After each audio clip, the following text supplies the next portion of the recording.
Well, well, well. Well, well, well. The preseason is finally over. Let's get it. Let's go.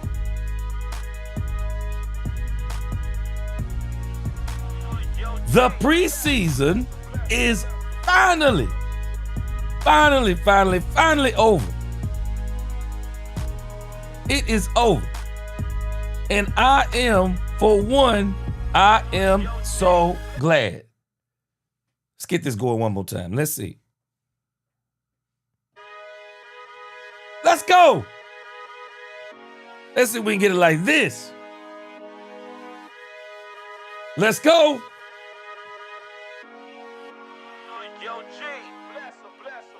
Again, the preseason is finally over.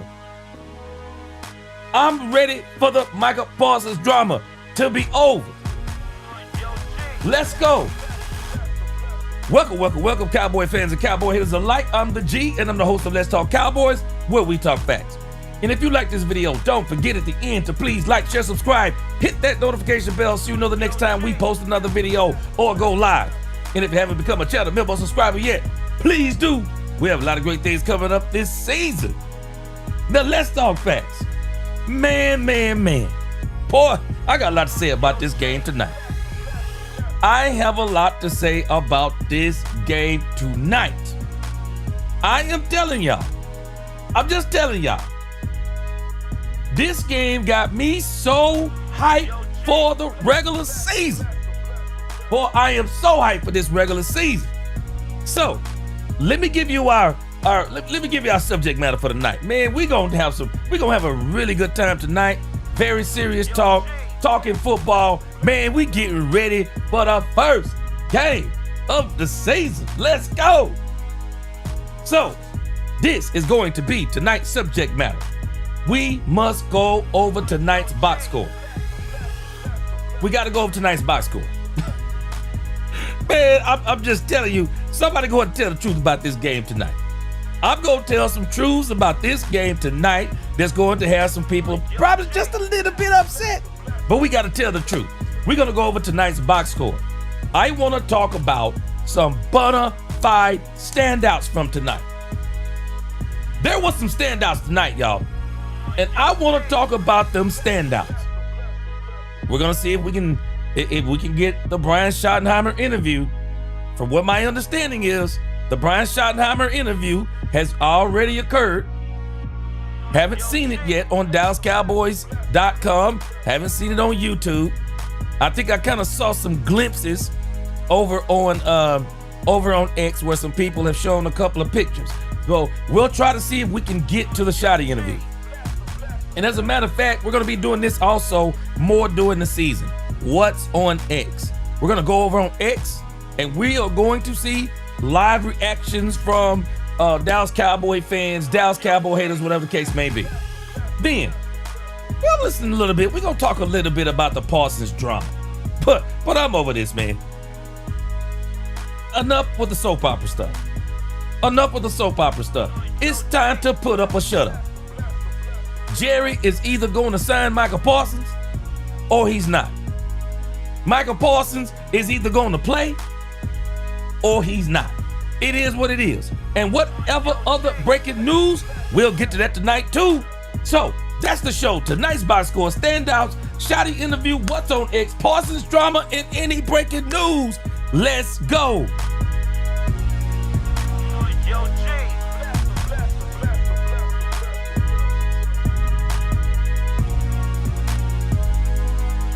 All right. Let's get this roll call in.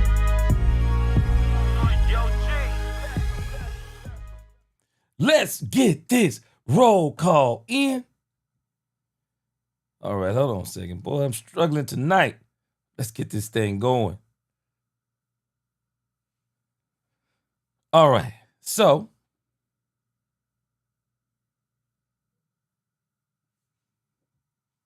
let's get this thing going. Yep. Let's go. It is roll call time. Let's go. The big Rumbowski is up in here first. He said, let's get that coffee brewing. Let's go. Deion Jefferson in the crib tonight. What's going on with you, my man? Brandy, what's going on? She said 17 and able. Okay, what's going on? What's going on? My sister, Angie the Rebel Chicks. Happy birthday to Angie the Rebel Chicks. She said it is her birthday tonight. Hey, let's go. Time to turn up, but only in the Lord. God bless you, Brandy. God bless you, Angie the Rebel Chicks. Good to see you tonight. Ace Wade, what up with you? Miss Matrix, what's going on? She said, did we look improved tonight, or were the Falcons just that bad like us the past 2 weeks? Oh, I gotta talk about it. What's going on, Cliff Jesse? Let's go, boys. I see you. All right, let's go. Big Mouse Dog up in this thing. What's going on with you? Let's go. Let's see. Go Dodgers. Mike McCann in the house. Let's go. What's going on? All right.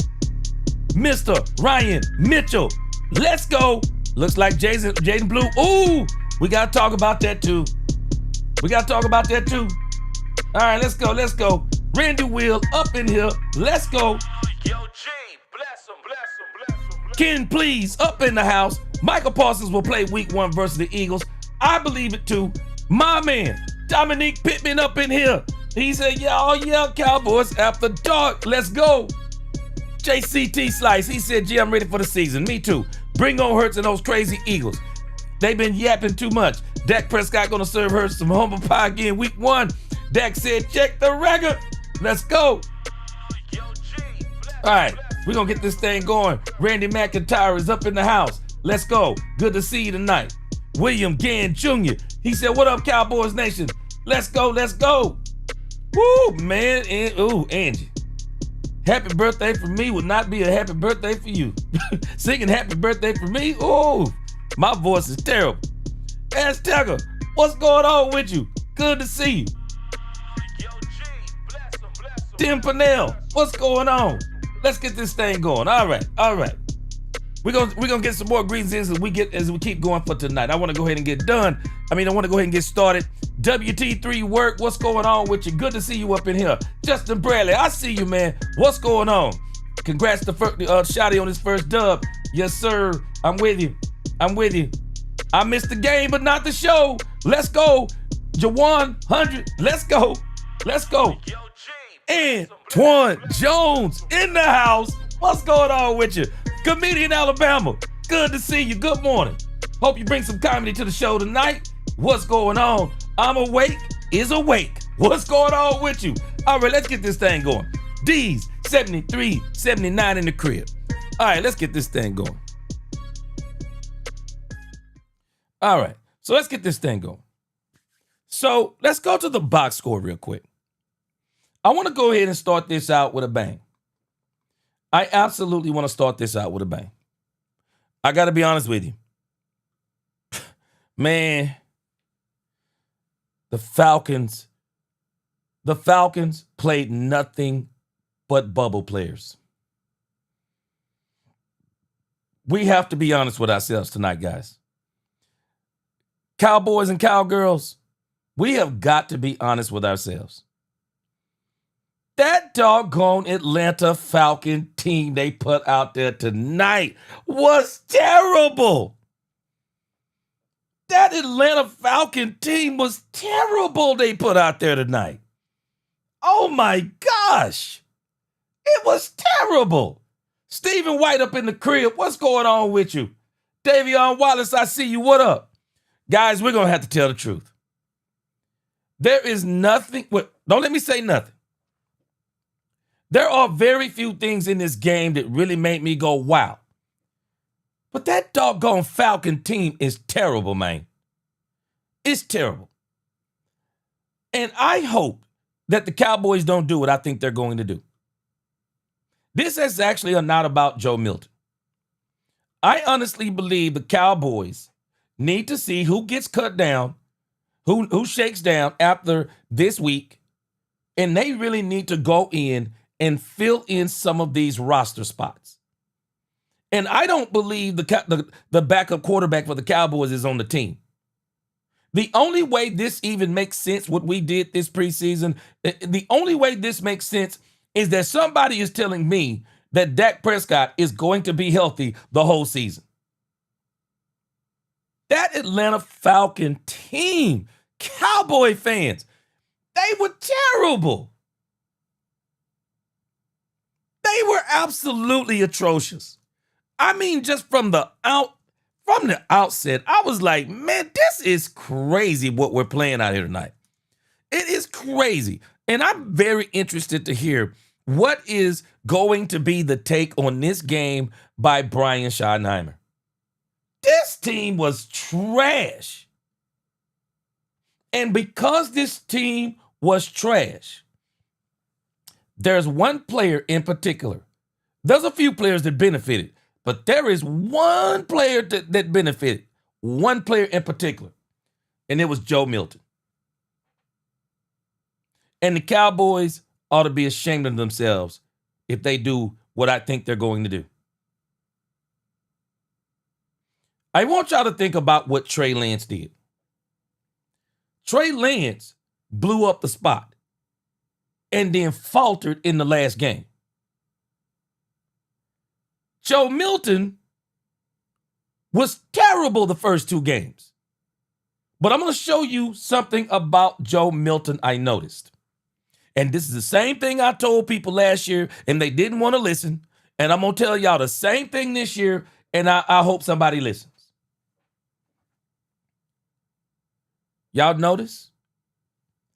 He was terrible against the Rams. The Rams' backups are good. The Rams' backups are good. He was even worse against the Ravens.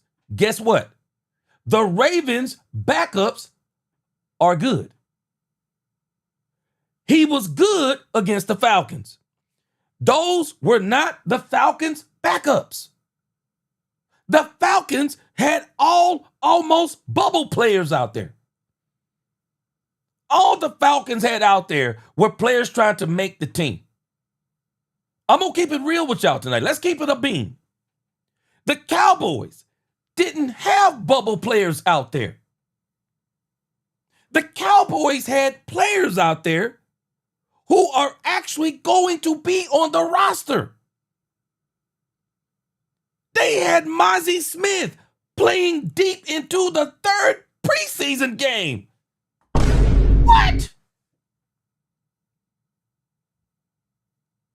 The Cowboys had who is supposedly the second string quarterback. I don't even know what string the Falcons quarterback was. Man, this dude been playing because they don't want to play Michael Penix Jr. They haven't played Kirk Cousins nor Michael Penix. They haven't even decided who's the first or the second. Man, the Falcons were literally playing with their worst quarterback. Man, the Falcons out here, I mean, I'm telling you, the Falcons are out here with the worst team you can possibly put together. The Cowboys are out here playing very good players. We're playing very good players. There's a reason why we beat the brakes off of the Falcons. Now, let me show you something that I noticed last year. When the Buffalo Bills, as I tried to explain to people, the Buffalo Bills went on a bye week the last week of the season. Winning that game would only improve their record. It wouldn't improve where they were in the standings. So what did the Buffalo Bills do? The Buffalo Bills took out most of their starting defense. They took out some of the starting players on offense. They went on cruise control to not get hurt. Meanwhile, the New England Patriots and put Joe Milton out there, and the New England Patriots are playing like it's a playoff game on the line. They were playing like they were playing for a playoff spot. It is crazy to me that they literally played themselves out of a playoff spot, trying to beat a team that was just trying not to get hurt. And everybody go, oh, wow, Joe Milton. You know what I noticed? He did the same thing again tonight.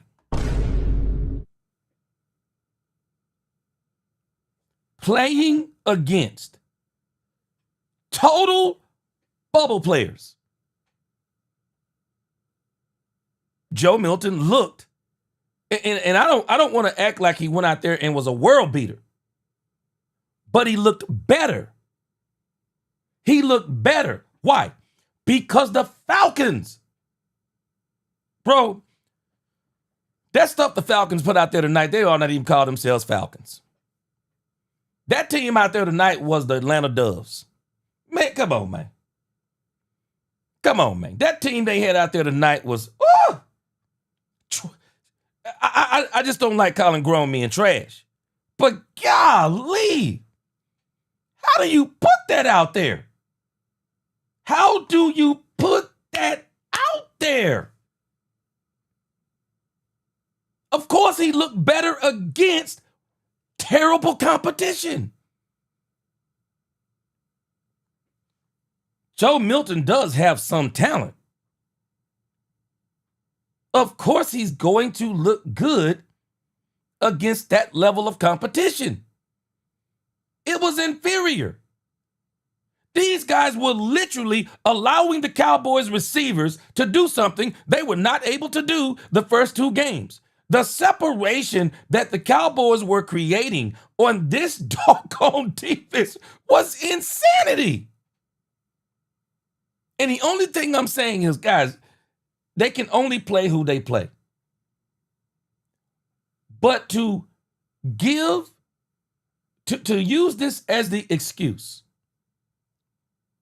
that Joe Milton has earned and is good enough to be the backup on a championship level team, it is irresponsible.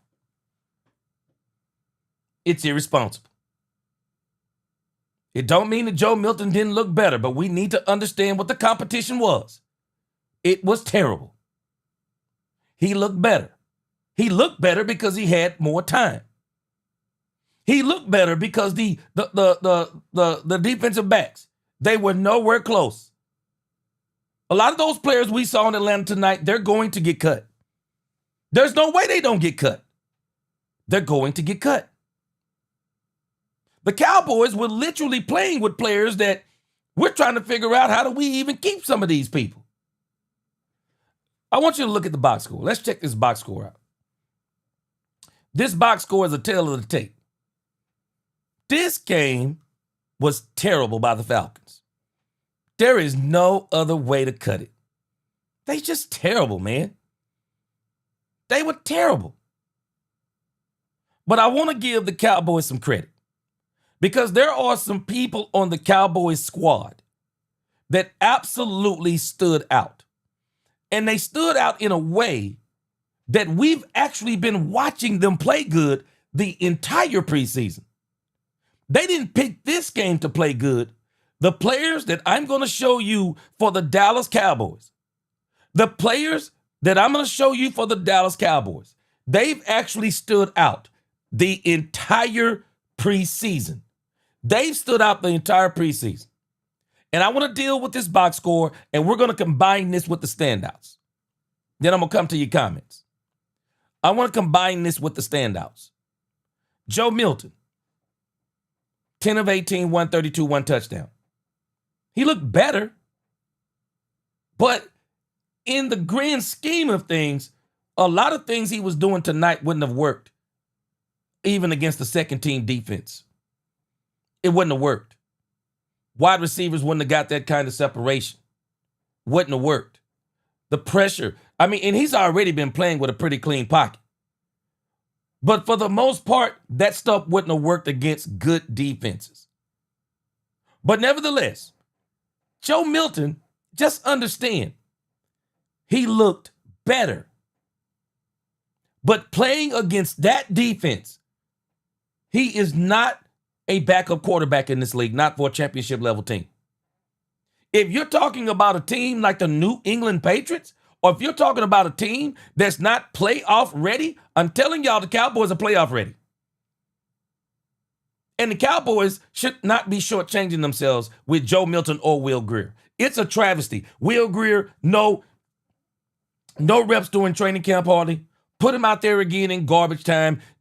They got him out there with the worst of the worst. Will Greer out there getting ate up. No, this is not about Joe Milton. The Cowboys, unless they believe that Dak Prescott's going to stay 100% healthy, I'm telling y'all, I don't care if CeeDee Lamb and George Pickens is out there. Joe Milton don't work against top defenses. The defenses we're going to play against, Joe Milton ain't near about ready. Joe Milton not near about ready. My wife is not even a football aficionado. My wife said he was playing against middle school guys. She was watching the game. She said, this is terrible. She was like, we're literally playing against a middle school. Of course he looked good. And don't even get it twisted. He looked better. He was still 10 of 18. 10 of 18. 132 yards, 1 touchdown. Look better. He's not a backup quarterback. Not yet. Not in this league. He's not a number 2 quarterback. Joe Milton is not a number 2 quarterback. And I'm just praying. All I'm doing is praying for Dak Prescott's health. That's all I'm doing.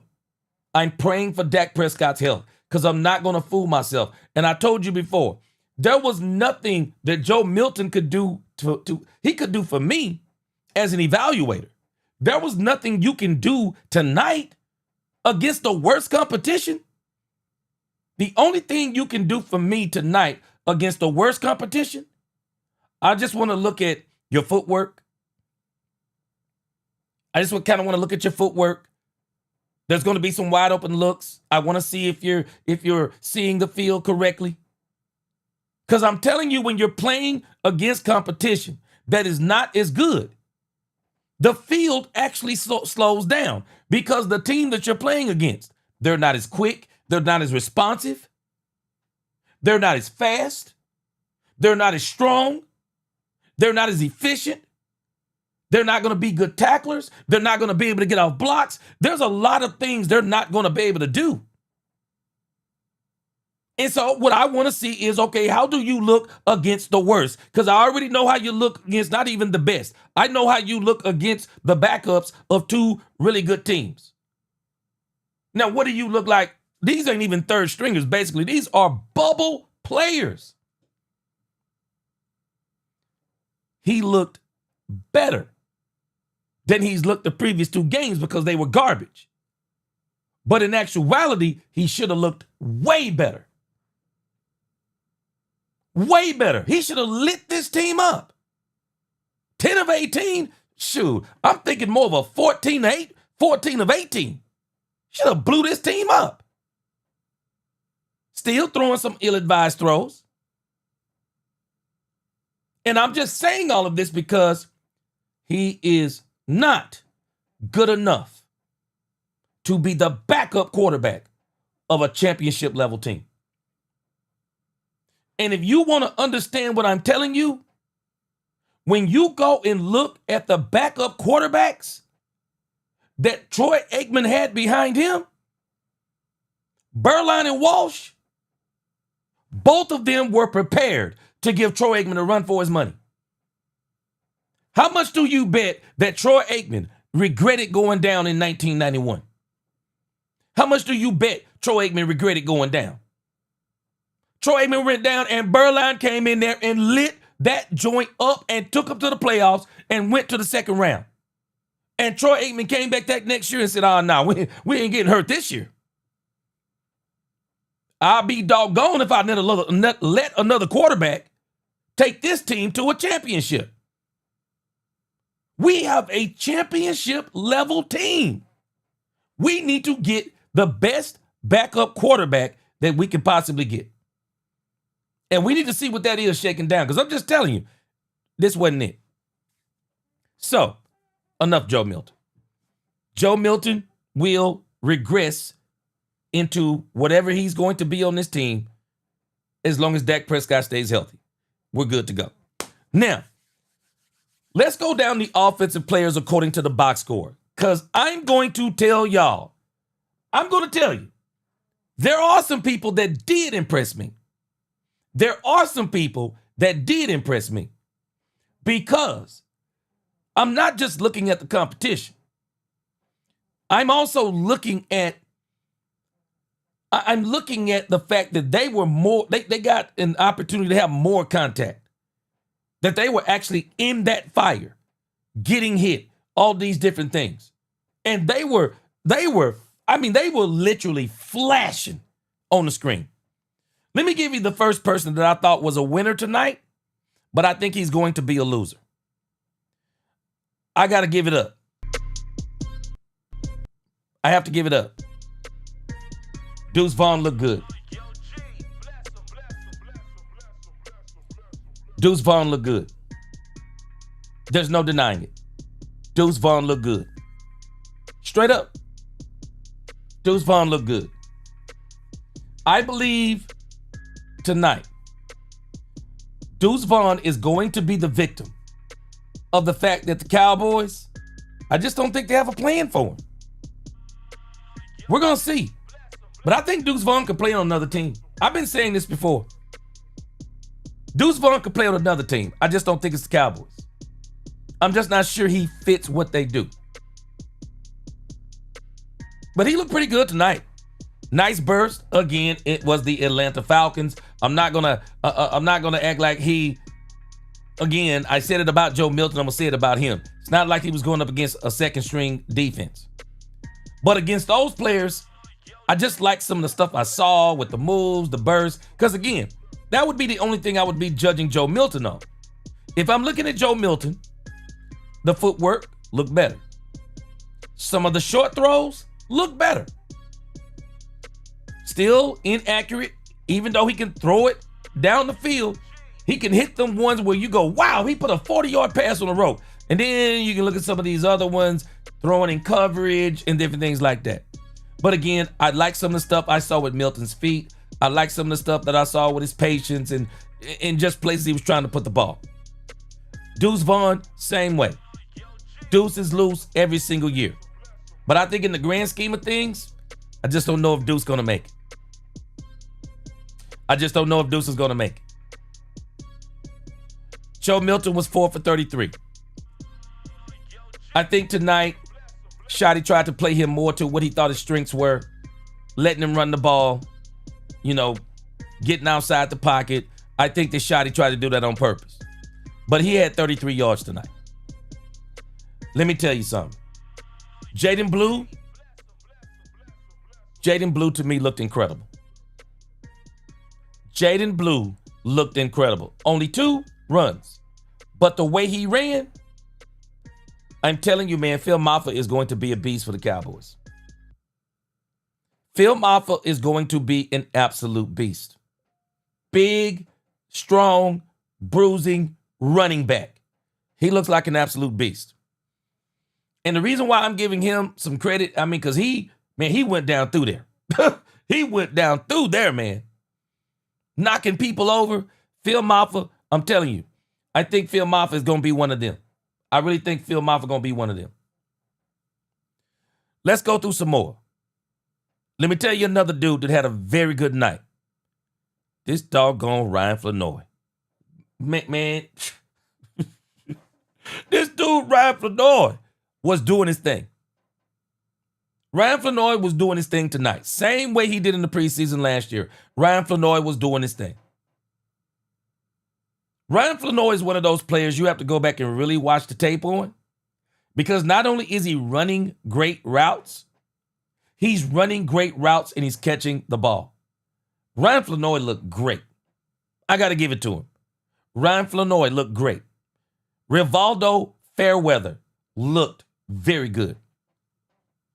Schoonmaker, bro, man, let me tell you, your best ability is availability. When you're Schoonmaker, man, you got to be careful. It's not that you can help getting hurt sometimes, but I'm just telling you, man, Rivaldo Fairweather looked good. Rivaldo Fairweather looked like he could be a playmaker for you. He a chain mover. Rivaldo Fairweather is a chain mover. He absolutely is a chain mover. I thought Jalen Brooks made a couple of really good catches. Really good catches. Trayshawn Holden caught a couple of good catches. but he dropped one. And I'm saying he dropped one because when the competition is as close as it is in Dallas, man, you can't afford to drop nothing. You cannot afford to drop nothing. You can't. You can't afford to drop nothing. Trayshawn Holden dropped one pass. I think the Cowboys may try to sneak Trayshawn Holden. We're going to look at that roster again here in a moment. I think the Cowboys may try to sneak Trayshawn Holden onto the practice squad, but I just got a strange feeling he's not going to make it. I got a strange feeling he's not going to make it. And we'll look at that roster after we look at this box score, and then we'll look back at the box score again after we look at the roster. Now, let's look over here on defense. The person that flashed to me on defense, you had some players on here. Mike Smith Jr., he had 4 tackles. Michael Ojemudia, he had 4 tackles. Looked pretty good. Buddy Johnson, Robert Rochelle, Justin Barron. I think the Cowboys are going to try to stash him on the I think if he doesn't make the team, they'll try to stash him on the practice squad. The Cowboys are big on him. I thought Perrion Winfrey looked pretty good. But I'm going to tell you who flashed to me. That doggone James Houston. I'm telling y'all, James Houston. Whew. James Houston is a part of a plan for Jerry Jones. I'm just telling y'all now. James Houston is a part of a plan for Jerry Jones. And Jerry Jones has as much talked about James Houston. I'm telling y'all, James Houston's career got derailed by an injury. James Houston can play, y'all. You can see the speed. You can see the burst. It don't matter that he was playing against the players he was playing against. No. James Houston can play this game, y'all. The speed, the burst, the power. You can see it with James. You can see it with James Houston. You really can. James Houston is an absolute monster. James Houston is going to make this 53-man roster. And if Jerry Jones is intending upon taking this down to the wire with this thing with Michael Parsons, which I don't think he is. I think Jerry Jones is getting ready to sign Michael Parsons within the next 2 weeks. But if he does decide to take this down to the wire, James Houston, remember that name. James Houston will make this roster if he takes it down to the wire. And I'm telling you, y'all better understand what I'm telling you. I'm not saying any of these guys are better than, I'm not telling y'all any of these guys are better than Michael Parsons. But what I am telling you is that this combination of players collectively, they're better with this defense than we were last year, where Michael Parsons was actually the only weapon we had on the defensive line. No, the Cowboys have put together an arsenal of players on this defensive line, and I don't find it to be strange. In particular, on the edge position. Y'all don't think Jerry did this on purpose? Sam Williams is healthy. Picked up Dante Fowler. Donovan Ezeraku. Sam Houston. That in itself is 4 pass rushers. You also got Marshawn Nealon. And Marshawn Nealon is turning into a pass rusher. And I'm putting him more on the D-Law level, nowhere near a Michael Parsons, but he is still a disruptor. You're talking about the Cowboys are 5 deep. And depending upon what this does with Michael Parsons, and if they keep Peyton Turner, they are 6 deep at the edge position. The Cowboys were not 6 deep last year. They were not 6 deep last year. Cowboys are 6 deep. If Jerry is intending on taking this to the wire with Michael Parsons, and I don't believe he is, but if he decides to take this down to the wire, you better understand this thing with James Houston and all of them, it is by design. And as a matter of fact, I'm going to see if I can find it. Jerry already mentioned it. Jerry already mentioned it. Jerry is out here. Let me tell you something. Jerry is out here throwing body blows right now. Have y'all not noticed all of a sudden? Jerry throwing body blows. I don't believe, no matter what Jerry's doing, I believe Michael Parsons is going to be signed. But Jerry's throwing body blows right now. Jerry is out here talking about the money he offered Michael Parsons, and then he's talking about he's under contract, talking about he's got 3 tags to put on him, and then he also mentioned, I think it was this morning, yeah, and the place where we are oh so deep is edge rusher, defensive end. Y'all better hear what Jerry is saying. If this goes down to the wire, Jerry said he's prepared. He's prepared. And somebody gonna blink. Cowboys mess around and play the first game. I think Michael's playing. I think he's playing. But the question is, will he play on the tag? He misses a lot of money if he doesn't. I just don't think Jerry's gonna take it that far. But I'm gonna tell you this. Jerry, if he takes it that far, y'all get ready for James Houston. I'm gonna come to the comments in just a moment. Let me say this about Jaden Blue. I believe Jaden Blue and Phil Maffa can handle this running back room. I do think I would still, if I was the Cowboys, if I were the Cowboys, I would still be looking to see who is the best running back available in these preseason cuts. And I wouldn't be opposed, because I'm just telling you where I am right now with this Cowboys team. I want this Cowboys team to be the best it can be. I want this Cowboys team to be the best it can be. And if the Cowboys can bring in a better running back than Miles Sanders and Javonte Williams, bring them in. Because I think the future is Jaden Blue and Phil Maffa with a 1-2 punch. I think by next year, we're going to be the Detroit Lions in the backfield. I think we'll be similar to the Detroit Lions in the backfield. Because I'm telling you, Jaden Blue tonight, he flashed. Jaden Blue got a different gear. I'm just telling us. Jaden Blue got a different gear. Now, where I'm concerned with Jaden Blue, your best ability is availability. And because I'm not sure the injury, got a little injury tonight, I don't think it was necessarily serious. But you got to be careful not being on the field. Because that's the stuff that makes a team keep a Javonte Williams. Or makes a team keep Miles Sanders. Or even make a team keep Malik Davis. I think the Cowboys are going to try to stash Malik Davis on the practice squad too. But I'm telling you, when you start talking about Jaden Blue, if he can stay healthy, if he can stay healthy, the dude got some speed. He's got some speed. He does. He's got some speed on him. If he can stay healthy, and that's the question. Now, one of the things that I would like to see with him going forward, I really think the Cowboys should be more focused on getting him on the edges. I think Phil Maffa is the guy who you want to run between the tackles.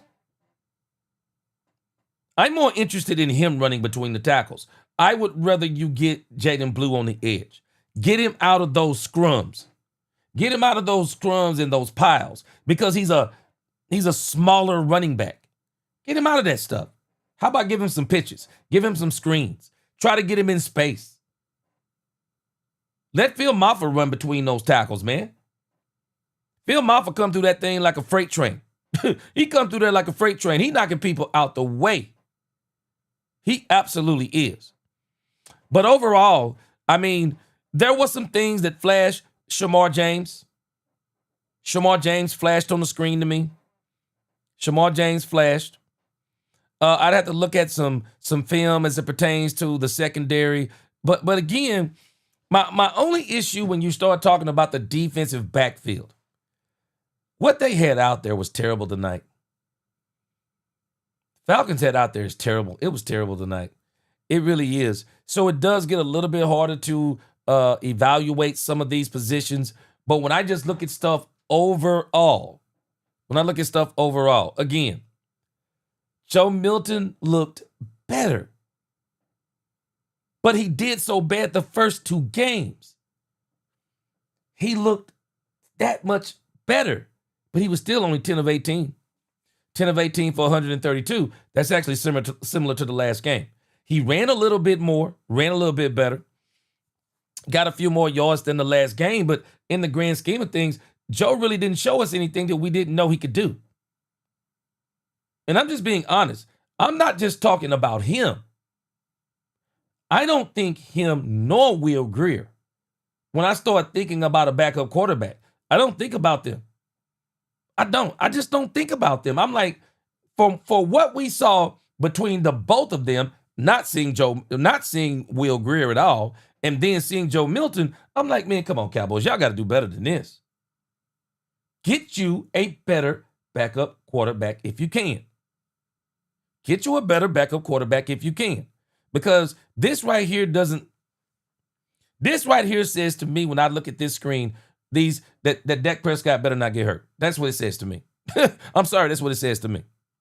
But the running back room, again, I think we could be better. I think we could be better. I do. I love Jaden Blue, Phil Maffa. That's what I want to be the 1-2 punch in the future. But I am not opposed to the Cowboys seeing if they can make that running back room better between Miles Sanders and Javonte Williams. I'm just not opposed to it. Can you make the running back room better? The wide receiver room, I think it's good. I think from what I saw tonight, I think Ryan Flanoy stepped in front of Trayvon. I think Ryan Flanoy stepped in front of Trayshawn Holden. I'm sorry. I think he stepped in front of Trayshawn Holden. Y'all tell me what y'all think. Because what we saw tonight, this is going to influence some of the cuts. This is going to influence some of the upcoming cuts. But I do think tonight, and I also even think based on the last game, I think that Ryan Flanoy made a step beyond Trayshawn Holden. We were doubting this, I believe, before. I believe everybody was kind of doubting this. Like, okay, hold on a second. I think he's better. I think Trayshawn Holden is gaining on Flanoy and he's better. No, Flanoy, he's looked better the last 2 games. I mean, he's been head and shoulders better.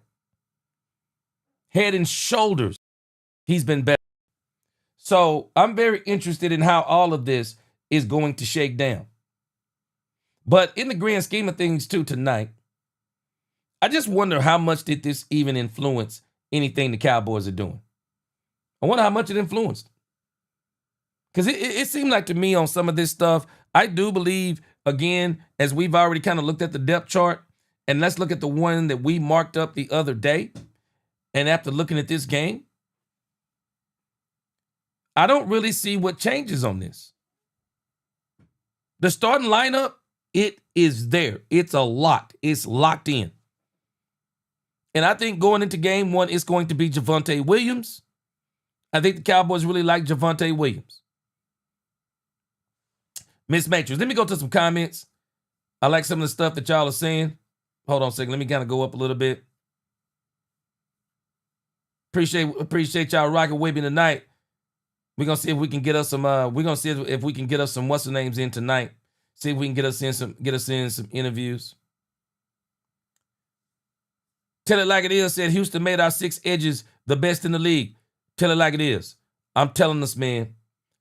This dude James Houston. I love Michael Parsons, but I'm gonna tell y'all this. He picked a heck of a year to do him and his agent. Boy, they picked a heck of a year to do what they're doing. They picked a heck of a year to do what they're doing. Michael Parsons makes this edge. He makes this pass rushing group of the Cowboys. I believe he makes it elite.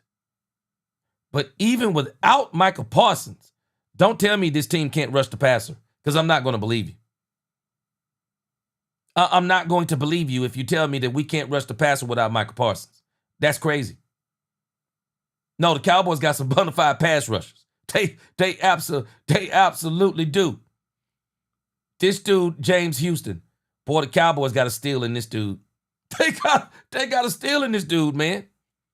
Tony Jones said, what if Shotty playing us all when it comes to Shotty, putting some stock in the fact that no one knows what he has? Maybe he started him to test certain test certain techniques. Far-fetched, but maybe not.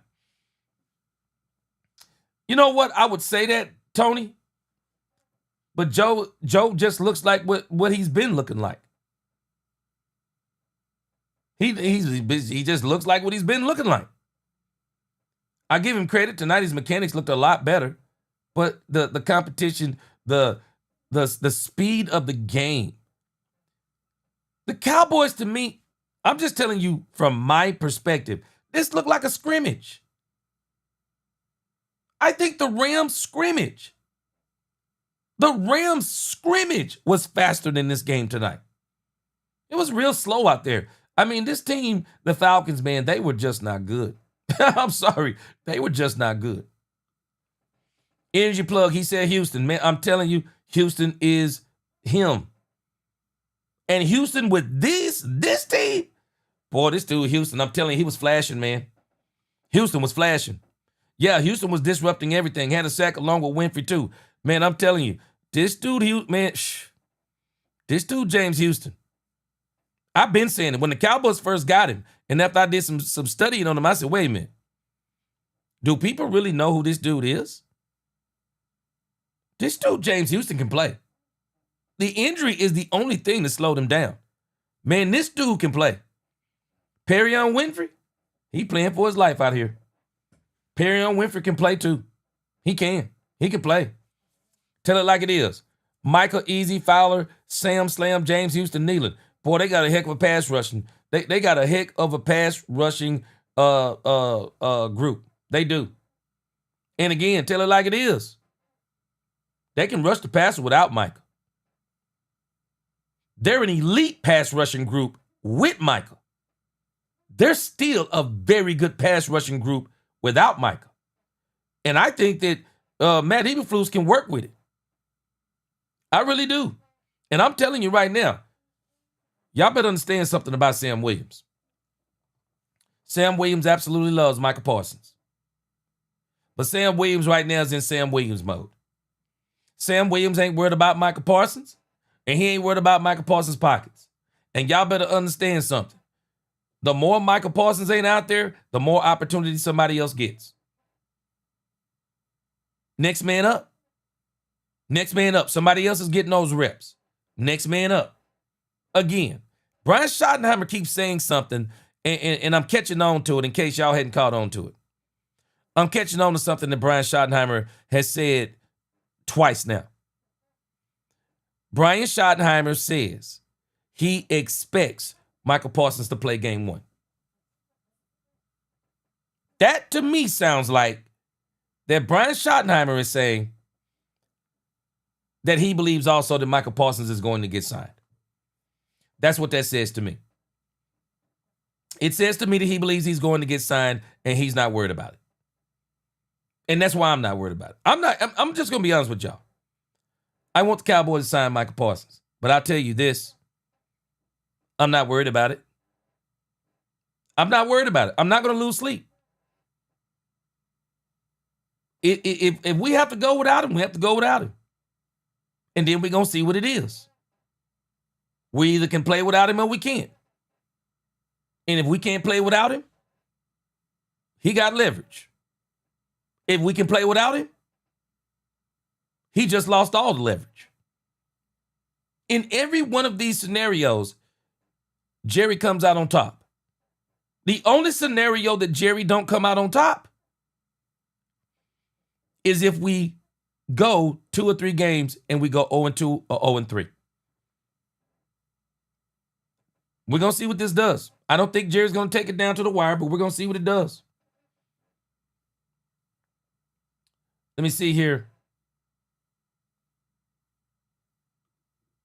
Tell it like it is, said Sam and Nealon can play inside. Okay. Robert Paulson said, I think Michael will be the next Herschel. Man, I'm struggling. Jerry is threatening, but I'm struggling. And I'm telling us, man, Jerry is throwing straight body blows. Jerry throwing straight body blows on Michael Parsons and his agent. Straight body blows. And is even using the fact that, hey, we got 3 tags.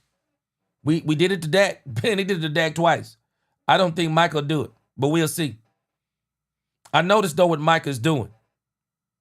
Micah's got this phantom, and I'm going to call it phantom. Micah's got this phantom back problem. And Big Rumbowski, you tell me what you think. But it sounds like that Micah is trying to say or trying to he's already playing the card of, I'm injured. Yeah, I'm injured. So if you don't pay me, I'm injured. But if you pay me, miraculously, I'm no longer going to be injured. Micah has planted a seed saying that he's got back tightness. Now, if I'm not mistaken, I don't know if that's something you can measure. The doctors could clearly look at him and he could still say, I'm hurt, even if he's not. I think D-Law did this.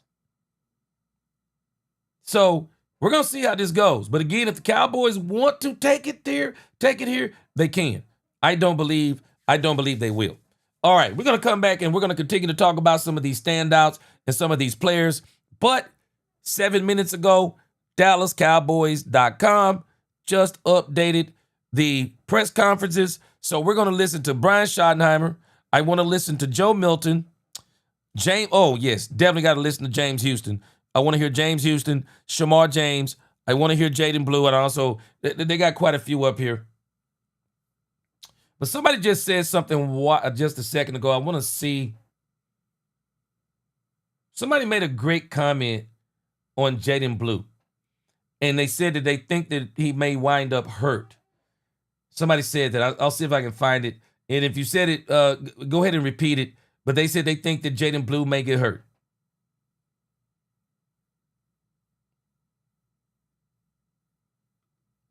Let me see. Jaden Blue said, my outlook on Blue is opposite of yours. A couple of bonehead kickoff errors, too. He just doesn't seem like he wants to be on the field to me. Jaden Blue. I just think the game, I think he's got to get used to the college game.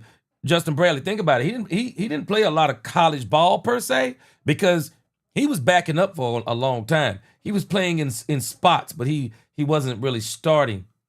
Robert Paulson said, don't trade Tolbert. Increase his cap this year if you plan on it. Yeah, I don't think they're going to trade Tolbert.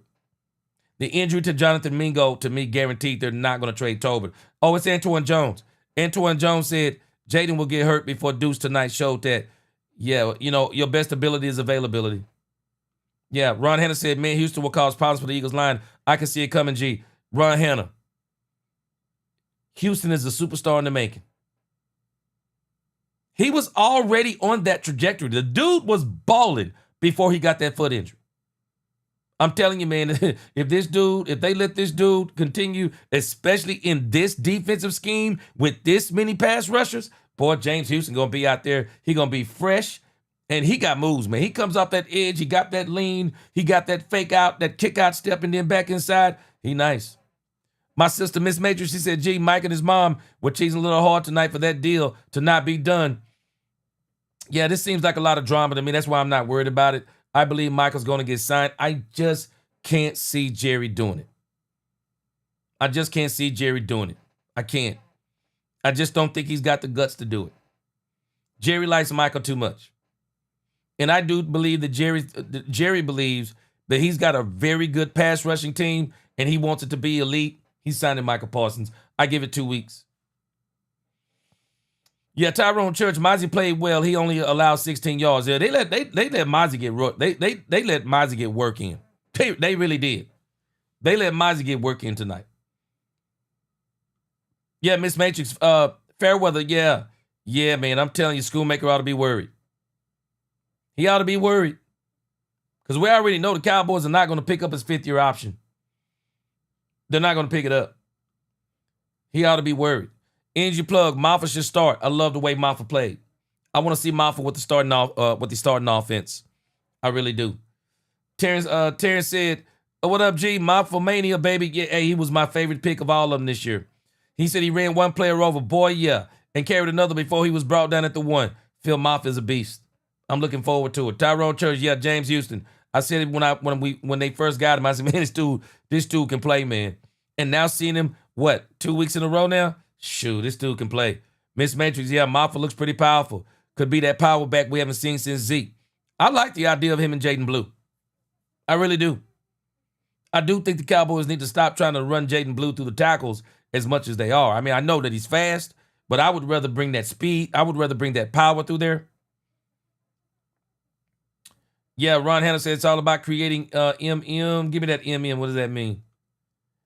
Energy Plug said Parsons was told by Jerry he's getting paid and not to worry about the distractions. He will be paid. Energy Plug said he will be paid 2 hours before the game, week 1. Man, let me tell you something, Energy Plug, I'm with you. Man, I believe this dude gonna get paid week 1. I do. I think he's gonna get paid the day of the game. I really do. I really do. I think he's getting paid the day of the game. Salam, what's going on? He said there are rumors that they're going to try and stash Phil Maffa on the practice squad. They better not. They better not. They better not, Salam. They mess around and try to put that man on that practice squad, he'll be gone. Energy Plug, I think so too. I think Maffa stood out the entire preseason. I think he's been great.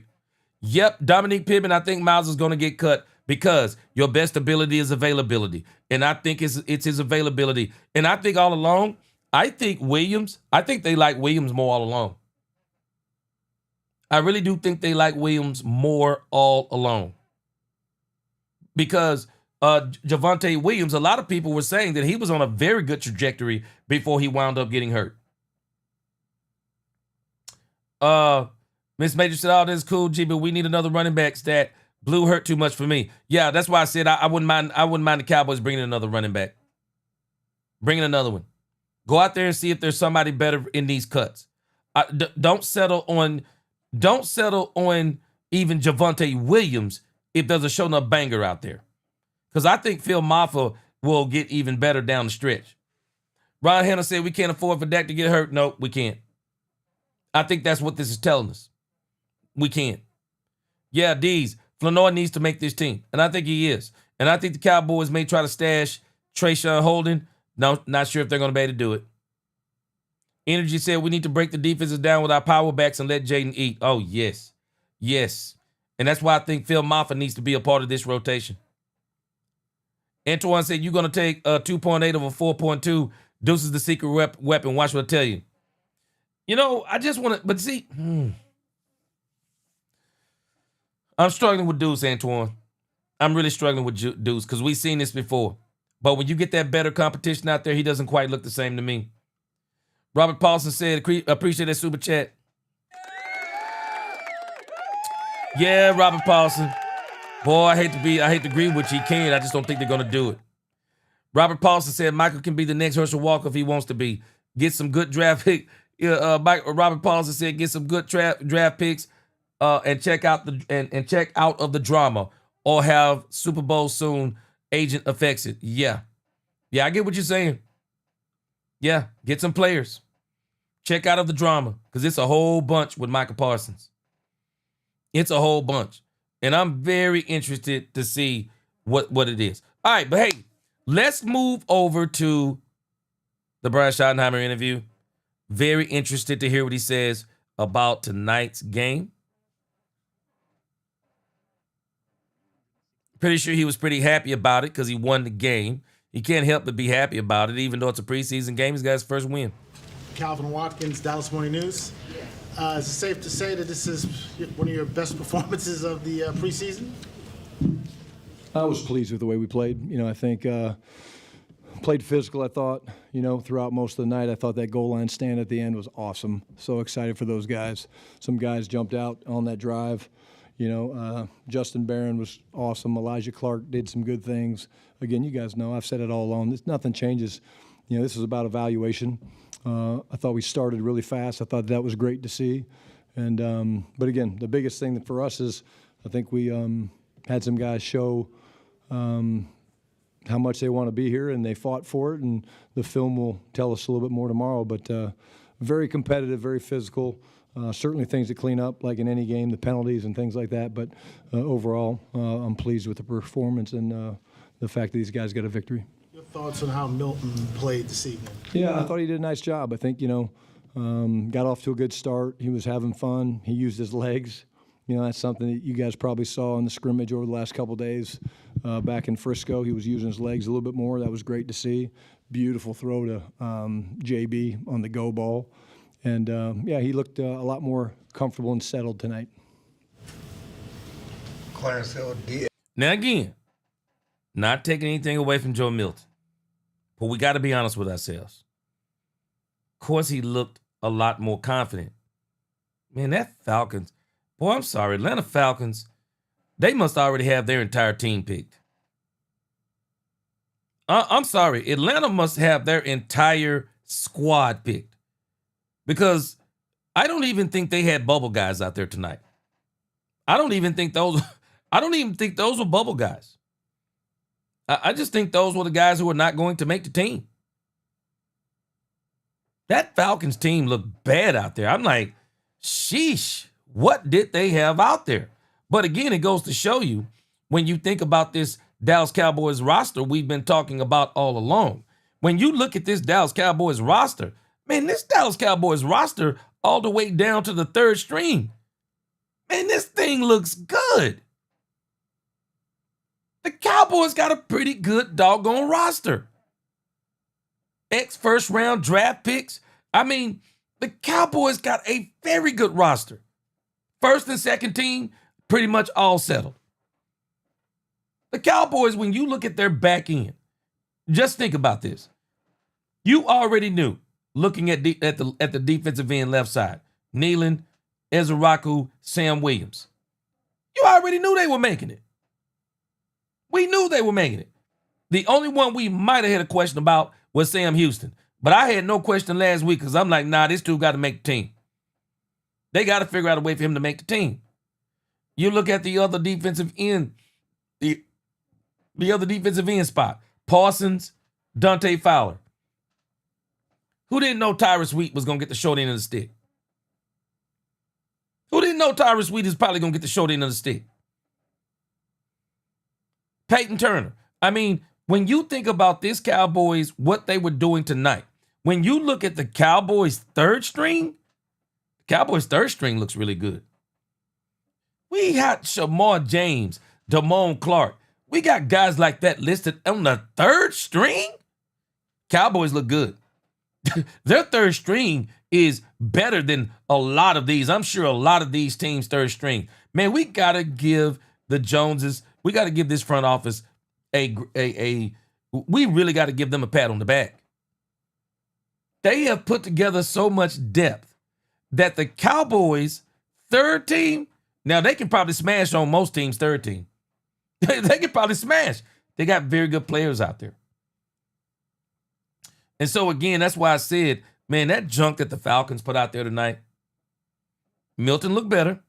And I'm glad that Shotty ain't trying to blow it out the spot. But I haven't heard the interview, of course. Let's see how many of these Joe Milton questions that we actually get. Because I saw an article already. They're like blowing Milton out the spot and talking crazy like Milton came out here and proved to the world he's a world beater. He did better. Let's keep this in check with what he was looking at. Yeah, well, as Cowboys, can you give us an update on Dayton Blue? Number one, is he health, and talk about his performance tonight? Yeah, again, I think, we'll take a look at it. I don't think it's anything crazy. I don't think it's going to be anything too bad. Up and down, had some good runs. They were doing a nice job with some of the things that we got. We had a screen that was, I thought had a chance for some more, but you see the talent, you see the acceleration. Yeah. Wish we could have got him a little bit more, but you're obviously going to be cautious in a situation like this in the last preseason game. Toughness on the touchdown run, breaking the tackle, that's something he has in his bag. Absolutely. It was great to see. I thought, we were, 3 for 3 in the red zone. They were, I think, 0 for 3. Kudos to the defense for getting that stop there late. But, yeah, I mean, he had a great touchdown run. Phil Maffa had a great touchdown run and with some great surge. I'm not going to say tush-push, but with some pushing. Getting back to Milton, do you see enough where he's your backup? Yeah, I think we'll get through these next couple of days, but I thought he played really, really well. See, this is the one problem I have right here. I got a problem with this. Shotty just basically, as a matter of factly, said that Joe Milton did enough to be the backup for the Dallas Cowboys. Shameful. I'm sorry, it's shameful. Joe Milton is not ready to be the backup quarterback for the Dallas Cowboys. All I'm telling y'all is this, and it's this simple. Dak Prescott, we better pray this man stay healthy the whole season and make this whole conversation irrelevant. But the Dallas Cowboys and Brian Schottenheimer have been hypocritical in the situation, this quarterback situation.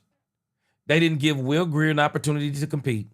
They put Will Grier in the worst possible situations, and they gave all of the snaps to Joe Milton. And rather than letting him compete, they let him play himself, and he didn't even play himself into the backup quarterback position. Any other team would have looked at these first two games, because those were actually the games that you should be saying, this is what we're going to base the players on. For real. Tonight is only saying, tonight should only be about, are you just going to make the team? Tonight shouldn't have been about, is he going to be the backup quarterback? Tonight should be about, is he going to make the team? But for you to say that Joe Milton did enough to be the backup quarterback, tell me anything you want to. This sounds like Jerry Jones. This sounds like Jerry Jones. I cannot believe that Brian Schottenheimer has come to this conclusion based off tonight's performance. 10 of 18 for 130-something yards and 1 touchdown against a terrible Atlanta Falcon team. I'm not believing it. I'm believing it, but I'm not believing it. And this is the very thing I was afraid of. This is crazy work to me. I'm praying this man, I'm praying this man don't get hurt. I'm praying Dak Prescott stays healthy and all these conversations are irrelevant. But this thing with Joe Milton sounds like Jerry Jones to me. It does. And I wanted to see if I could catch something here on Jaden Blue. There was I watched a video on Jaden Blue when the Cowboys first got Jaden Blue. And one of the things that they said about Jaden Blue, and I want to see if I could find it here. One of the things that they had said about Jaden Blue is that, and I don't see it in this particular one, but one of the things they said about Jaden Blue is that they said he goes down a little too easy. They were saying that when he gets hit by some of the bigger players, he goes down and he doesn't break tackles as easy.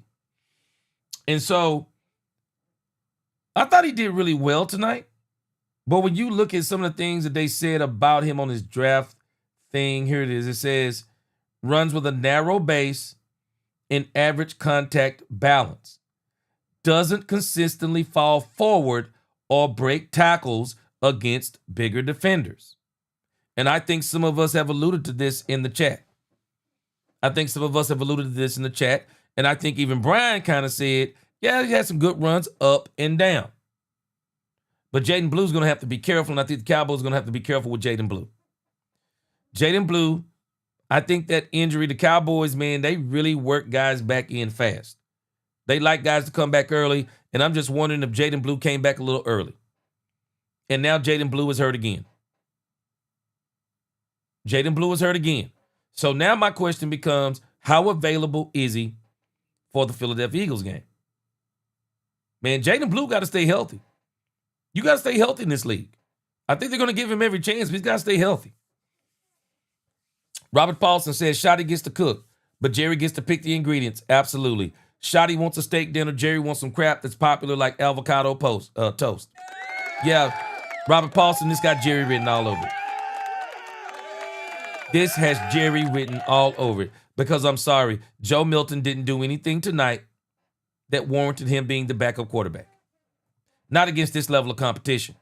But again, I think the Cowboys are banking on Joe Milton on Dak Prescott staying healthy. Brian Tyler with ESPN. Micah today wasn't wearing his jersey. Everybody else was laying on the table in the middle of the game. Have you had a discussion with him at all of any of that stuff? Does that stuff matter to you? Yeah, the answer to the question, no. I was calling the game, so no, I don't know any of that stuff. But again, at the end of the day, we'll look at the film and we'll talk to everybody involved, and we'll have a great assessment of how we did both on and off the field. That he will be on the field week 1 against the Eagles. I do. John Machota with The Athletic. Have you seen enough from Ozzie Smith to know that? I think they know absolutely that Michael Parsons, at least we believe he's going to get signed. I think a lot of us believe this. Antoine Jones, I like your comment. Antoine Jones says, Jaden Blue is overhyped to me. Give Deuce and Phil Maffa. Hey, Antoine Jones, boy, you like that man Deuce Vaughn. But you know what? They might give him a chance. They might give him a chance. You never know. They might give him a chance. I thought he looked pretty good tonight. Tony Jones. I think I smell some sarcasm. Tony Jones said Mozzie stopped the run. He's got his hands clapping.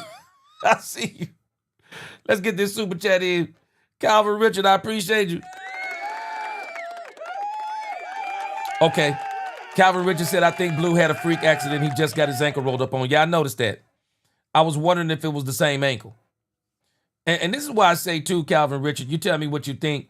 But I really do think that the Cowboys should not be, for whatever reason, they're really wanting him to run between the tackles.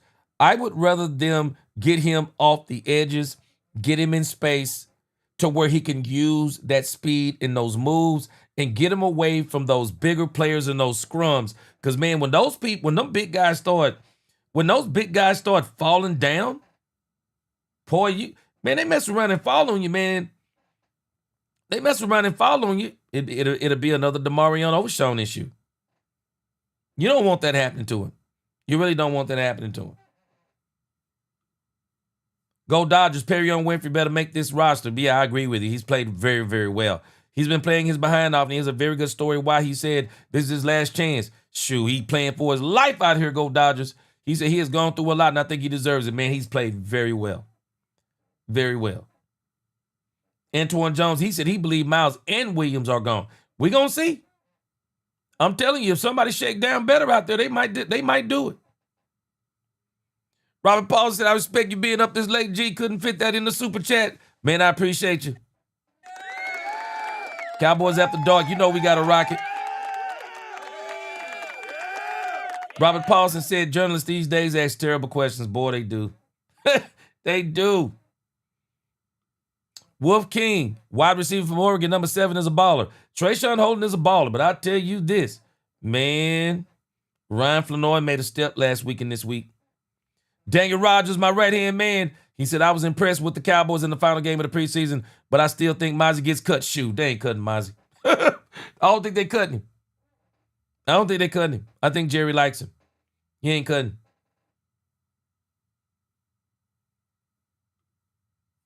Dominique said, wait a minute, G, we're not doing all that. I don't give them a pat on the back for doing their job. Well, hey, I'm just telling us, man.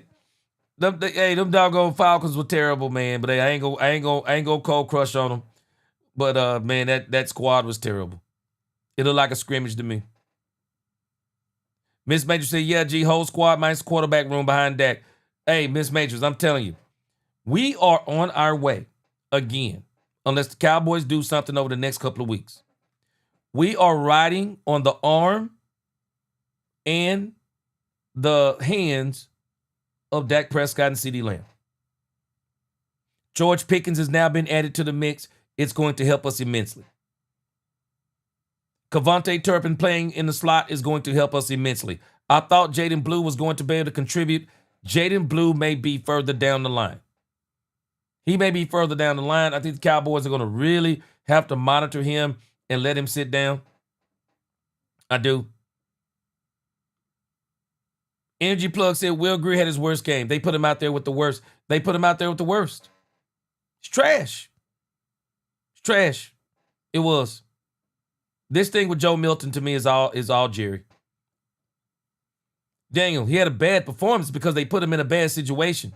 And I think they did it on purpose. They put Will Greer in a bad situation on purpose. I'm just telling you. Stephen White, good night. Appreciate you being on.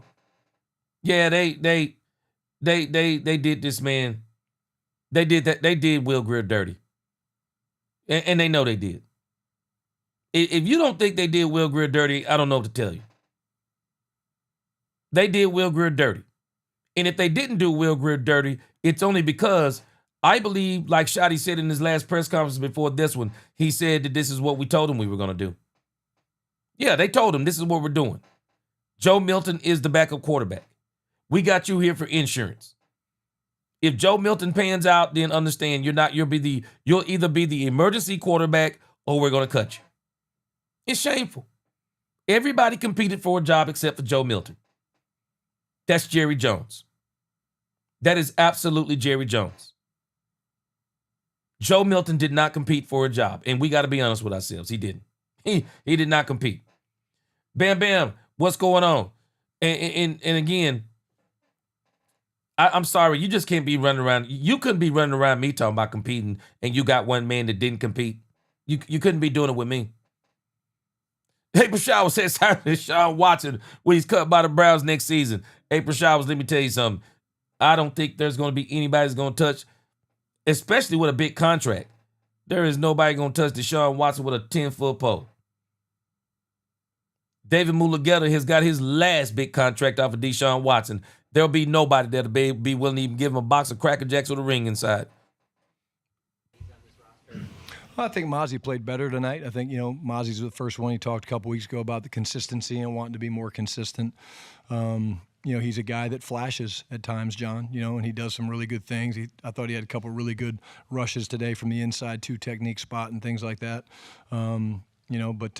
Again, we've got a very competitive roster. We've got a very competitive D-line group. So that's why we got to go watch this film and take a look at all of it. I'm not being committal really on anybody. It's not just Mozzie. I mean, it's now I'm gonna show y'all.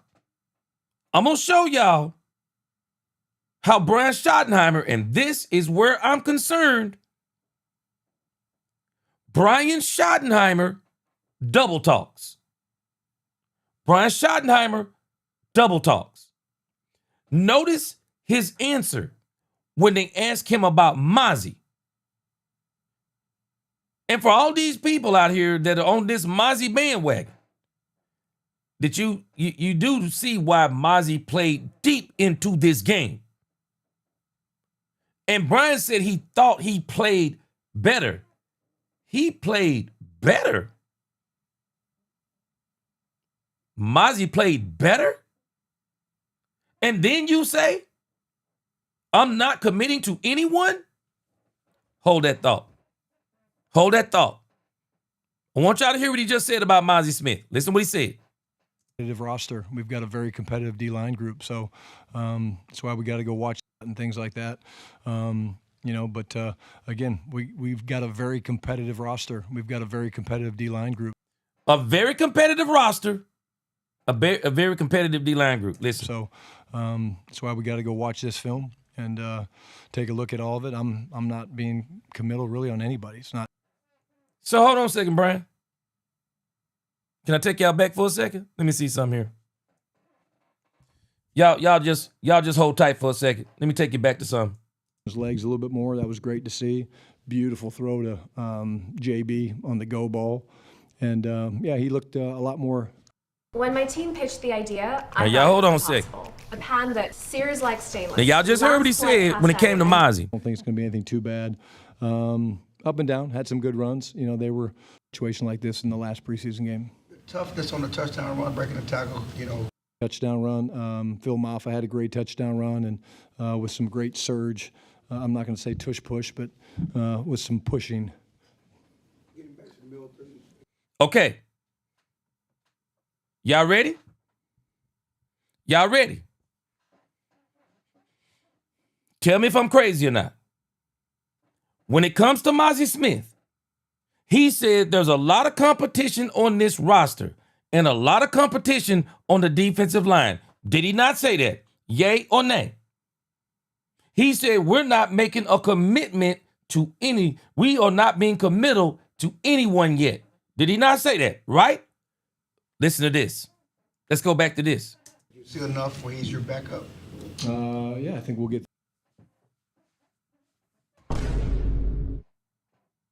Hold on a second. Can I play that again for you? I'm not going to say tush push, but with some pushing. Getting back to Milton, did you see enough where he's your backup? Yeah, I think we'll get through these. You see why I got a problem? You see why I have a problem? I'm still riding with Brian, but Brian does some double talking. Brian said when it comes to Mazi Smith, we have a very competitive roster. Very competitive roster, very competitive D-line. And we're not committing to anyone. Hold on a second. Y'all tell me what this sound like to y'all. Tell me what it sound like. I'm not going to say tush push, but with some pushing. Getting back to Milton, did you see enough where he's your backup? Yeah, I think we'll get through these next couple of days. Y'all tell me if I'm crazy. Tell me if I'm crazy. He's committed to Joe Milton, who has literally not competed with anybody. Joe Milton hasn't competed with anybody. He's been given every opportunity to have just a good enough game. Not a great game, a good enough game. Imagine had he played the whole game. I just wonder. 10 of 18, 130-something yards, 1 touchdown running, 1 touchdown passing against inferior talent. He just said Mazi has done enough to where he's the backup quarterback. He committed that to Clarence Hill. Okay, let's go back right here. Consistency and wanting to be more consistent. He's a guy that flashes at times, John, and he does some really good things. I thought he had a couple really good rushes today from the inside 2 technique spot and things like that. It's, why? I'm not going to do that, don't know. And he was very comfortable with that, which is great. And then 2 receivers in particular, Ryan Flanoy, Jalen. Hold on. To be more consistent. He's a guy that flashes at times, John. Be on the field week 1 against the Eagles. I do. Does that stuff matter to you? Yeah, answer the question. No, I was calling it. Brian Tyler with ESPN. Getting back to Milton, did you see enough where he's your backup? Okay, I think this has come up again about We'll get through Mazi. these next couple of days, but I thought he played really, really well. Brian Tyler with ESPN. Micah today wasn't. Things. I thought he had a couple really good rushes today from the inside 2 techniques. But I thought there were some flashes tonight. Him side leverage press corner on a slant that we would hit. So we'll go back and we'll talk through a lot of different things and kind of see where the dust settles. Now again, Before you leave, can you turn that I don't even have to document go into a back to PDF for Mazi. me? Thanks. At 5. Tommy Yarsh, DallasCowboys.com. You've breached physicality throughout the. but I know y'all heard it. When it came to Mazi Smith, he said he was non-committal. And they're not committed to anybody. But when Clarence Hill asked him about Joe Milton, he said they were committed. He said he's done enough to become the second quarterback. Y'all tell me if y'all heard that. I'm going to come to the comments in a moment. Y'all tell me if you heard the contradiction. This is the stuff I'm having a problem with him with. I'm having a problem with this. The entire offseason, where I know you weren't satisfied the first 2 games. Do you feel like your team was better there tonight? I felt like that. Step forward, for sure. I think anytime you rush for, I think we rushed for 4-point-something yards per carry, and they got some yards on us late. We were playing a little bit soft. But yes, I thought we had 2 good practices, Tommy, on Wednesday, or Tuesday and Wednesday, that were very physical, and I thought we took a step in the right direction. And then I know it's a preseason game, but nonetheless, your first win as an NFL head coach, how does it feel? It doesn't faze me. I didn't want this one necessarily. I mean, I'll take it for the guys, but my eyes are already on Philadelphia. Saad Yusuf, The Athletic. Brian, this preseason, how was it for you in terms of getting the head coaching reps that you were looking for throughout this? I think it's important. I think you learn to flow, of how things go and kind of where to stand so you can stay involved with, potential challenges. I didn't lose a challenge tonight, so that's a good thing. So I'm still 0 for 2. I guess I'm saving mine for the regular season. I think the officials were, not wanting to have me challenge any, and they really didn't want to deal with that. So, and Raheem didn't either. So, but all in all, each game has been a little bit more comfortable. I won't lie. I mean, there's things I'm figuring out, the different patterns of when officials come up and talk to you, different timeouts and things like that. But I'm definitely finding my flow of how I can get the information I need as the play caller, but stay involved in what's going on with the defense and make the decisions I have to make. And again, I think that's the best thing for first-time head coaches is you work through some of the kinks in your communication, lines of communication. And let me read a couple of super chat. Let me read the super chat from Calvin Richards. I like what he said here.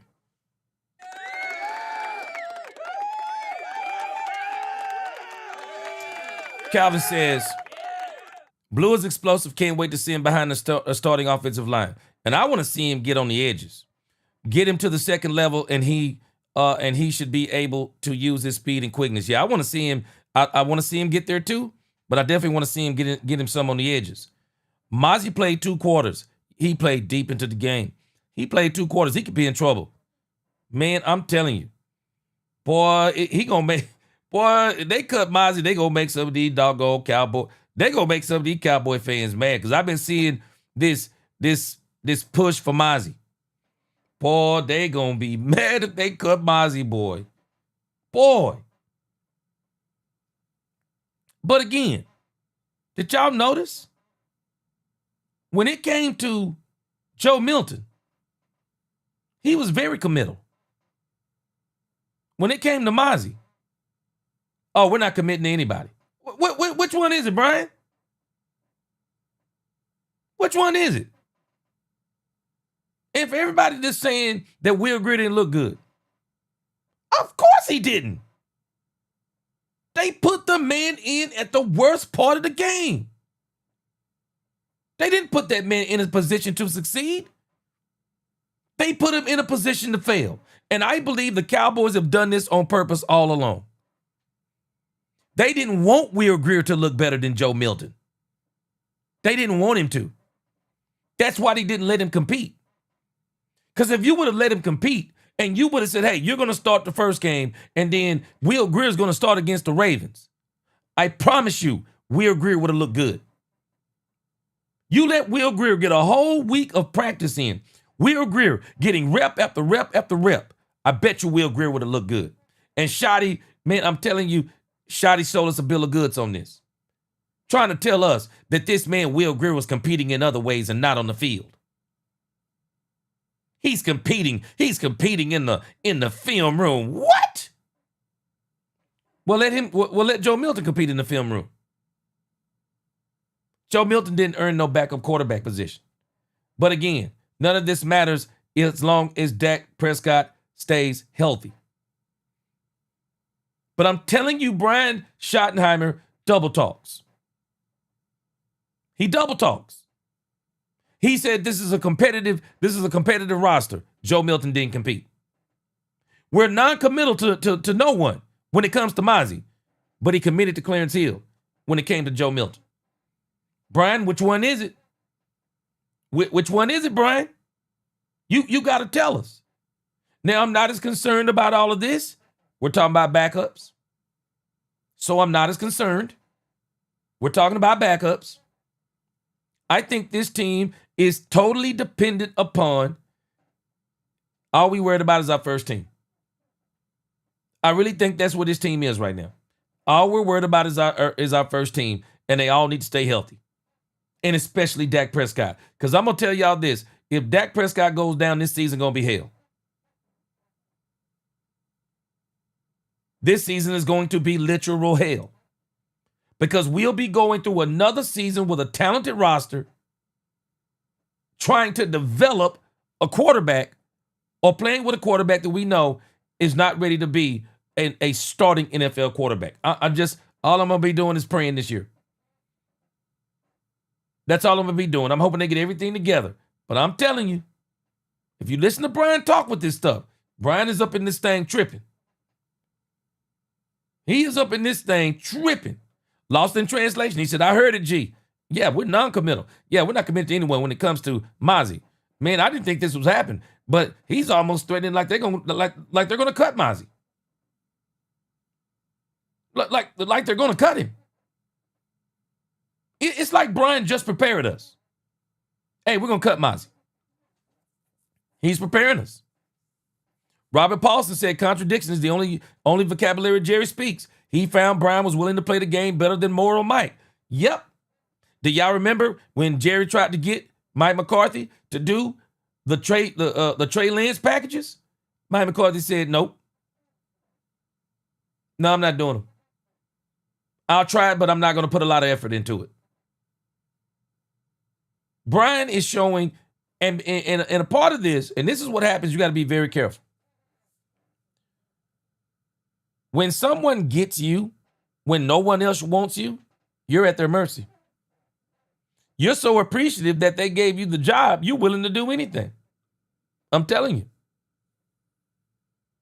Calvin Richards, say it again.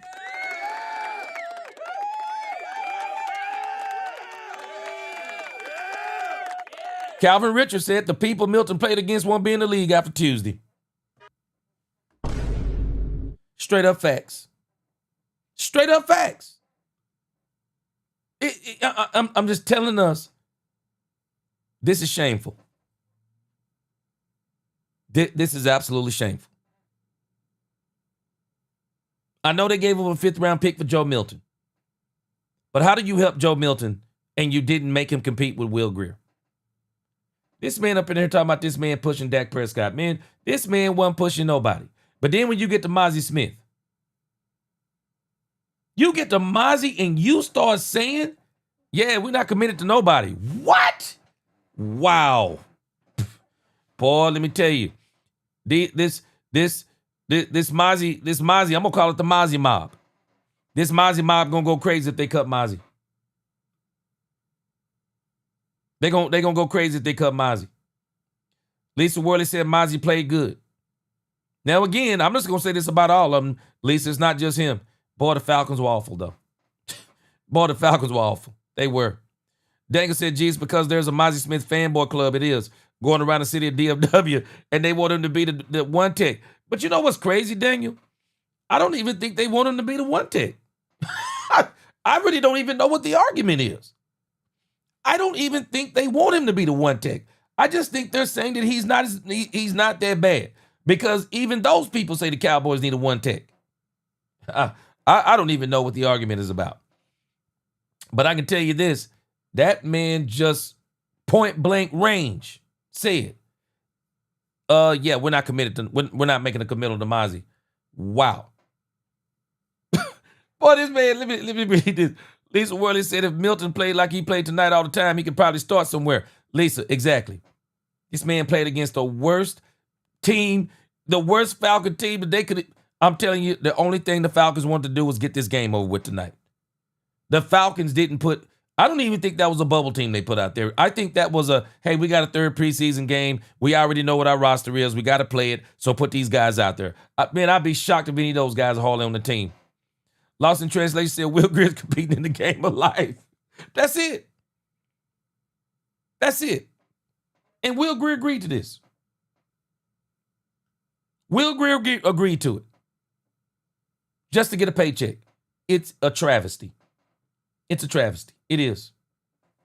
Gene Moore said, G, call it now. It's shot of your puppet.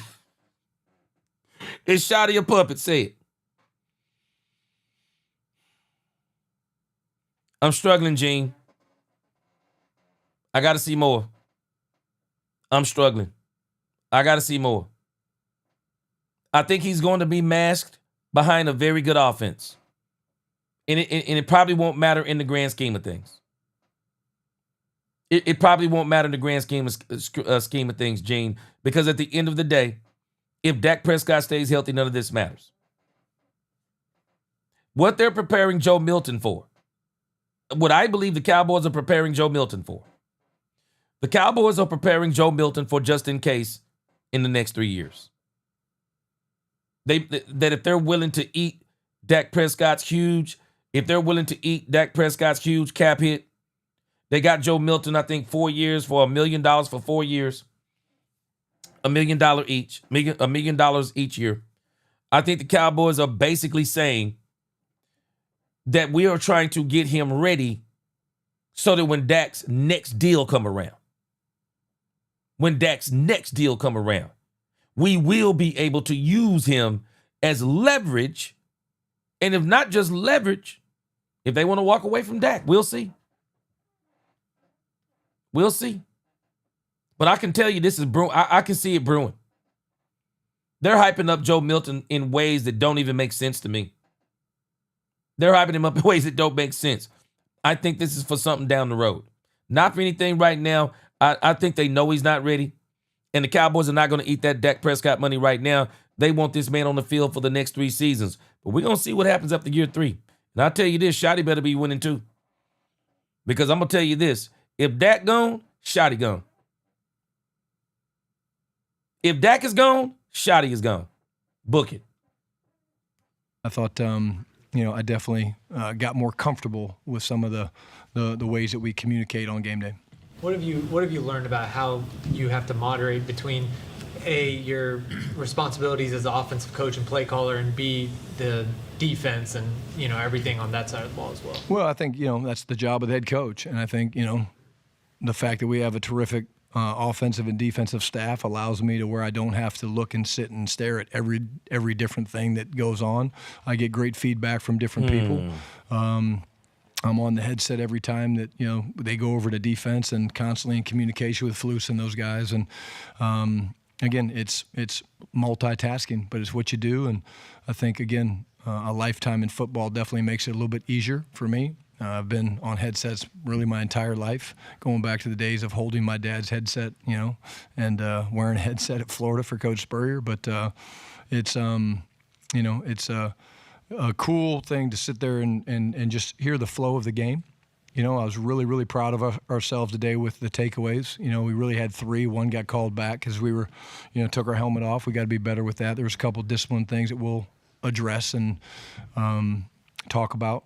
And then, but the goal line stand counts as one. And then, of course, it's the first game we didn't turn it over. So I think, again, how does the score get the way it gets? It's because of, the ball. Now, I want to really put this into perspective for us. Some of these questions to me are very difficult. For example, that question right there. See, these questions are difficult for me because we're talking about players that are not going to be playing. We're really talking about players that are not going to be playing. So when they start talking about some of these things about how does this feel and how does that feel and how does this feel? Well, we're not going to really know what we need to know about Brian Schottenheimer. This is one of the reasons why at this point in time, I can't call him a puppet, but I can tell you this Joe Milton thing has Jerry Jones written all over it. Any of us who know football, you cannot tell me that you really, in your football acumen, thinks this makes sense. This isn't about bashing. This is about evaluating and having the best team. Joe Milton is not ready to be a backup quarterback. Not on a championship level team. Joe Milton can be a backup quarterback on the New England Patriots team because they are a building team. The New England Patriots are building. The Dallas Cowboys are competing this year. I'd be doggone if I got a championship level team that Joe Milton gonna be my backup quarterback. Joe Milton still needs about a couple of years of work. This Falcon team was terrible tonight. Terrible. It's amazing to me that Brian said they ran on us late, but then talking about what we did early. Tell me when the Falcons actually had a team out there. Tell me when the Falcons actually had a team out there. From the onslaught, you could tell, man. It was like, wow, this Falcons team is bad. Bad. You can only play who you play. But again, did Milton look better? Yeah, but we still have to consider the competition. And I'm not going to call him a puppet. But that got Jerry written all over it. Even the Will Greer thing. Y'all think that's shoddy? You talking about competition, but you don't even bring in the third quarterback to compete. Make it make sense. Make it make sense. It don't. You can't make it make sense. It don't make sense. But then when you get to Mozzie, yeah, man, I'm not committing to nobody. What?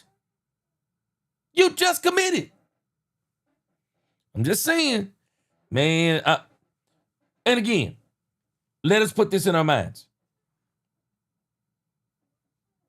We don't really know what Brian is going to be. Brian don't even know because he hasn't coached the first team in a game. Everything they're asking Brian in the grand scheme of things don't even make sense. That's why even the Joe Milton stuff, that's why I keep saying none of it matters if Dak Prescott stays healthy. The Joe Milton stuff makes no difference if Dak stays healthy. We won't be hearing from Joe Milton, I promise you, until that third year of this contract. We won't be hearing any noise from Joe Milton as long as Dak Prescott stay healthy until after the third year, because that's when they can supposedly, quote unquote, walk away from Dak Prescott's deal.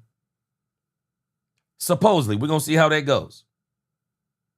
I think this is what this is building up for. I don't think this is building up for Milton to take Dak Prescott's spot over the next 2 to 3 seasons. And again, I got to take what everything Brian is saying in the grand scheme of things. Bro, you're talking about the third teamers right now. We don't know what Brian is going to be. Brian don't know really at this point. Brian don't know what is. He really don't. He don't know what is. Because he hasn't coached the first team yet. He hasn't seen this team out there with the first team. We haven't had a win or a loss with the first team. We haven't seen any adjustments with the first team. So in the grand scheme of things, this stuff is even for him. What does it really mean? But I'm going to tell you this. Bet not get the doors blew off against the Philadelphia Eagles. I'm telling you straight up. Bet not get the doors blew off against the Philadelphia Eagles. Because that's when the heat is going to come on. That heat I'm telling you. If we get the doors blew off us against Philadelphia, that stove going to get turned up so quick. It's going to get turned up quick. I think it's the best game we could have ever played for the first game. I do. Skeptical fans said at least he looked better. Okay, I'll give you that. But if I'm evaluating, I still got to consider, I have to consider the competition. I do. I have to consider it. Now, skeptical fan, I'm in the same spot where you are with Milton. Mozzie played good against third string. Yeah, Joe Milton played good against third string. And this is why, man, I'm telling you, I am so interested to see now what Brian really gonna do. I can see a little gloat in Brian. Yeah, you know, we played good tonight. Yeah, I appreciate him saying that. But all this, everything they're asking Brian, this is why this question that they're asking him, to me, in the grand scheme of things, it really, it's like this is like a rehearsal right now. Because let's be honest, none of tonight applied to the starting team. Nothing Brian can really say applies to the first team. He's never coached them in the preseason, and he hasn't coached them in a regular season. We're going to see what Brian really looked like when he faces those Philadelphia Eagles.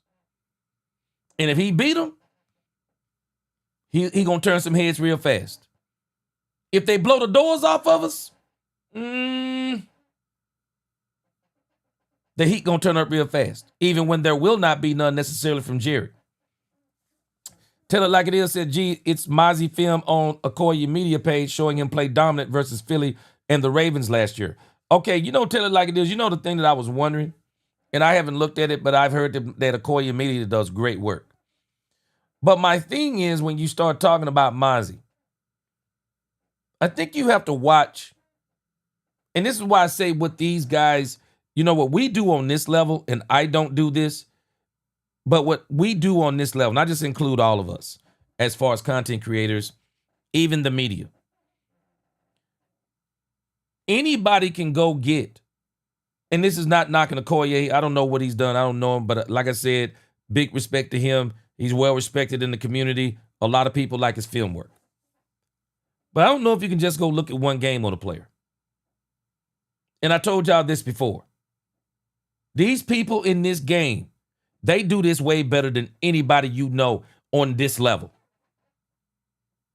I think you will rarely find somebody on this level. And what I mean, as in content creators, I think you're going to be hard-pressed to find anybody on this level that does the kind of work that guys who get paid to do that stuff. They're not on social media platforms. They're not out there putting this stuff and this stuff and this stuff out. No, their job is to go and look at every single play on a player, every single game. They're not just looking at their best game. They're not just looking at their worst game. They're looking at all their games. They're looking at all their plays. They're looking at the hits. They're looking at the misses. They know, and I'm telling you, 99% of the time they know what they're talking about. 99% they know what they're talking about. And I find it to be strange. For as much as people are saying about Mozzie, tell it like it is, Brian don't sound convinced. Brian don't sound convinced to me. Y'all tell me what y'all think. He don't sound convinced to me. No, he don't sound convinced in the least. He doesn't. He doesn't sound convinced. He said the man played better. What in the world? Yeah, he played better.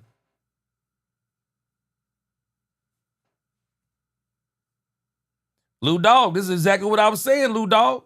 Lou Dog said, yeah, when they went up against the Rams and the backups and the Ravens backup, they looked sus. And we're talking about our backups. He said Atlanta backups were the freshman team. Man, I just think that was the team they said we need to get this preseason game out the way. We already know what our roster is. We don't want nobody to get hurt. That team they put out tonight was atrocious. There's no other way to get around it. Texas boy said, why Will Grier couldn't do the same as Milton? Again, the crazy part is Texas boy didn't even give him a chance. We all know the last time we saw Will Grier, when Will Grier was in Dallas, Will Grier had one of the most incredible preseason games I've ever seen in my life. I think Will Grier only missed, 2 or 3 passes? That year that Dak Prescott called the plays? Man, Will Grier, Dak Prescott got Will Grier a job. That's how good he looked.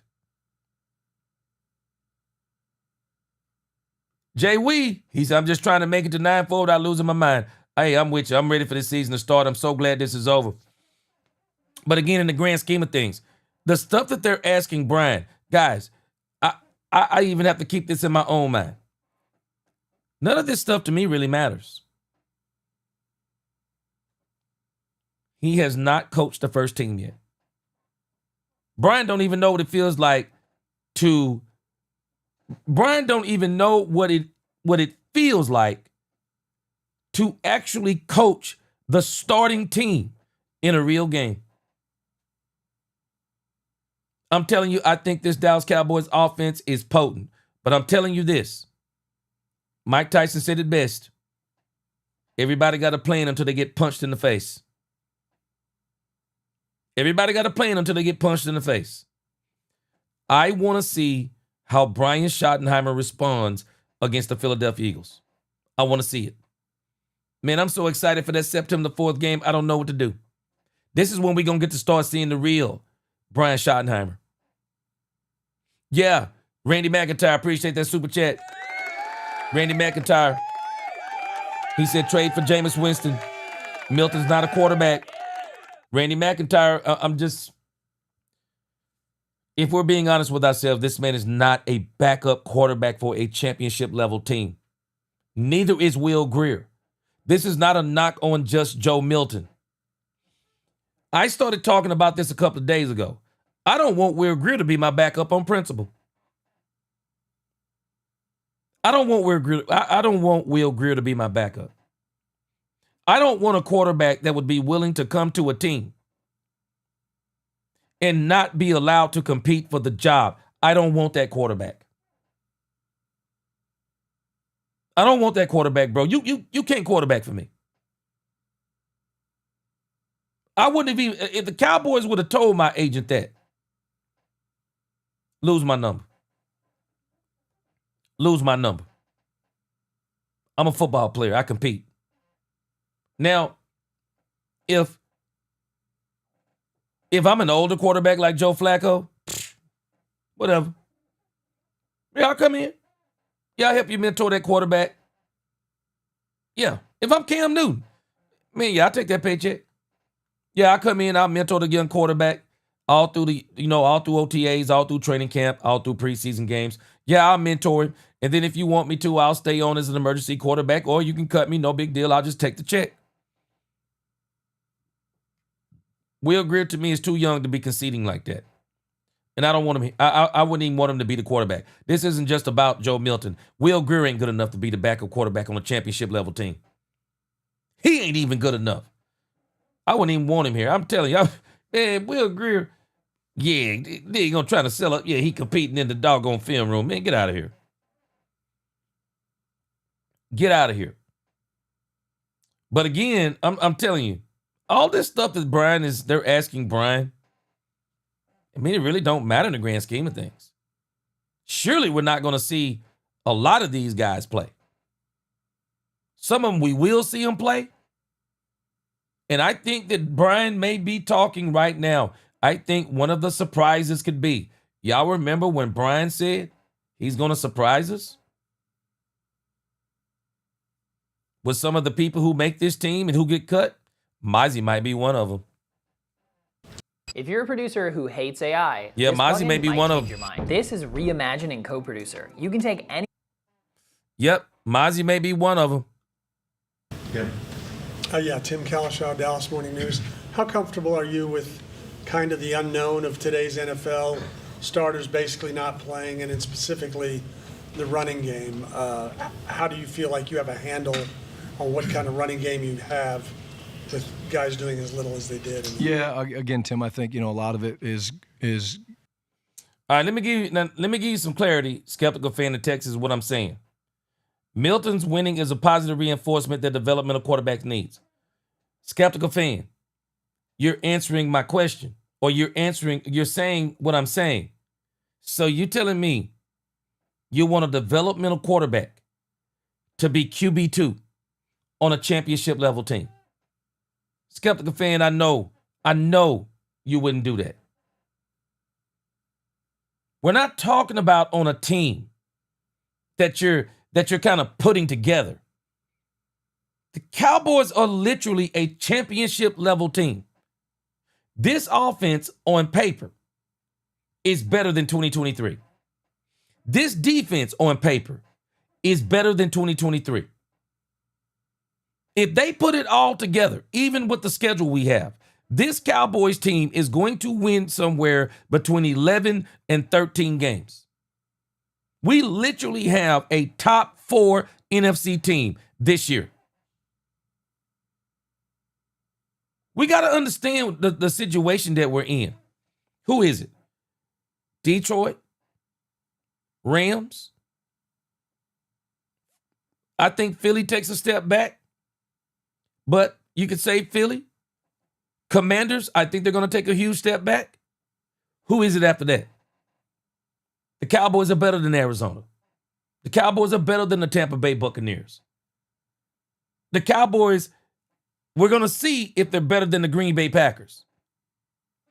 The Cowboys are a top 5 or top 4 team in the NFC. And you're telling me, skeptical fan, you want a developmental quarterback as your QB2 on a championship level team? Ain't no way for me. Ain't no way. Especially with Dak coming off the injury he came off of. Ain't no way. I'm not putting my team in a situation to where we got to see what Joe Milton is during the regular season for 3 or 4 games. And then we got to start scrambling and saying, okay, now we're going to have to go out and get another quarterback. Or what, we going to throw away the season? Because I'm telling you, Joe Milton ain't ready for the competition we're about to face. Joe Milton is not ready for Green Bay. He's not ready for Green Bay. He's not ready for Philadelphia. He's not even ready for the Raiders. He's not ready. He's not even ready for the Washington Commanders. He's not ready for the Kansas City Chiefs. He's not ready. I promise you, he ain't even ready for the Denver Broncos. Joe Milton is not ready for those type of teams. And if we're saying that he is, we're fooling ourselves. This ain't knocking him about winning. I'm knocking Brian Schottenheimer because this seems like that this was a fix from the beginning. That somebody said to Brian that Joe Milton is the backup quarterback to Dak Prescott. That's what I'm saying. Let me spell it out for us. I'm perturbed because somebody told Brian Schottenheimer, Joe Milton is the backup quarterback on this team. No competition for Joe Milton. Everybody but Joe Milton. Now, if you can't see that, I can't tell you. I can't make you see it. But it's simple.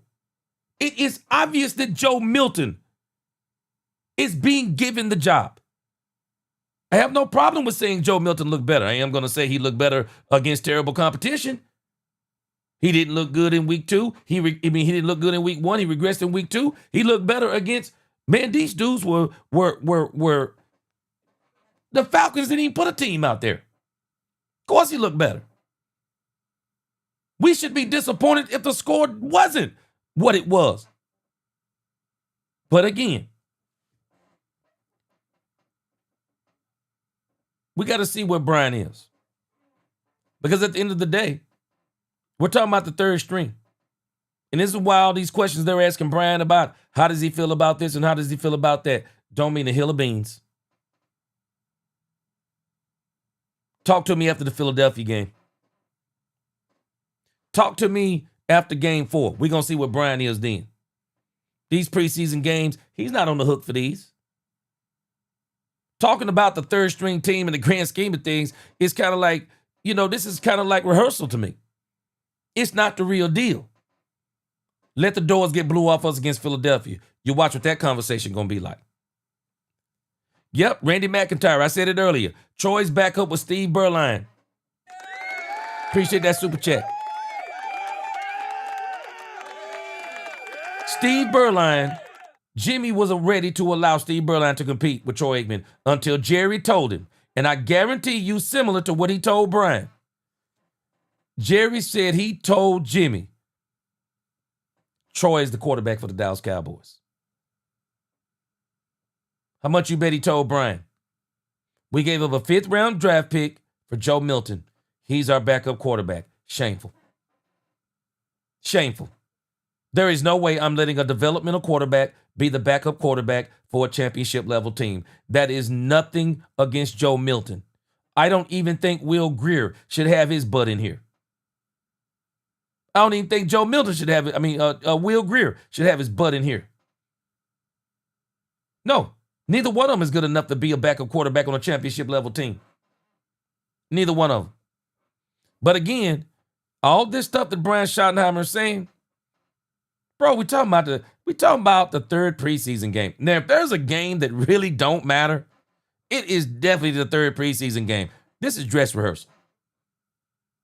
And so even what they're asking Brian, it's just rehearsal. None of this matters. I'm ready for September the 4th. I'm ready for the first post-game show of 2025. It is going to be fire. Either way, it's going to be fire. If Brian wins, it's fire. Because people are going to be saying how good the Cowboys looked. But if the Cowboys get the doors blew off of them, they're going to tear Brian limb from limb. They're going to tear Brian limb from limb. Straight up. So this stuff that we're asking about the third preseason game in the grand scheme of things, it's rehearsal. the information is gathered through practice. You know, we show a lot in practice. We don't show a lot in preseason. You know, I've made reference to the 7-iron. It was a 7-iron and 8-iron tonight.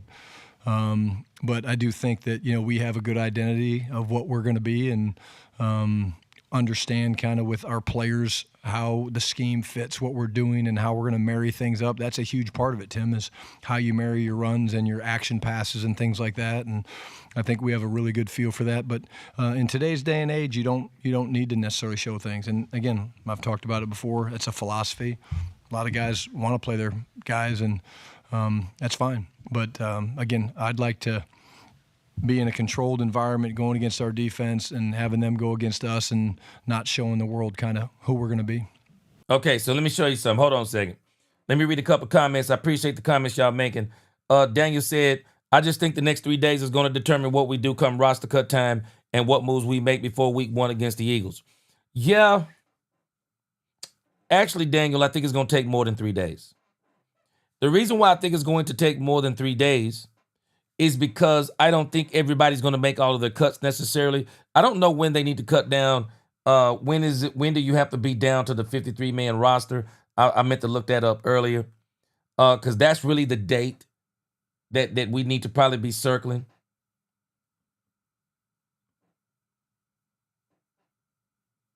That's the date we need to be circling. Let's see here. The NFL teams cut their rosters down to 53 players. Okay, so you're right then. You're talking about Tuesday. You're right. So by 4 p.m. Eastern time, they have to be down to 53-man roster. So you're right. So there's going to be a lot of cuts between now and then. Yeah, we're talking about 3 days. Okay, I got you, Daniel. I'm with you. So I also think it's predicated upon this, Daniel. Who are the other teams going to cut? Who are the other teams going to cut also? Who will they cut? Who will they cut? If there are some players, I think if there's a defensive tackle released, I think the Cowboys will go get him. I think if there's a better running back, the Cowboys may bring him in. If there's a cornerback, the Cowboys may want. I think they may bring them in too. So we're going to see what we look like in the next 3 days. But again, y'all got to realize what I'm telling you. Trey Lance. You know what the Cowboys did right about Trey Lance? Let's be honest. Trey Lance was not good enough to be the quarterback, the backup quarterback of a championship level team. Trey Lance wasn't good enough to do that. That's why the Cowboys allowed Cooper Rush to start over Trey Lance, even though Trey Lance was way more athletically gifted. The Cowboys said he was not good enough at playing quarterback. Joe Milton is not good enough. It's not about him. Will Grier ain't good enough either. They're not good enough to be backup quarterbacks on a championship level team. They're not good enough. This got Jerry Jones written all over it. And as much as I like Jerry Jones, this is got Jerry Jones written all over it. It's crazy. Antoine Jones, think about what you're saying. I don't care if he's grinding. Let him continue to grind. Put him on the practice squad. Let him be the third emergency quarterback. I want him to keep grinding. Prove to me that you deserve to be the backup quarterback of a championship level team rather than us giving you the backup quarterback the same way that the Colts went out there and signed Anthony Richardson as their starting quarterback based on the fact that he's 245 or 255, whatever pounds he was, 6'4", 6'5", got a cannon for an arm, prototypical size quarterback. You're telling me you're picking a quarterback based on attributes? He looked better against, I don't know if there's a worse team I've ever seen in the preseason than what the Falcons looked like tonight. It was trash. It was terrible. It just looked like they were playing a scrimmage. It looked that bad. Texas boy, we have a championship level team on paper. Texas boy, the offense in 2025 looks better than the offense in 2023. The defense in 2025 looks better than the defense in 2023. Dan Quinn would have salivated over the defense, even without a one-tech. Dan Quinn would have salivated over what Matt Eberflus is about to bring into this season. Dan Quinn would have salivated over it. This defense is better than the defense in 2023 on paper. On paper, this offense is 10 times better, Texas boy. And everybody, and Jerry even said in the documentary, they thought 2023 was it. The Cowboys got the number 2 seed with a team that's nowhere near as good as the team we got now. Yeah, we do have a championship level team. I didn't tell you we were going to the championship. But what I am telling you, we have a championship level team when it comes to talent. There is not a better wide receiver duo out there right now. Tell me who the best wide receiver duo is in football. Because right now on paper, the Dallas Cowboys have the best wide receiver duo in football. The only one that I could think right now that could even challenge them, I think there's only 2 wide receiver duos that I could think of, unless y'all tell me something different, that could challenge the Dallas Cowboys. Devontae Adams and Puka Nacua, that's a pretty good dynamic duo. That's a dynamic duo of wide receivers. Them boys are good, both of them. Jamar Chase, T. Higgins. I don't know of another duo that's better than CeeDee Lamb and George Pickens. I don't know of another duo that's better. And when you add Dak Prescott into that, the offensive line they put together, Kevontae Turpin playing partially in the slot with all that speed, when you start figuring out what the Cowboys have, no, the Cowboys have a championship level on paper. We got to see it on the field. But I am not allowing Will Grier or Joe Milton to be my backup quarterback when I know the type of talent I have on both sides of the ball. The Cowboys are a one-tech and a cornerback away from really being that good. To really being that good. And I would even dare say a running back if they decide to go and even say we're going to improve at the running back position. But I am not allowing Joe Milton to be the backup on a championship level team. If I got a team that I'm building, yeah, okay, Joe Milton can be the backup because I want to see if he can push the guy who I got that we're building with. But not on a championship level team. Him nor Will Grier. Coach Sydney Staples, D210 Sports. How much is a player peaking here at the end of preseason? How much does that weigh on you and move the needle at all when you're making that initial 53-man roster? It's part of it. I think you see trends with players all the time, especially young players, because they're learning, they're trying to figure things out in the beginning, then they're out in Oxnard and they're going through practice and the pace is different and the pads come on and that gets a little bit different. But, this is a cumulative thing where we go back and from the minute they got here, I'm talking about young players and even new players. From the minute they got here, we've been evaluating them, and we've been evaluating them as players, as people, how they process information, how they handle information overload, how they take information from the meeting room to the field. And so the preseason is one of those tools that we use to evaluate, but we're not going to, look at tonight's game and say, okay, this has extra weight. It doesn't. We're going to go back and make the decisions based on, okay, let's go back to OTA 1. Exactly. Come on, man. I understand she's asking the question. You peaking by game 3?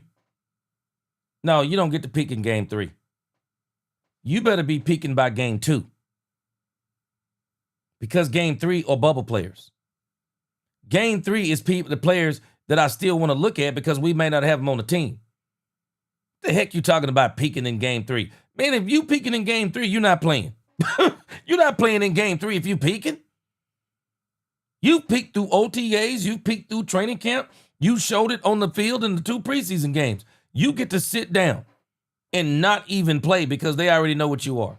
Man, you ain't peaking by game 3. And that's why I'm telling us this stuff that they're selling us is a bunch of bull junk. Ain't no backup quarterback peaking in game 3. The backup quarterback don't even play in game 3. That's why Kirk Cousins ain't playing. Game 3 should have been all Will Grier if he's actually the backup. Whatever Joe Milton was going to show you, he should have showed you by game 2. It's crazy. Peaking into game 3 of the preseason. Come on, stop it. Let's go back to training camp practice 5. Let's go against the scrimmage against the Rams. And did this player continue to show up and do things the right way? I think things got sloppy late. We need to look at that, because, again, you can't shoot yourselves in the foot and win in this league. You can't have the discipline penalties that we have, and we'll address those. Noah? Dallas. Coach, we caught up with your family before the game. Your mom specifically very proud of you. What does that mean to have her in attendance and kind of a full circle moment to be on the field today? Well, I appreciate you saying that. I think, hey, look, at the end of the day, I think she's proud of me no matter what.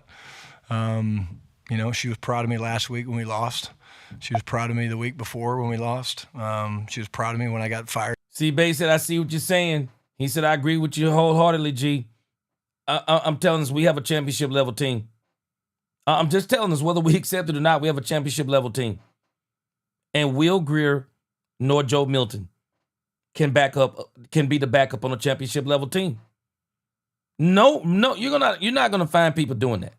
Not if they think they have a championship level team. No, they're actually looking for a very good backup quarterback and not somebody who is a developmental quarterback. You're actually looking more for, and I would probably still want to look for better, but you're actually looking for a Jameis Winston. I mean, you're looking for quarterbacks who are established that can literally carry you 3 or 4 games. We know Jameis Winston can do that. He kind of fell down the stretch last year, but he played pretty good for about 3 or 4 games. In Seattle, but look, I'm all about family, Noah, and I think my family's everything to me. I've talked to you guys about it before. To me, it's 3 things: my faith, my family, and football. And again, having them around and supporting me is something so special for me. And what makes it even better is she gets it. She's sat in stadiums for really over probably 50 years, and so she gets it. So she's a great sounding board, just like my wife is, and I'm blessed to have 2 people like my wife and my mom that I can talk to about not just football but life. Okay, we're gonna go back on that. We'll go back on this, Justin Bradley. But if you listen to Brian Schottenheimer, I think he said it clearly. Clarence Hill said, did Joe Milton do enough tonight to be the backup quarterback for Dak Prescott? He said yes. Then when they asked him about Mozzie Smith, he said we have a very competitive team and we have a very competitive defensive line and we're not committal to nobody. That's what he said. He said we're not committal to nobody. Now, are we saying contextually that he said that he's not committed to nobody on the defensive line? That didn't sound like what he said to me. He said we're looking at the tape overall and we're not committing to anybody, but he committed on Joe Milton. That's what he sounded like to me. That's clearly what he sounded like to me. But I'll be honest with you. If any of us are being truthful with ourselves, y'all already know. Y'all already know, and let's all be honest. The Cowboys were committed to Joe Milton the day they gave up a 5th-round draft pick for him. And that's the facts. That's the facts. Will Grier was nothing but smoke and mirrors. That's all Will Grier was. Smoke and mirrors. They never let him compete. Somebody said we gave up a 5th-round pick for Joe Milton, and he's going to be on the team. That's it. That's it. Bottom line. They gave up a 5th-round pick. That's what they're saying. That's got Jerry Jones written all over it. We gave up a 5th-round pick, and we're letting him play. Period. End of story. None of this matters if Dak stays healthy. If Dak stays healthy, it's all good. Texas Boy 1, A.J. Brown. Yeah, they already saying A.J. Brown might not be playing. Said he might not be playing, but we'll see. I got a strange feeling that A.J. Brown going to do everything he can do. He gonna do everything he can do to be in that game. He is.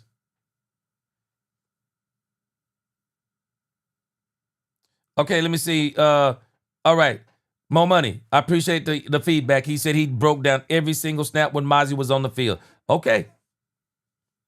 Again, they say this guy's work is impeccable, so I am not doubting it.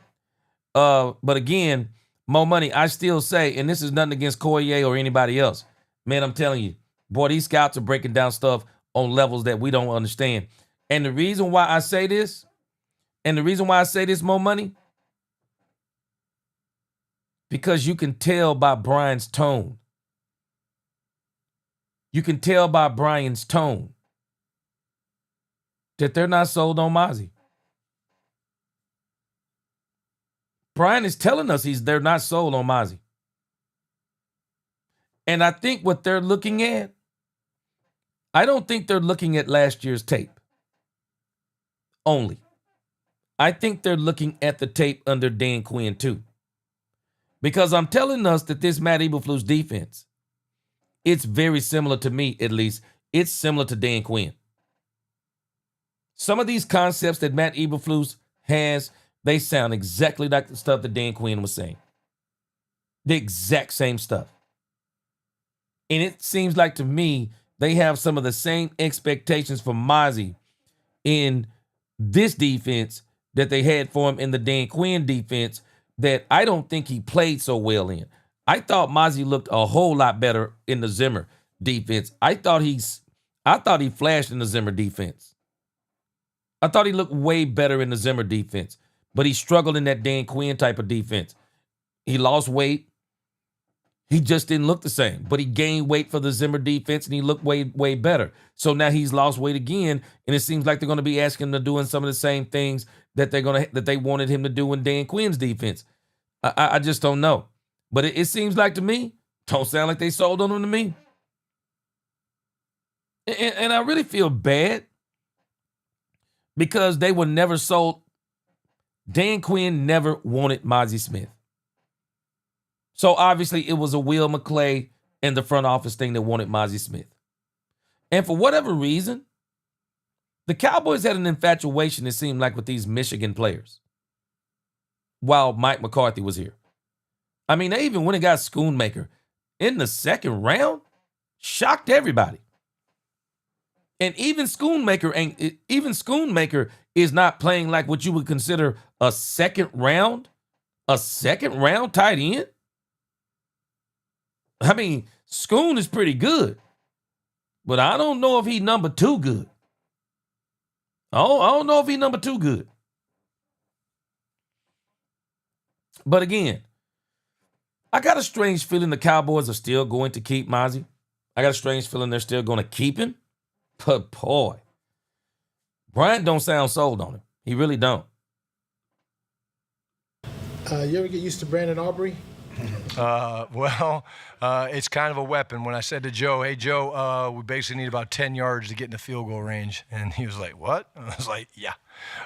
So no, you really don't. But Cowboys need to pay Brandon Aubrey tomorrow. Cowboys need to pay Brandon Aubrey tomorrow. They need to get that man done. That man kicked a 64-yard field goal like it was a 40-yarder. Shoot, they need to pay that man. Great to get him that kick in the preseason. And, again, it was cool to come out in the second half and do the double dip, which we've talked about, where you execute the 2-minute drive, you get in the field goal range, you get the kick. And then we talked about at halftime that we got the ball first, and that was part of the plan. We thought we could start fast by deferring and putting the defense out there, and we did that. And then to be able to double dip in the second half was good to see. Third down, were you thinking field goal at that point, or you were just trying to, I know you always think ahead in those situations. Yeah, I think we got into a little bit of a longer situation. I don't remember it exactly, Calvin, but, at one point it was kind of more with the time and stuff. We were kind of playing for the field goal. And, I thought Joe did a nice job managing that and handling that. And we had a drop, I remember, on a slant. I think Trayshawn had a drop that, he'd love to have back, that we were trying to get up there and kind of clock it. But, yeah, again, I thought Joe did some really nice things tonight. I'm excited to watch the film, and we're tough graders when it comes to quarterbacks. But I thought he looked, like I said, way more comfortable tonight. Sanders is healthy? Because I noticed he didn't. Yeah, he got dinged up a little bit on his shoulder, but I think he's fine. Correct. Brian, on Blue, opening kickoff, he makes a tackle. for a rookie running back who, I don't know how much special teams he played, does that, you know he can run, do some things, but I think he had a good pass protection on that first drive as well. Is that the stuff that stands out more to you guys when you're thinking of how you're putting your roster together? It's a great point. I mean, we know he can run. We've all seen him run. I think he's got some work to do on the kick return stuff. Almost got us a safety on that one. But, so, again, I screw stuff up all the time. So I think, but yeah, he did. He came across on a blitz. They were in a little diamond front, and so he had to come across. Great job on the blitz pickup. Saw the tackle on special teams. So, yeah, when you see that stuff for a young player like that to do things he's never done, that gets you excited as a coach. The end of half scenario, all calling the timeouts leading into that, and obviously having the timeout in your pocket to have the field open to you. Is that the stuff you're going back and forth with Peter on during that? Yeah. I mean, Ryan Feeder, he does not get enough credit. He has obviously been doing it for a long time with Mike, and again, going back to Green Bay. But what I love about Feeder is, he's just so calm, and he's I get worked up a little bit on the sidelines. I'm an emotional guy. I like energy and juice, but he's got the ability, when I hear his very soft and subtle tone, it's very relaxing for me. So he does a great job. And again, we talk about it all the time. I mean, we practice those things, and practice is supposed to make it perfect. It's not always perfect, but I do think that we took a positive step in that direction tonight. Hillman Henderson, Gilmer Mirror. Brian, we've already talked about all the good things that you did. You got a lot of tape to look at. Do you feel like the performances of some of these guys that were on the bubble tonight, this did more to help you make that decision, or does it just make it tougher with the cut down coming Tuesday? I think it's going to be tough. I really do. I think it's going to be tough. Why? Because I think we're a talented roster, and we've got some really, I would say, very. Yeah, he's right. It's going to be tough because, as I just pointed out earlier, the Cowboys' third string is pretty doggone good. Yeah, I mean, it really is. Because the Falcons paled in comparison to the Cowboys' third string. Cowboys' third string is pretty good. Yeah, they got an issue on their hands and I think what the Cowboys are really going to be struggling is, what do they do in the wide receiver room? What do they do in the wide receiver room? What do they do in the defensive end room where they're so deep? There are some positions that the Cowboys have absolutely got to deal with. What do they do in the cornerback room? I think the Cowboys got a lot of fat in the cornerback room. I think they got a lot of bodies in. I think they got quite a few bodies in there of guys that if they had a choice, they wouldn't be really going with them. So they got to really decide on who are they going to cut and okay, can you pick up somebody, whatever. Now let me tell y'all. I got a couple of things I want to address here, but I'm gonna let Brian finish. And I'm gonna come in here. I like some of the comments y'all making. Very competitive position battles, and there's numbers and. When you're looking at a 53-man roster, you're like, man, okay, where are you going to fit these guys? And there were some guys that I thought stepped up tonight that made a great statement saying what they wanted to do. Elijah Clark's a guy that's missed some time, and he stepped up and did some great things tonight. So it's supposed to be hard, and it's supposed to be require very long conversations and hard conversations and back and forth. And this is why you don't hire yes men on your staff. You want. I want to make sure we remember this statement because Brian keeps saying this. Second time he said it. Brian said you don't hire yes men on the staff. Okay. So we're going to observe what Brian is going forward. Because right now, I'm struggling. And I'm going to address a couple of things y'all said right here. People that'll be like, hey, I don't see it that way. Okay, well, why? And those are the same type of conversation we have with Will and Steven and Jerry, and then we make a decision that's in the best interest of the Cowboys. Already. One more. I'm sorry. One more. My apologies. I'm sorry. The plan for Booker was not to play tonight. Correct. And as you went on, you decided not to play Thomas tonight. That was also part of the plan too. Correct. Heck yeah, you don't want to play them. He did get taken out on one of the. There was a gunner that got booked, but he's fine. So he did have contact tonight. Yeah, he had some contact tonight. All right. I like that from Brian, but in the grand scheme of things, it don't matter, guys. The only press conferences that actually matter from this point forward All this stuff that we've been hearing from Brian Schottenheimer, I want y'all to understand. It's all been rehearsal. That's all it's been. This team is top heavy. It's top heavy. In certain places, it's top heavy. But I'm going to tell you where it's the most top heavy. Quarterback. Once again, just like in 2021, 2022, and 2023, this season is predicated upon Dak Prescott. I don't care what this team has put together. If Dak Prescott don't stay healthy, it's going to be a problem. We are not good enough at the backup quarterback position. We're not. And I'm going to use something, that Daniel Rogers is saying, Daniel Rangers is saying, formerly Daniel M. Let me show you what he said. Let me start from Texas boy above him. Winston trash. Texas boy. Well, if Winston is trash, well, what do you call Milton? There is no universe where Joe Milton is better than Jameis Winston right now. There is not a coach in this league right now. I promise you, Texas boy.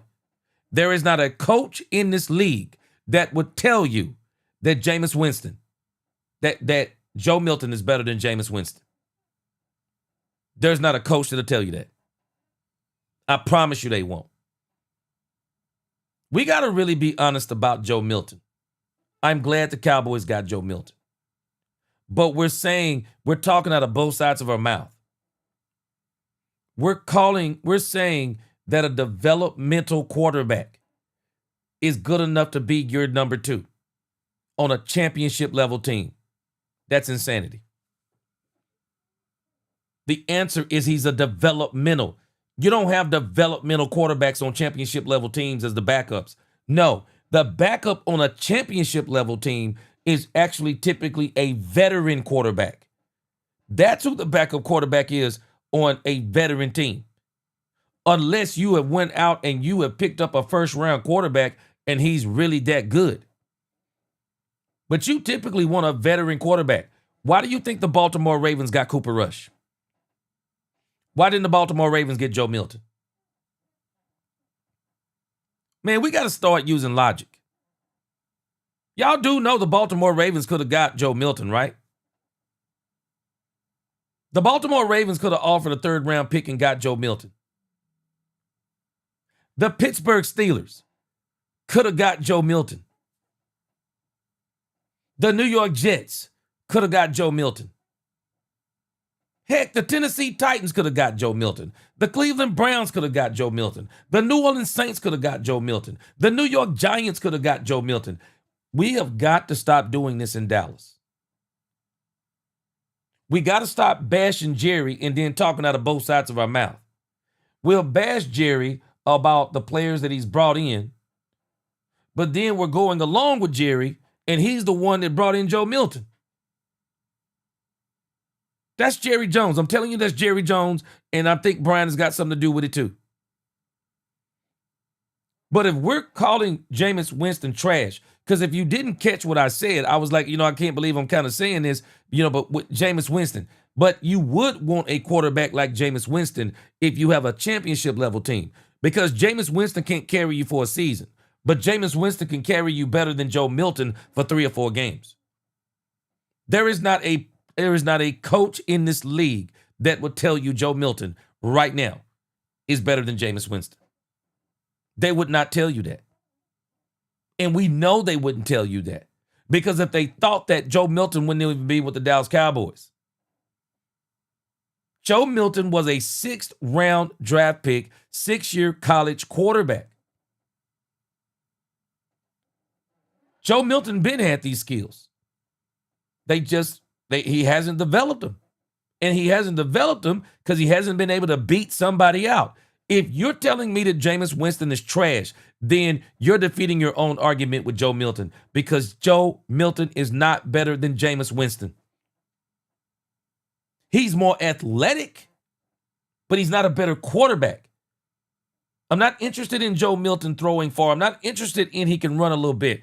He can't play quarterback against the best teams in this league. And we know this because for the last 2 weeks, he was abysmal against second teams. But tonight I don't even think the Falcons had a third team out there. I just think it was fourth. I don't even know what it was. It was terrible. Let me use something that Daniel Lim said.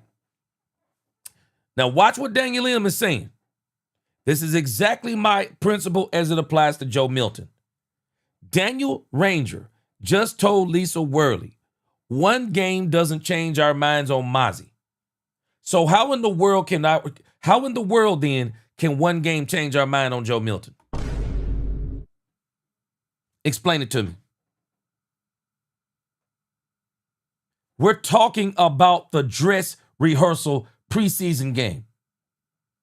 You're telling me the dress rehearsal preseason game. That's the one you're saying? Yeah, man, Joe ought to be the second. He ought to be the backup quarterback for Dak Prescott. No. No, game 1 and 2 is when you say, is he good enough to be the backup quarterback? Because he's actually playing against backups, and that's going to tell us kind of where he is. He's not good enough to be the backup quarterback on a championship level team. He's not. And I told y'all going into this game, there was nothing Joe Milton could do to change my mind. Because game 1 and 2 were the games. The third game, I'm sorry, but you shouldn't even be playing. The guy who is the backup quarterback shouldn't even be playing in game 3. Game 3 should have been all Will Grier because that's what the Cowboys did the last time they cut Will Grier. When they made the decision that Cooper Rush was going to be the number 2 quarterback on this team, Cooper Rush did not play the third game. Will Grier got an opportunity to showcase his talent to the rest of the league because the Cowboys had already decided by game number 2 that Cooper Rush was going to be the backup quarterback. Because by game 2, in actuality, you probably should already have come to that conclusion. You don't let Joe Milton start all 3 of the games and then you put in Will Grier in the worst part of the games and then say, now show us what you got. It's bull junk. And we know it is. We know it is. It's bull junk. And this and that. I agree with you. I hope we don't bring in Jameis Winston. But if you don't want to bring in Jameis Winston, then again, why would you want Joe Milton, a developmental quarterback who looked terrible against the 2 second teams he played against, but then the night when he plays against the scrubs of scrubs and he looks better, we're ready to make him QB2? No. Cowboys need to actually go out and get a QB2 and keep Joe Milton on the squad. Keep developing him. Joe Milton needs about 2 more years because Joe Milton will not get enough reps. Because now that the preseason is over, if Dak Prescott stays healthy, he will not be getting any more live reps for another however many games we go this year. And his only reps will continue to be in the preseason because he's not beating Dak Prescott out over the next 3 years.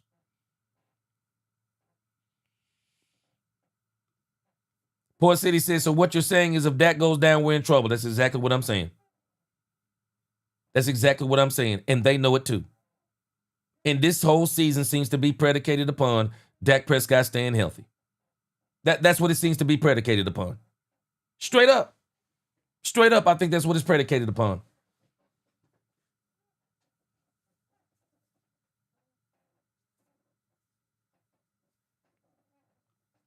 Again, V52, yeah, I believe Shotty already know what Grier can do. He was here when Dak called that game. I don't care who was on that field. Shotty is getting in his rhythm, calling plays. And again, that's why I think that this is all just rehearsal. V52, none of anything he said tonight matters. Nothing. Everything that we've been hearing means nothing. Because we're talking about the third team tonight.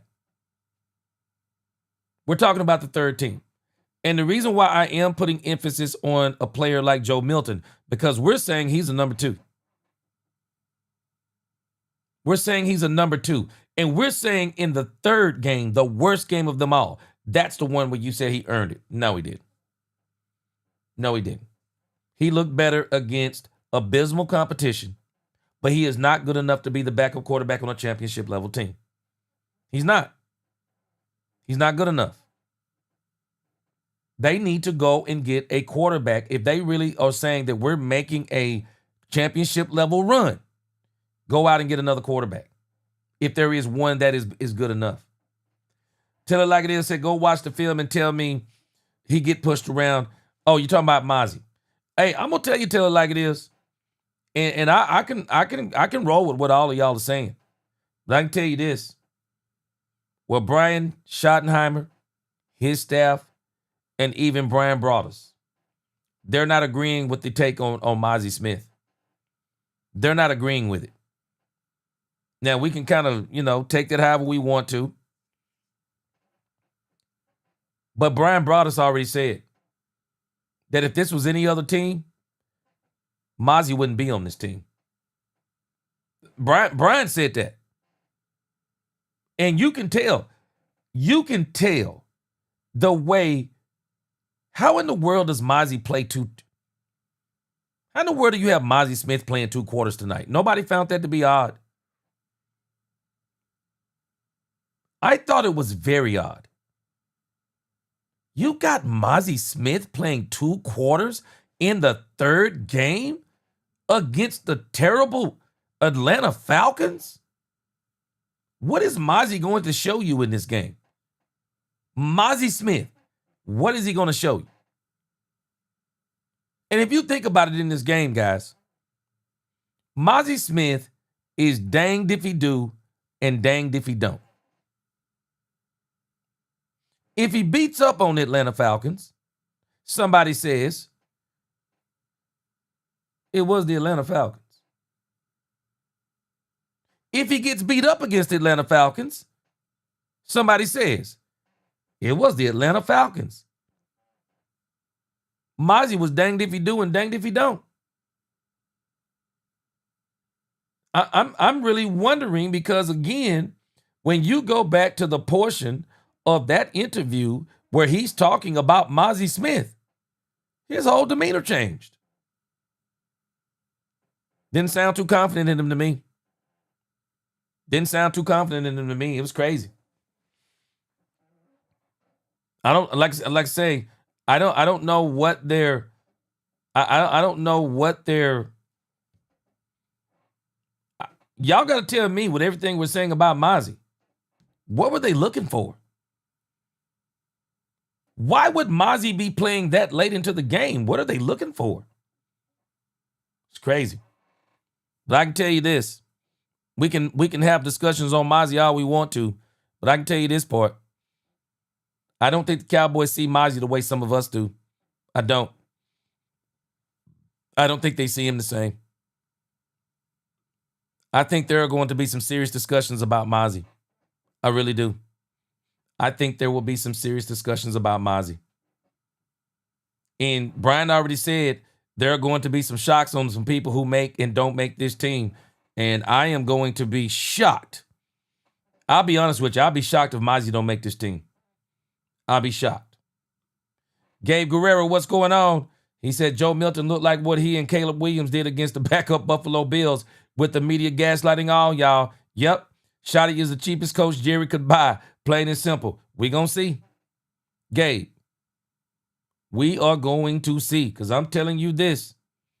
I am so excited about this September the 4th game. I don't know what to do.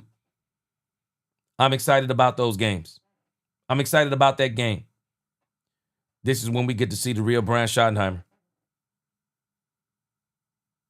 Let me tell y'all something right now. I was having this conversation last week with some of us. Brian Schottenheimer is always trying to give the right answer on everything. I've noticed this. Brian Schottenheimer has the gift of gab. He's always got the right answer. Brian Schottenheimer always has the right answer. But Brian Schottenheimer, this is why I want to see what he does for another year. I want to see what he does this year. These interviews that we've been listening to Brian Schottenheimer give in OTAs, they've all been good. These interviews we've heard all through the training camp, yeah, he's been good. These interviews we're hearing during the preseason, yeah, they've all been good. You're gonna see the real Brian Schottenheimer after this Philadelphia Eagles game. You're going to hear the real Brian Schottenheimer. And we're going to see what Brian is really about. Not after the wins. What is he going to sound like after the losses? That's what I want to hear. I want to hear what he sounds like after losses. And then I want to see not only what does he sound like after the losses, how do we adjust when we come back? But again, I think Brian is in a very good position because I think we've seen too many times already Dak Prescott can win up under anybody. We saw Dak do it up under Jason Garrett. We saw Dak do it up under Mike McCarthy. We seen Dak do it with Kellen Moore. I mean, we've just seen Dak be successful. So I think they're banking on this. I really do. I think they're banking on all of this. Dak Prescott stays healthy. Dak Prescott has George Pickens. The Cowboys scored 30-plus points a game. The defense plays with a lead. Pin their ears back. Go out with one of the best pass rushers. Because I'm telling you, I won't be surprised if the Cowboys is one of the top teams in the league in sacks. I won't. Their pass rush is going to be incredible, I believe. I believe the pass rush is going to be incredible. Mile High City.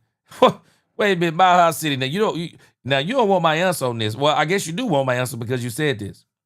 Mile High City said, would you be saying the same thing if Shedeur was with Dallas? No. Shedeur Sanders right now to me is better than nobody has to agree. I think right now Shedeur Sanders is better than Joe Milton. I think Shedeur Sanders is better than Joe Milton. There is no universe where I'm taking Joe Milton over Shedeur Sanders. I wouldn't. Because if I got Shedeur Sanders, I'm pretty much saying Shedeur Sanders is going to be my starting quarterback within the next 3 years. No, Shedeur Sanders is better than Joe Milton. Do people not understand? Shedeur Sanders, and I'm sure you know this, and this is why you're asking this, Mile High City. I'm pretty sure you know this. Shedeur Sanders has had to get it out of the dirt. They haven't let this man work out with the first team nor the second team. This man was working out with ball boys. And every opportunity they give him, all he does is shine. Gets in the first preseason game. He played against starters. Shedeur wore them boys out. They had some of their starters out there. He wore them boys out. No, Shedeur is better than Joe Milton. Right now, Shedeur Sanders is better than Joe Milton. There is no way Shedeur Sanders should have won in the 5th round.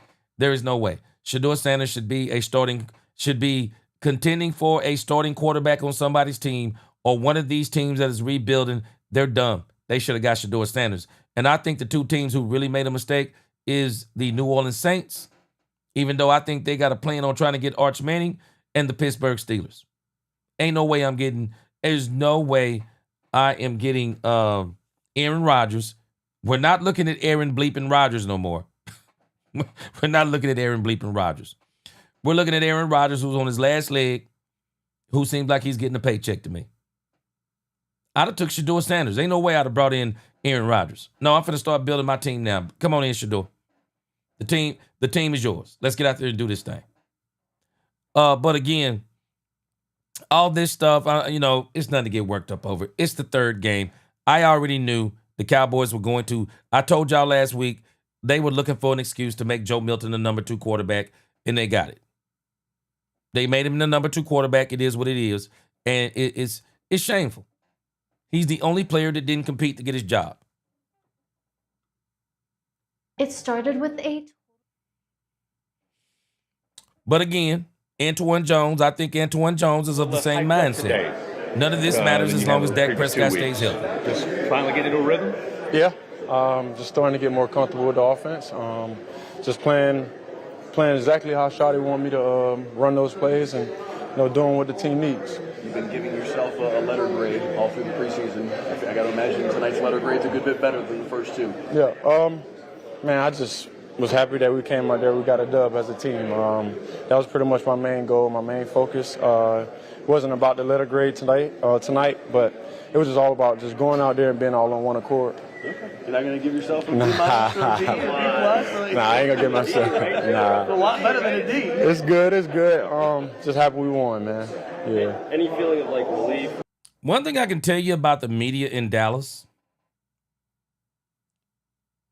it is going to have to be studied how much this media hates Dak Prescott. They gravitate towards. We have watched this now for at least 4 seasons. Every backup in Dallas, they gravitate towards him. They gravitate toward every backup in Dallas. No other team does this. I'm telling y'all, no other team does it. No other market gravitates towards the backup quarterback like the Dallas media has done over the last 4 years. It is insane to me. They want this man to be. I'm telling you, there are media members who want this man to be the quarterback over Dak Prescott. What's the media feeling after? I wouldn't say relief, because if you say relief, then that's just basically being complacent. I'm not a complacent person, so just trying to build from this one. There are some things that I can clean up during this game, so just try to keep working at those things, and just the things I did well, just keep trying to get those throws after practice and during practice. So just keep chipping away. Can you speak to a couple of the young receivers who are driven, like Jalen Brooks? Yeah, absolutely. Those guys have been showing up since offseason. Jalen, Crop, Trayshawn, Kelly. Josh Kelly, they've been showing up since the offseason. Anytime I text those guys to show up, even watch film at my house, or whether it be just to go to the field and a spot catch, like they was always there. And I feel like that as a quarterback, that touches your heart, because you know that you have guys that you can depend on and that knows and actually that wants to work. So the touchdown to Jalen. How good did that throw feel? How big was that play? Man, I had my footwork wrong. I wasn't supposed to play action on that one, but it's cool. It scored. It felt great, just because I threw him a pass like that in practice. So just like I told them guys, every time we got in the huddle, was just treat it just like practice. You know what I mean? Like, these guys bleed just like us. Go out there and just have fun. Do your 111, execute the play as is. You talked getting ran early on in the first quarter and picked up a first down. We really hadn't seen you do that. We know that's a part of your game. Mm-hmm. Was that something that you wanted to establish and kind of, maybe get that rhythm going a little bit to kind of ease things up? Yeah, just kind of get myself going too as well. I don't want a hit to be on me and not me looking. Right. I'd rather it be, me running the ball or whatever it be, just let me deliver the blow first. Are you surprised you didn't run more this preseason? I wouldn't say surprised. Just I like that more money. Understand the offense and put myself in better situations. Joe, you mentioned the receivers, but what'd you make of the running backs today, especially also the guys up front? They was running. Yeah, they was running. Yeah, I like what you said there, more money. Now, let's think about this, though. Ferguson didn't have to compete because Ferguson is actually better, at least in my estimation, more money. You tell me if you disagree. Ferguson is actually better than every tight end we have on the team. I don't really think we have anybody on the team that can actually compete with Ferguson. Ferguson is the best tight end on the team. You tell me if you disagree. But I just think he's the best tight end on the team. And you will have certain players, starting quarterback, $60 million. They probably not competing. CeeDee Lamb, number 1 wide receiver, not competing. And the reason why they're not competing is because of the grand scheme of things, they're out competing everybody anyway. Dak Prescott did something this season that I thought was this training camp, more money, that was fascinating. And I talked about it on X the other day. And people aren't giving Dak Prescott enough credit for this. Dak Prescott played so good this training camp that this runaway Joe Milton train, it got derailed. It not only got derailed because Joe Milton didn't play as good, But Dak Prescott has been awesome this training camp. Absolutely awesome. They'll highlight Joe Milton throwing a 65-yard bomb. Well, Dak Prescott was throwing 40 and 50 and 55-yard bombs. To them, it wasn't a big deal because it wasn't Joe Milton. But CeeDee Lamb also. CeeDee Lamb, who's competing with CeeDee Lamb? He's going to outwork every wide receiver on the team, including George Pickens. So there are some people that it's hard for them to compete because they're better than everybody. And I would say Jake Ferguson, you tell me if you agree or not.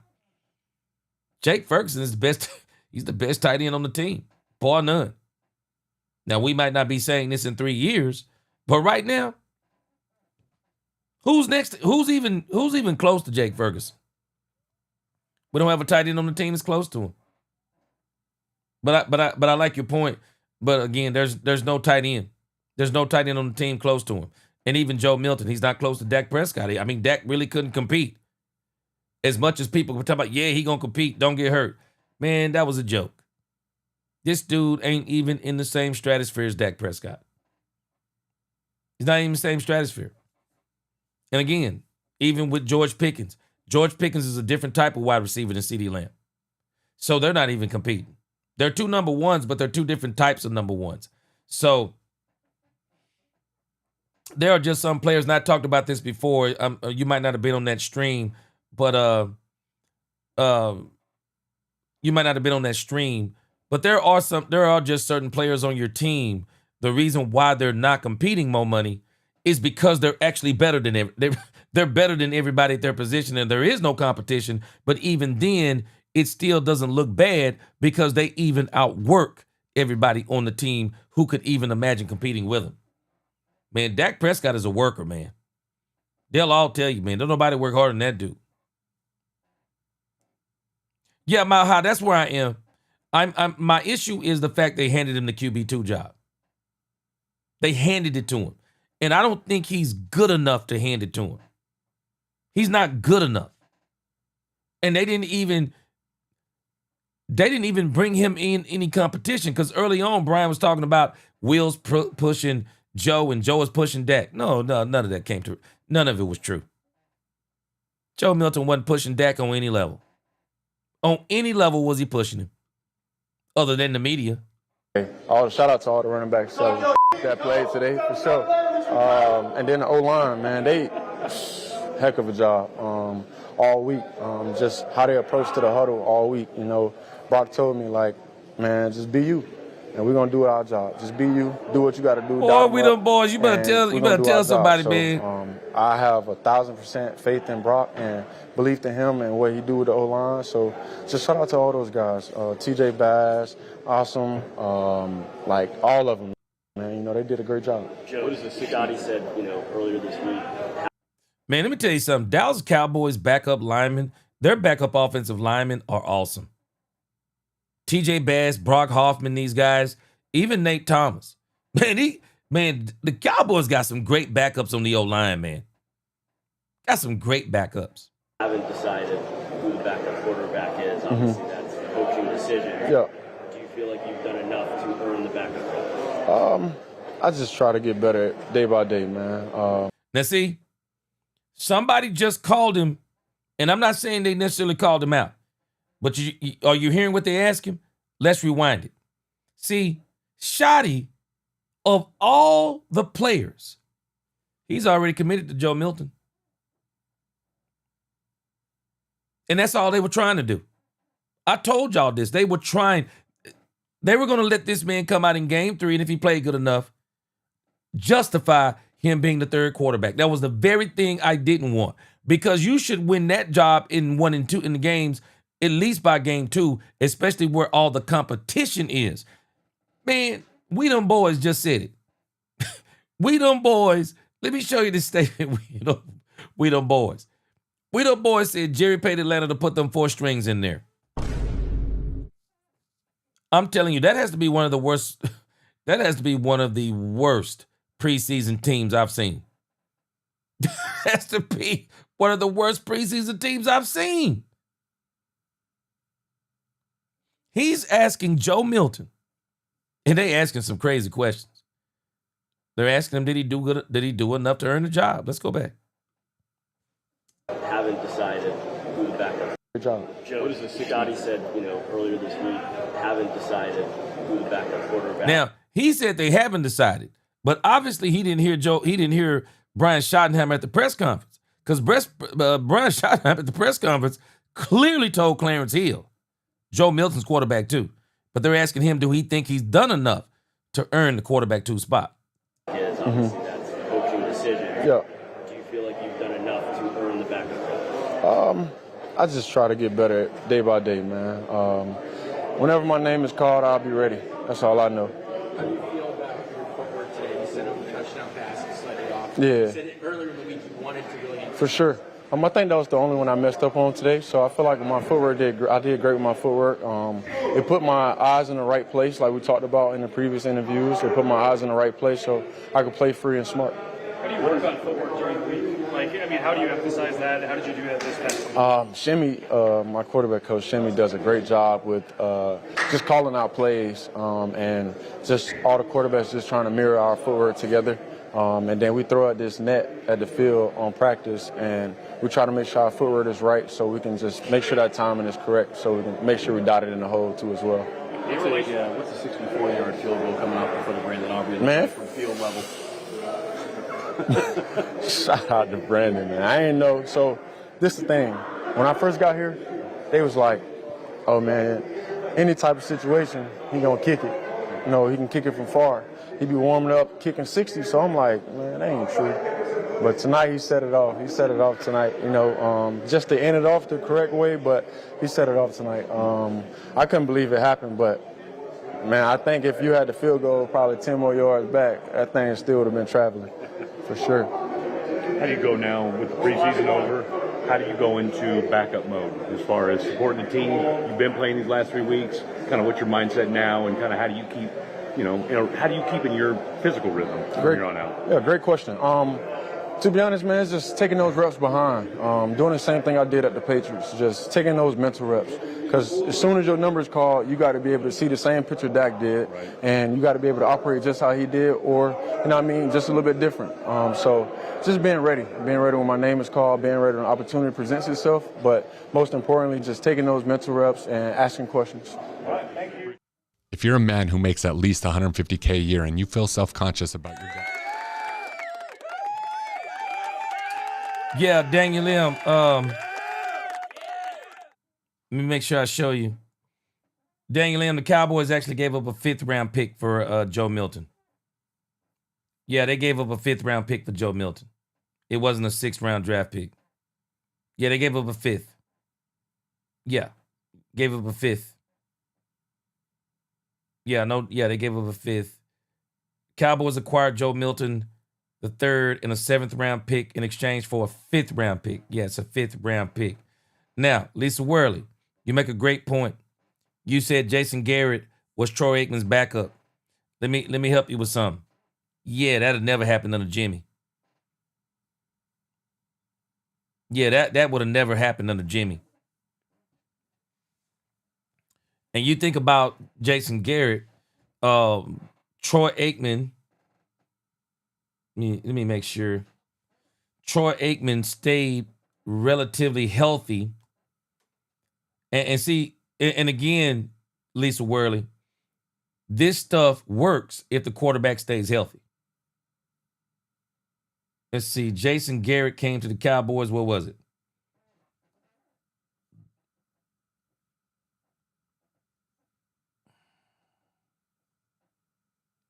Cowboys drafted Jason Garrett. Okay, Garrett was actually there in 1990. Was he really? He wasn't the backup quarterback in 1990. I didn't even realize that Jason Garrett was on the Cowboys that long. Let me see here. I'm going to say, I didn't think he came to the Cowboys in 1990. Jason Garrett came to the Cowboys in 1992. And he did not, if I'm not mistaken, he did not become the second quarterback until after, I believe, Jimmy left, if I'm not mistaken. I don't think he was the second string quarterback with the Cowboys until after Jimmy left.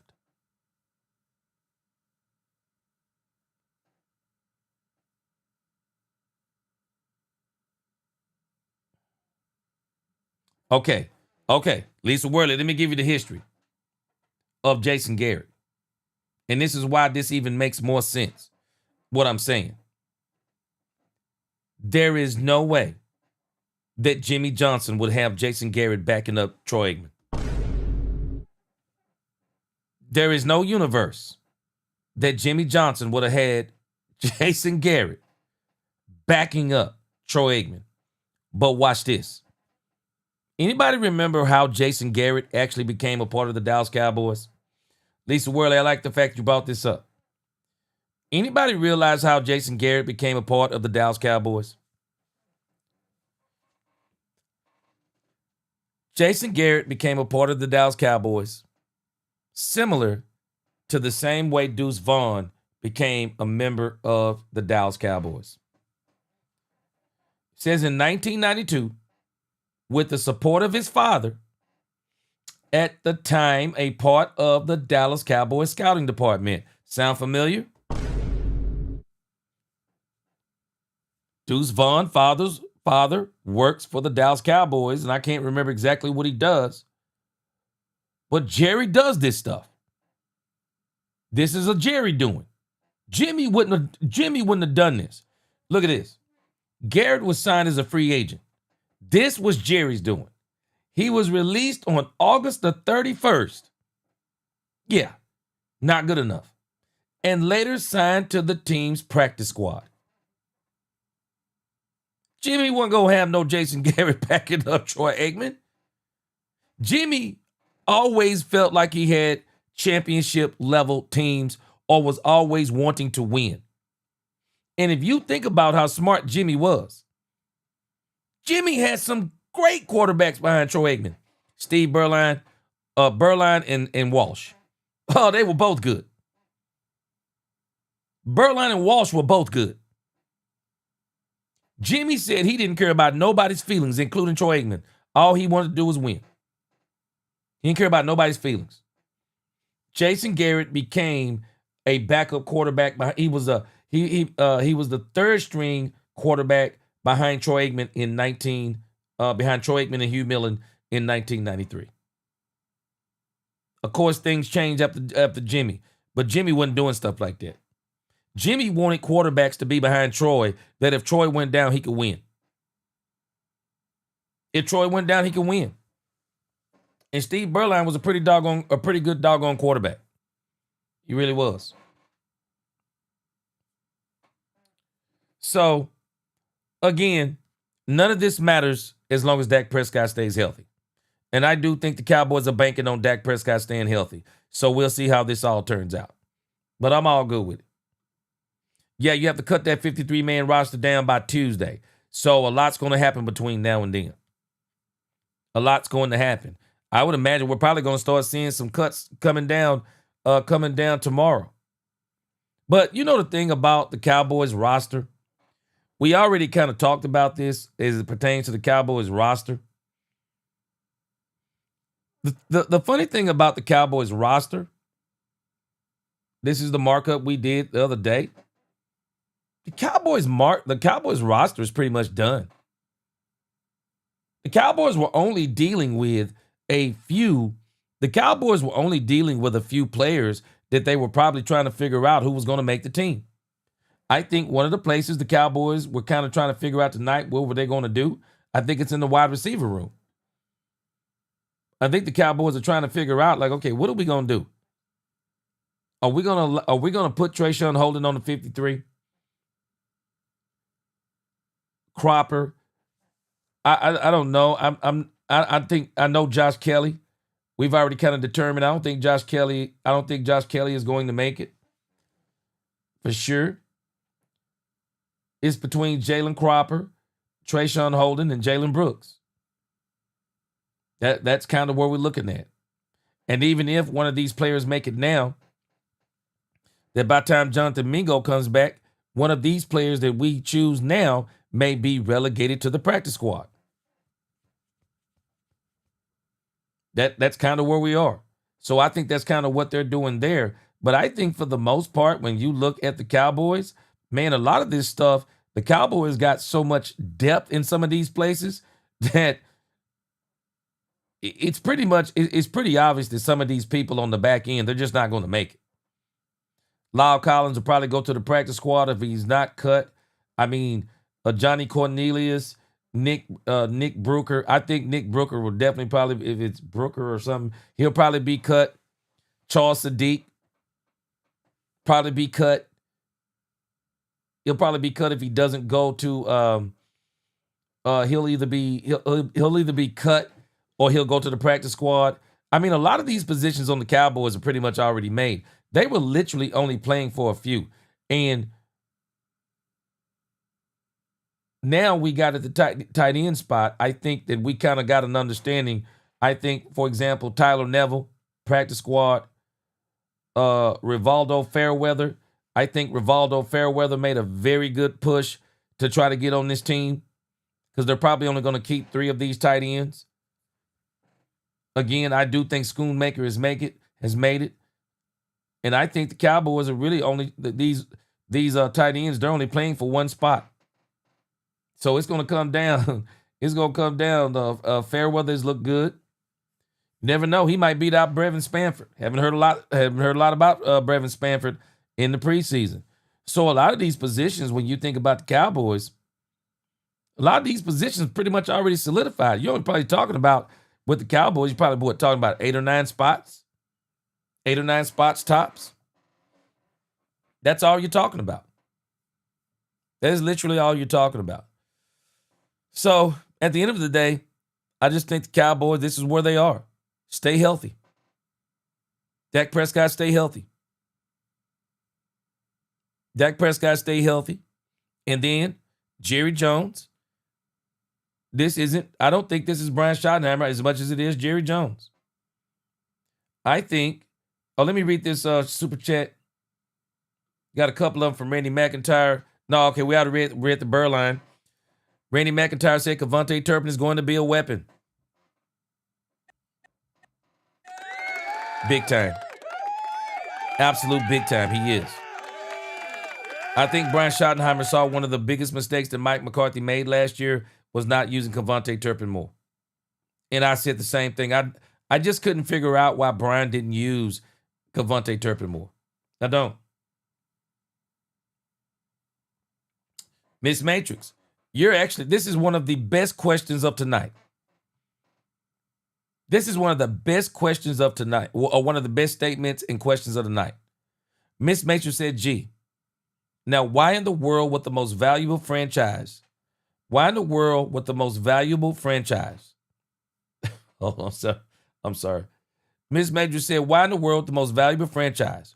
Bank the whole thing on Dak's shoulders, literally, coming off of his 3rd or 4th injury.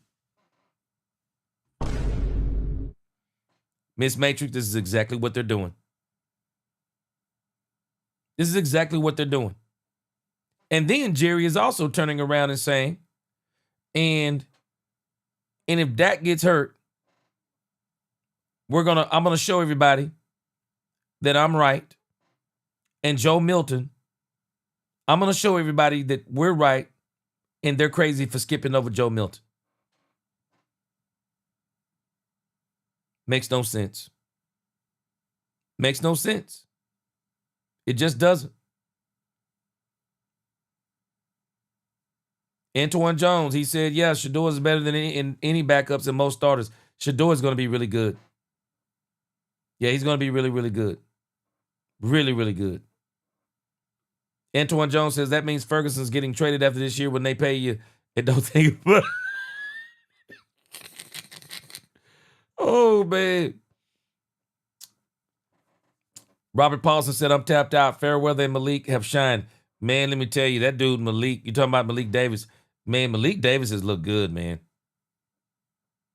If you're talking about Malik Davis, he's actually looked really, really good. And it's going to be a shame because I don't think he's going to make the team. I don't think he's going to make the team. The Cowboys are either going to cut him or put him on the practice squad. Yeah, I think he's a very good player. Boy, Gabe, I am telling you, this stuff coming out about Shador is crazy. It really is. And if I'm not mistaken, I think Cleveland has announced the pecking order. And if I'm not mistaken, Shador Sanders is the third quarterback. They're letting what's his name, Dylan Gabriel or whatever his name is. They're letting him be the second quarterback and Joe Flacco being the first. But I'm telling you this, all hell gonna break loose when Deshaun Watson is healthy. It's gonna be it's gonna be crazy. It's gonna be absolutely crazy, man. It is going to be absolutely crazy. Yeah, Big Rombowski. I just read that thing on Garrett. Yeah, he came in, what was it? I just said, 91, 92? And again, shoot, Jimmy wasn't letting him be no backup quarterback while he was there.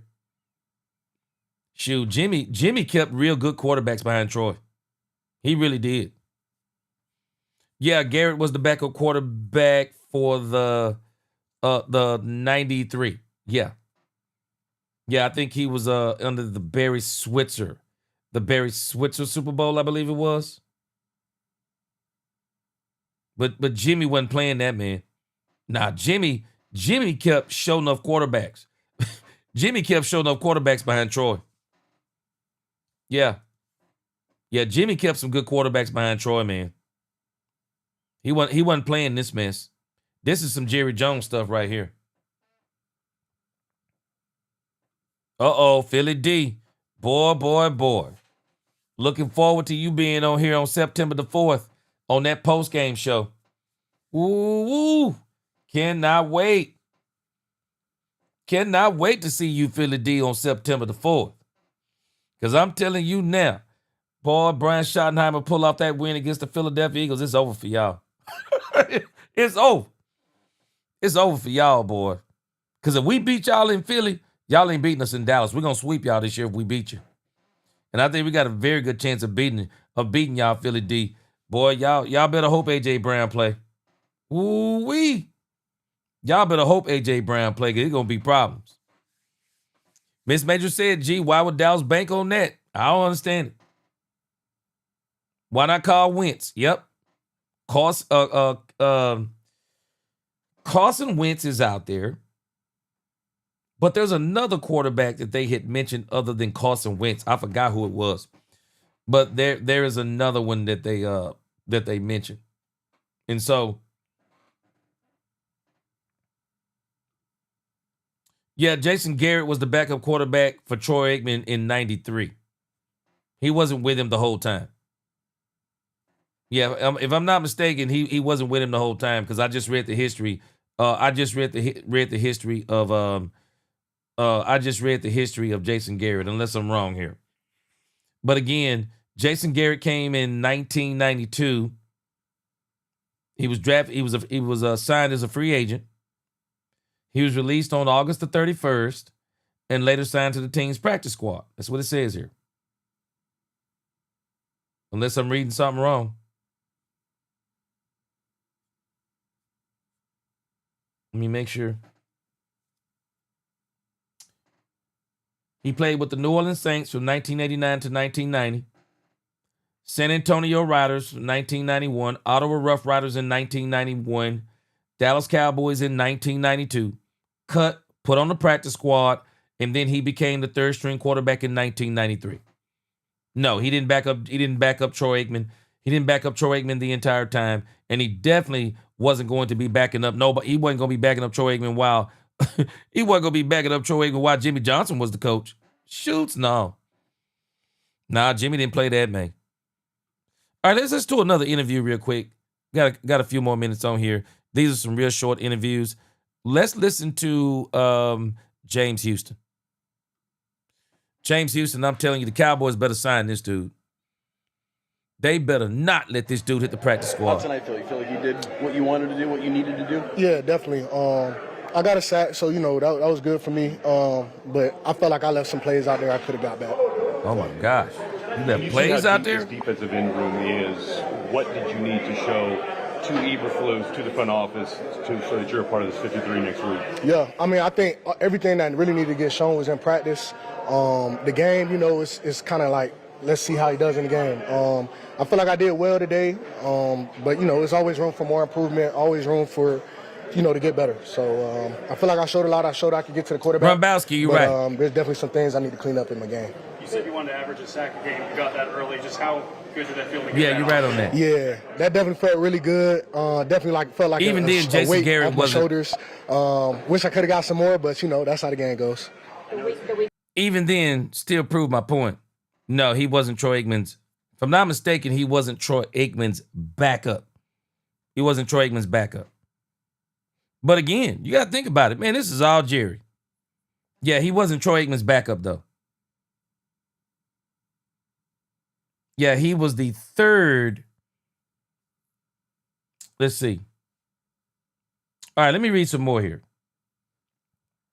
Says in 93, Garrett's preseason performance allowed him to make the team as the third string quarterback behind Troy Aikman and Hugh Millen. I don't even know who that was.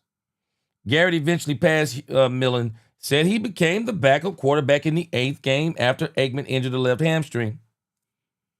Garrett came in and led 2 touchdown drives while competing. He was named the starter for the next game against the Cardinals, completing 2 of 6 passes for 25 yards and helped the team score a field goal, being replaced in favor on the 3rd series by Bernie Kosar. Bernie Kosar became the backup quarterback for the rest of the season after that game. I'm just telling you, man, there is no way that Jimmy Johnson would have allowed Jason Garrett to be the backup quarterback. I'm telling you. There is no way. This man wasn't the backup quarterback but 2 games. 2 games, he was done. And then he was replaced by Bernie Kosar. Dude, I'm telling you. No, Jason Garrett could not be the backup quarterback for Jimmy Johnson. I'm telling you. I'm telling you he couldn't. I'm telling you. Got to keep on reading. There's no way this man would be the backup quarterback for Jimmy Johnson. Jimmy Johnson kept quarterbacks behind Troy Aikman that he thought that could take him somewhere. Jason wasn't taking him nowhere. He wasn't taking him nowhere. Oh, Daniel Lim, it's over. Because I don't think Shotty has him as the backup quarterback. I believe it's Jerry. I believe it's Jerry Jones that has him as the backup quarterback.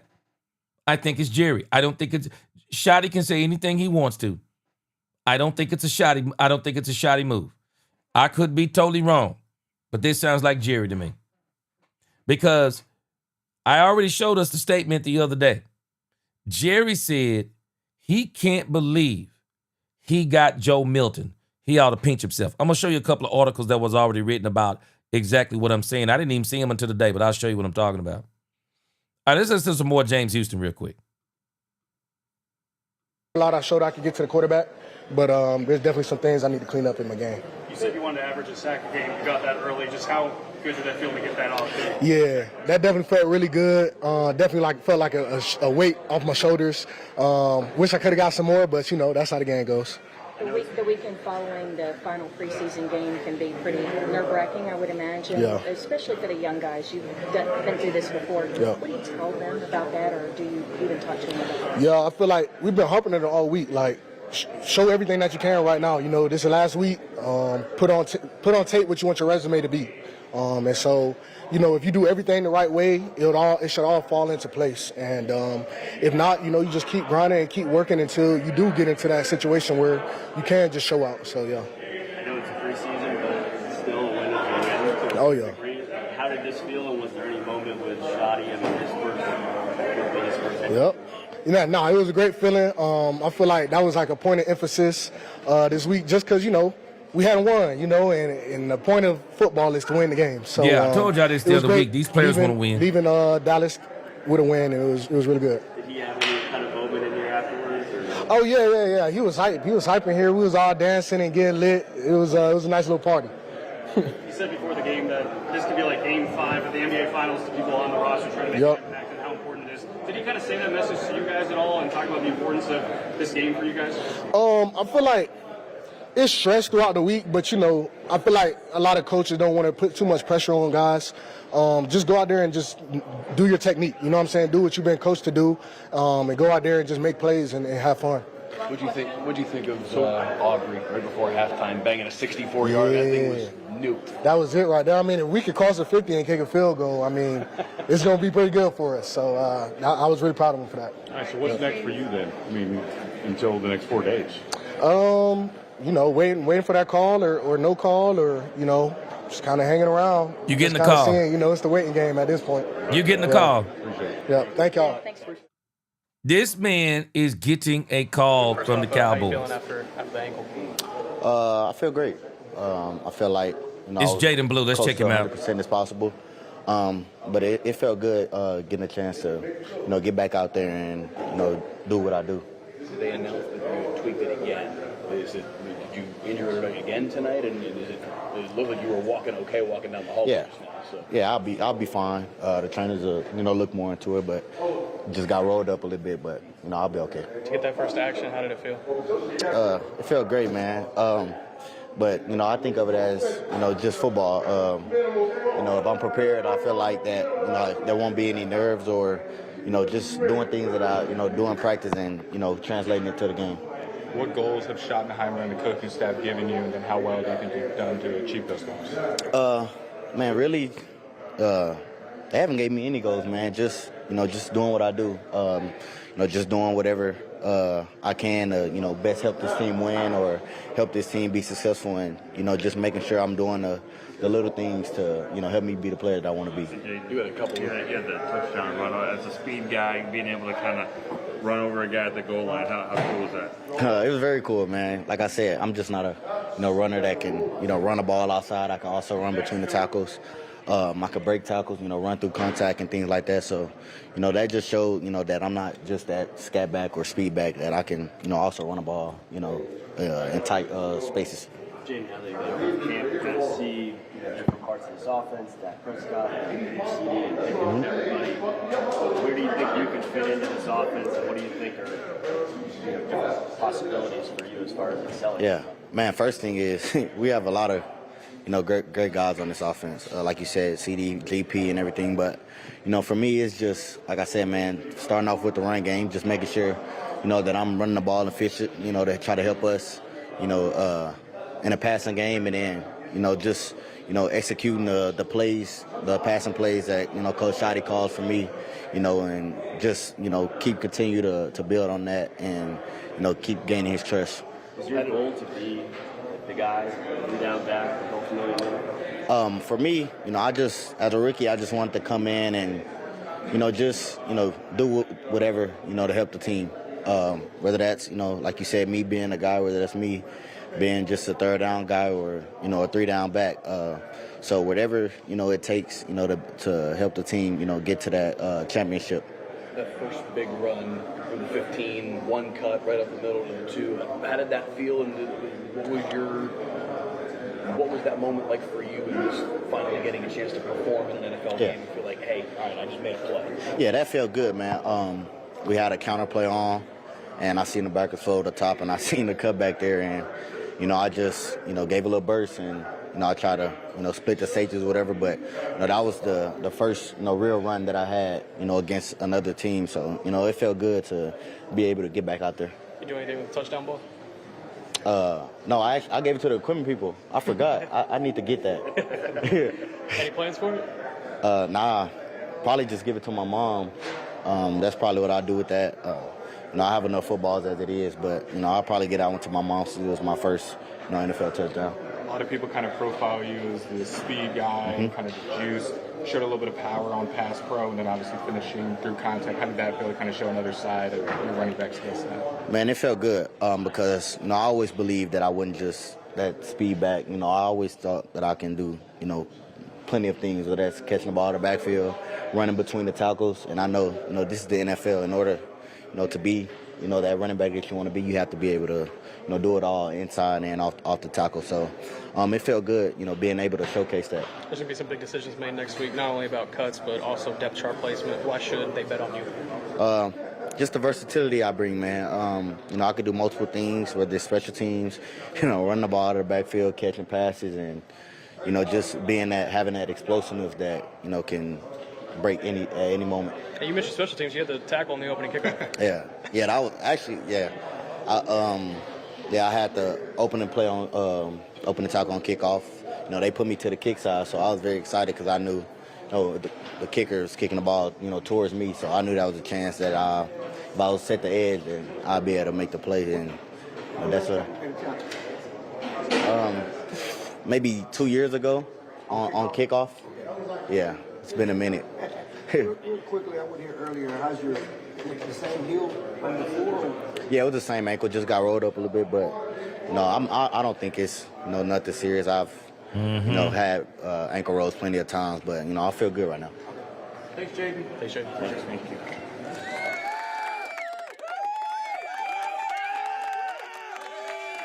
Yeah, you better put that ice on that joint. Yeah, it feel good now. Then you get home, boy, it's a whole different ball game. Boy, Philly D, I am telling you, September the 4th, it is going to be on and popping. It is going to be on and popping. Randy McIntyre, that's the other name. Ryan Tannehill, that's the other name that they were talking about. Maybe could be a quarterback for the Cowboys is Ryan Tannehill. Not the guy I mentioned. I would probably think more about Ryan Tannehill than Carson Wentz. Yeah, I'd probably think more about Ryan Tannehill.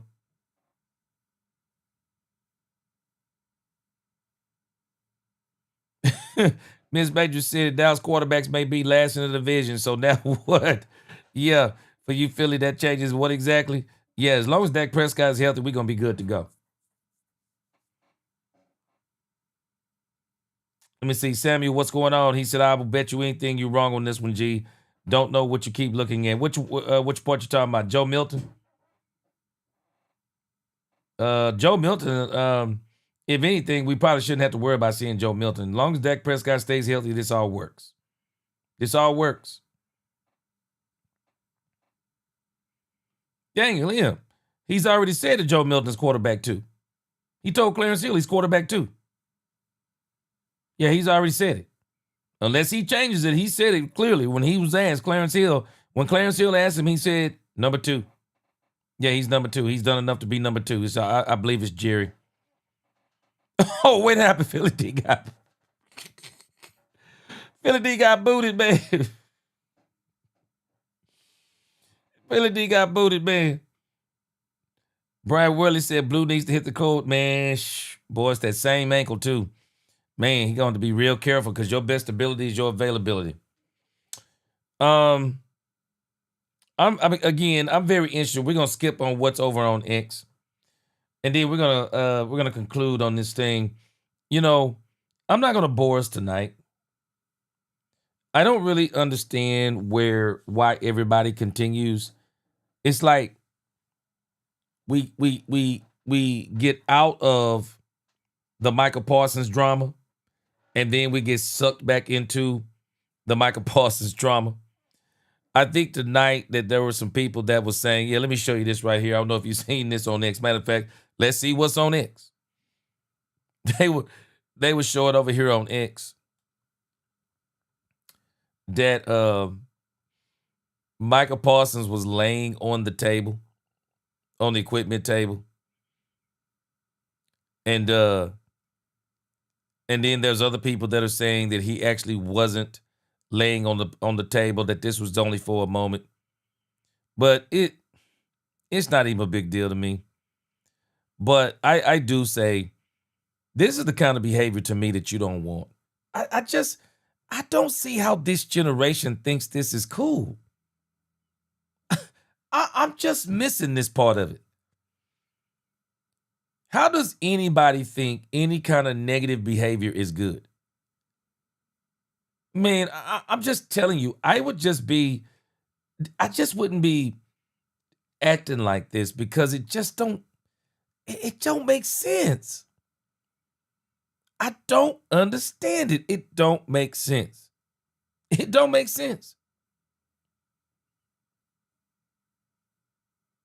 And Jerry and Michael just keep going back and forth, back and forth, back and forth. It don't make sense to me. But I can tell you this, RJ Ashoa, he's posted. I'm gonna look at this tonight. I haven't had a chance to look at it. But I'm telling you, this standoff, I really want to see how far Jerry, we're going to see how far Jerry takes this. But I can tell you this, Jerry Jones, boy, I don't know what this agent, and y'all might remember when Jerry said that the agent told Jerry to, Jerry said the agent told him to stick it up his butt. And y'all might not remember, but I asked the question, like, was that hyperbole? That maybe Jerry used hyperbole? Because I was kind of struggling with the fact that, did the agent really say that? And Ryan Clark is saying that he called the agent and the agent said he didn't say that. Well, the question is, would that agent really tell Ryan Clark that he said that? I just don't believe it. But again, I don't understand why we keep getting pulled back into the Michael Parsons drama. I don't. It's nothing but a big circus to me. Antoine Jones said, Uncle, I'm done talking about Michael. Jerry said we got 3 years minimum. Straight up, Antoine Jones. Straight up, Antoine Jones. Straight up.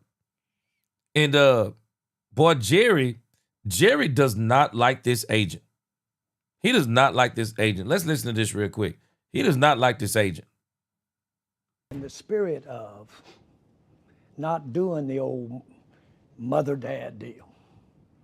How many times have you seen the little rascal so clever go in there and mama told him, you're not going to get it. And goes in to daddy, who only sees him after 5 in the afternoon, wants to love him, and says, you can have it, son. You can have that before dinner. And he goes back in and says, Mama, Daddy said I could have it. That's the old mom, dad, been around since the beginning of time. I'm not going to go for that here. Woo! Woo!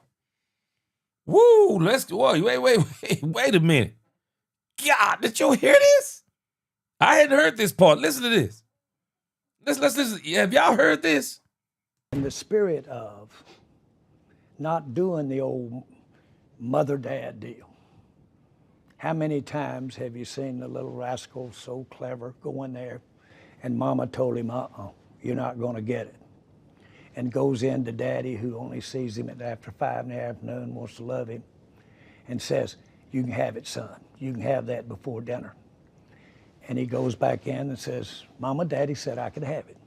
That's the old mom, dad, been around since the beginning of time. I'm not going to go for that here. That's what's happening. You're not going for it? I'm not going for it. No. But we've had a very, very strong negotiation. Now, by the way, frankly, it wouldn't have made any difference what the negotiation was. Guess who has to be comfortable for this to work? Micah. And who else? You. Hello. There's not room for a third. Now, y'all see this picture right here? It's this picture right here. It's this stuff right here. This is a part of why all this is happening. And Jerry is saying, I said it the other day when we talked about Michael Irvin. Jerry is saying something very simple. I'm not allowing David Mulugeta to come back.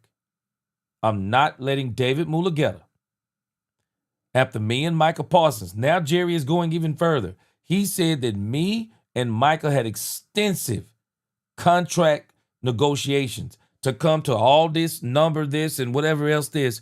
He is saying, I will not let David Mulugeta come back and get another red cent. I've been saying this. He's not doing it.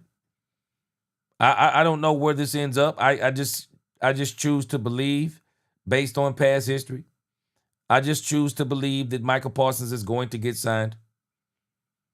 And I guess at the other part of this, I got to really kind of understand what Jerry's saying. But Jerry's also saying, but if it means David Mulugeta getting something extra, it ain't happening. There's not room for a third. Woo! This will be a good one. In the spirit. Jerry said, we ain't doing this stuff. Ooh, woo! That's crazy. But again, man, you know, this Michael drama to me is... I can't do nothing but laugh. I can't do nothing but laugh. But I told y'all this ain't the same. Jerry is hot, man. We're going to see how it turns out. Dominique Pittman said, why do the Dallas Cowboys do stuff like that? Clearly, the Blue is going to be involved with this offense, so why they put him in on kickoffs? Dominique Pittman, I don't even understand that either. Why risk the man getting hurt? That is crazy to me. I was thinking that same thing earlier. Why is this man in on kickoffs? Crazy. Crazy. Brian Worley. That man, Jerry Jones, said, we ain't doing that here. Golly. Boy, Jerry talking. Woo. I'm telling you. We're gonna see how far Jerry's willing to take this. We're gonna see how far Jerry's willing to take this. And I'm telling you, I think Micah has already put up his defense strategy. Michael Parsons has already put up his defense strategy. That back. That tight back. He's already put up his defense strategy. Chris said, is you a vampire? Chris said, man, I'm telling us, man. I got to see where this goes. Gabe Guerrero, he said, you never saw Dak Prescott laying on the table like that when he was injured. Mike and Dak are not the same and can't coexist on this team or warm up to each other if they were cremated together. Man, this is crazy to me. Mike will be doing some really out-of-pocket stuff to me. Man, and a lot of people are saying that he didn't lay on the table long. But nevertheless, man, it's just certain stuff you just shouldn't do, man. It's just certain stuff you shouldn't do.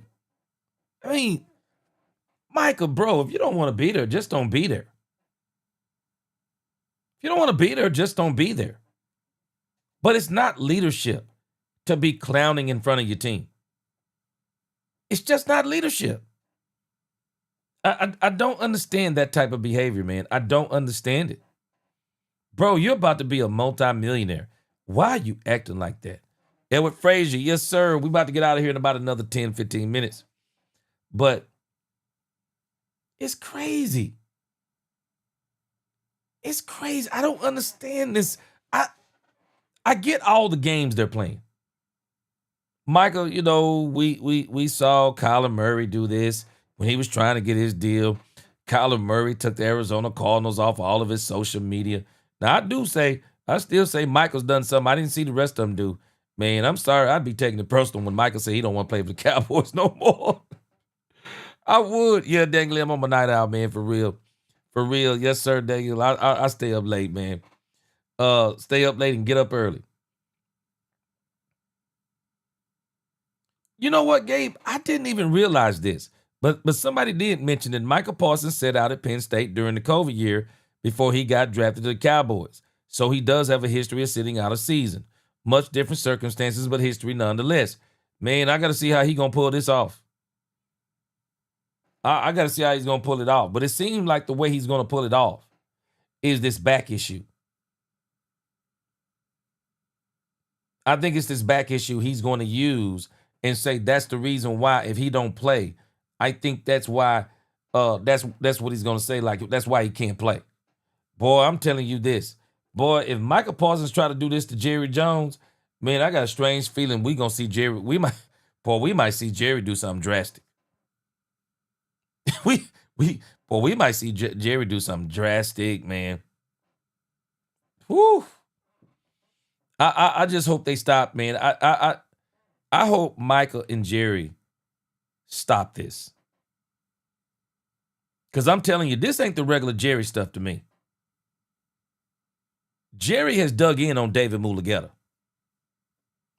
And Jerry might be sending a warning to his entire team. Any of y'all take this man as y'all agent, y'all better get ready. Because y'all might not be getting no deal here. Y'all might not be getting no deal here. Because I'm not putting up with this man. I'm telling you, boy, you think this man did something personal to Jerry Jones. Whew. Ooh-wee. You would think this man did something personal to Jerry Jones. Daniel said, I think we're going to get Gilmore signed next week, and I feel like Wilkins is going to be Cowboy for week 1. Daniel, I'm sorry, bro. But after I heard what that dude said Charles Haley was doing, when this dude said what Charles Haley was doing, bro, I just say we probably can handle Christian Wilkins. I'm just saying. I think we might be able to handle Christian Wilkins. Daniel Lim. I think we might be able to handle him, bro. Because I'm sorry. I just can't believe that somebody would be doing that in the film room, bro. That is crazy. That is crazy. That is crazy. Gabe said Michael looking like he got 3D by Dudley Boys through a table. Man, I just can't believe he doing some of this stuff. It's crazy to me, man. Antoine Joe said Michael want that bag. He gonna play. Mike ain't stupid. Man, because like Big Rombowski said, he can't get the money back. He can't get the money back if he do it. Can't get the money back. Chris Newman said, sports agents are why I can't afford to take my family to games anymore. You better believe it. Because the only thing these owners do, they pass that money down to the doggone fans. The Big Rombowski, he said, Michael's back's not hurt. It's just a ploy. Yep. It will be interesting, though, should he try to sit out week 1. Jerry is going to hold that first game paycheck for sure. Michael will file a grievance. Man, I'm telling you, if Big Rombowski, this seems to be the play he gonna use. That tight back is the play I believe he gonna use. I do. Daniel, I'm not gonna be surprised if Wilkins does become a Cowboy. Because I'm telling you, if they can handle Charles Haley, they can handle him. Randy said he's messing with you. Daniel, you rich is not gonna get taken away. You're straight up and honest. Yes, sir. Oh, yeah, for sure. The Big Rombowski said Michael won't have much of a leg to stand on with that grievance unless it goes before a friendly judge. Because how do you prove he was hurt? How does he prove he's hurt? It's crazy to me. Even him saying he's got tightness in his back sounds like David Mulugeta.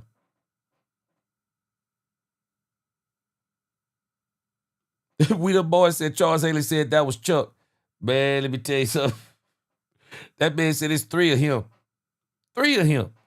Edward Frazier said trade Mike and get some picks and a defensive tackle.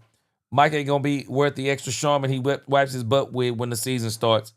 Man, this might be a whole year lost. Daniel said, Michael laid on that stretcher to say his back is hurt as a dang lie. I know it is. Michael needs to show up. This seems like the play he going to use. It does. This seems like the play he's going to use. Micah Parsons is going to say his back is hurting. And I just don't know how he's going to prove it. I don't even know how you disprove it. It's a crazy situation. Blue Star said, well, it don't matter. What's up, Blue Star? He said, well, it don't matter now if he's ready to play because he's not even in football shape over eating.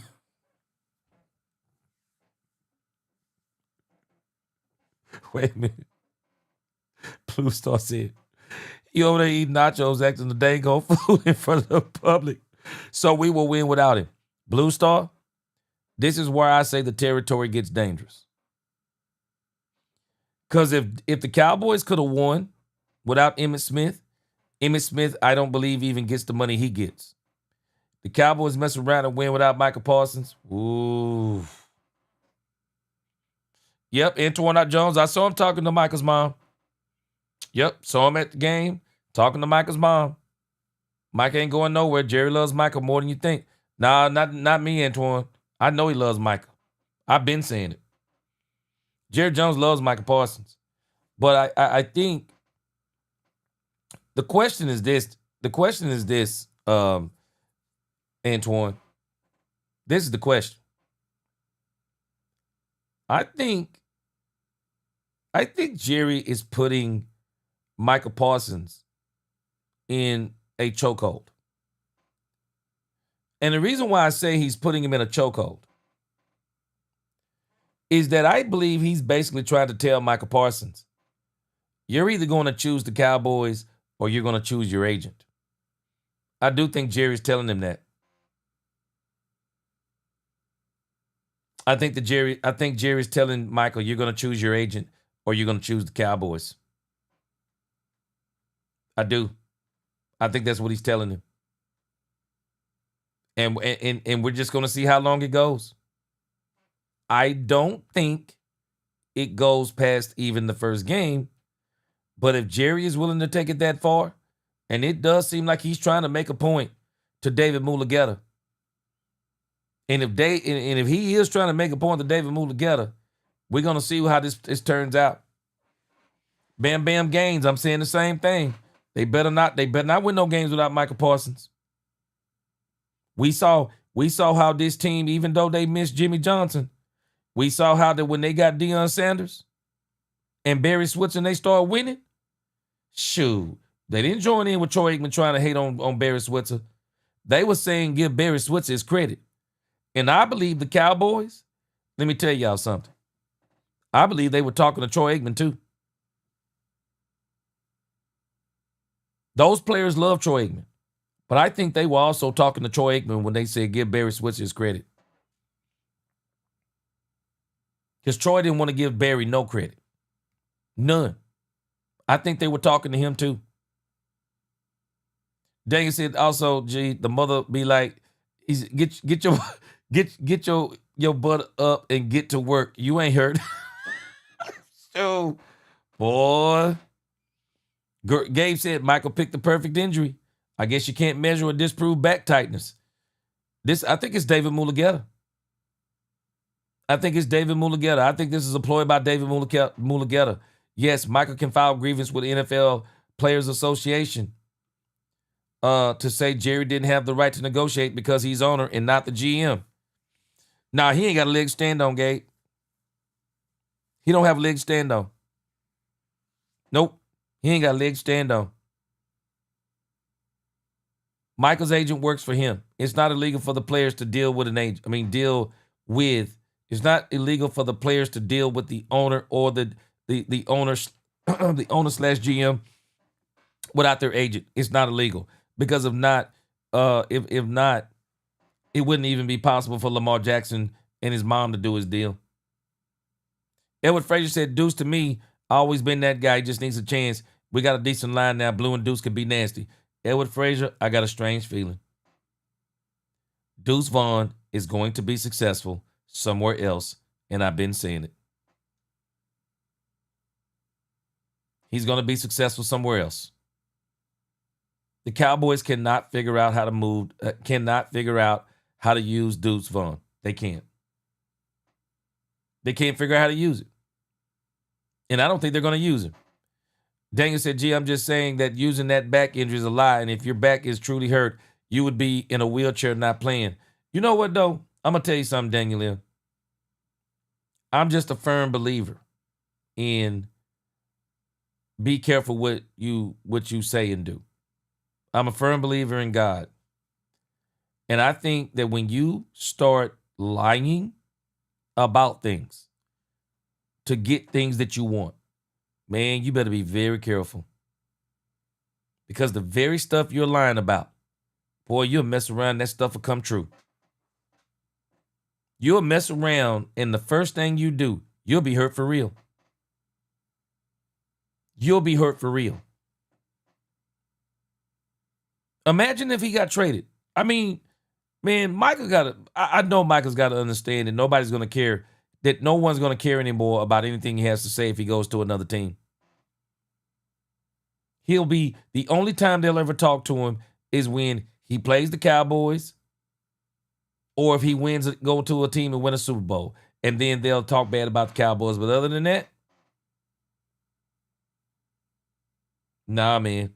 I really do think Jerry is trying to put Micah in the chokehold. And I think he's telling them, you're going to pick your agent or the Cowboys.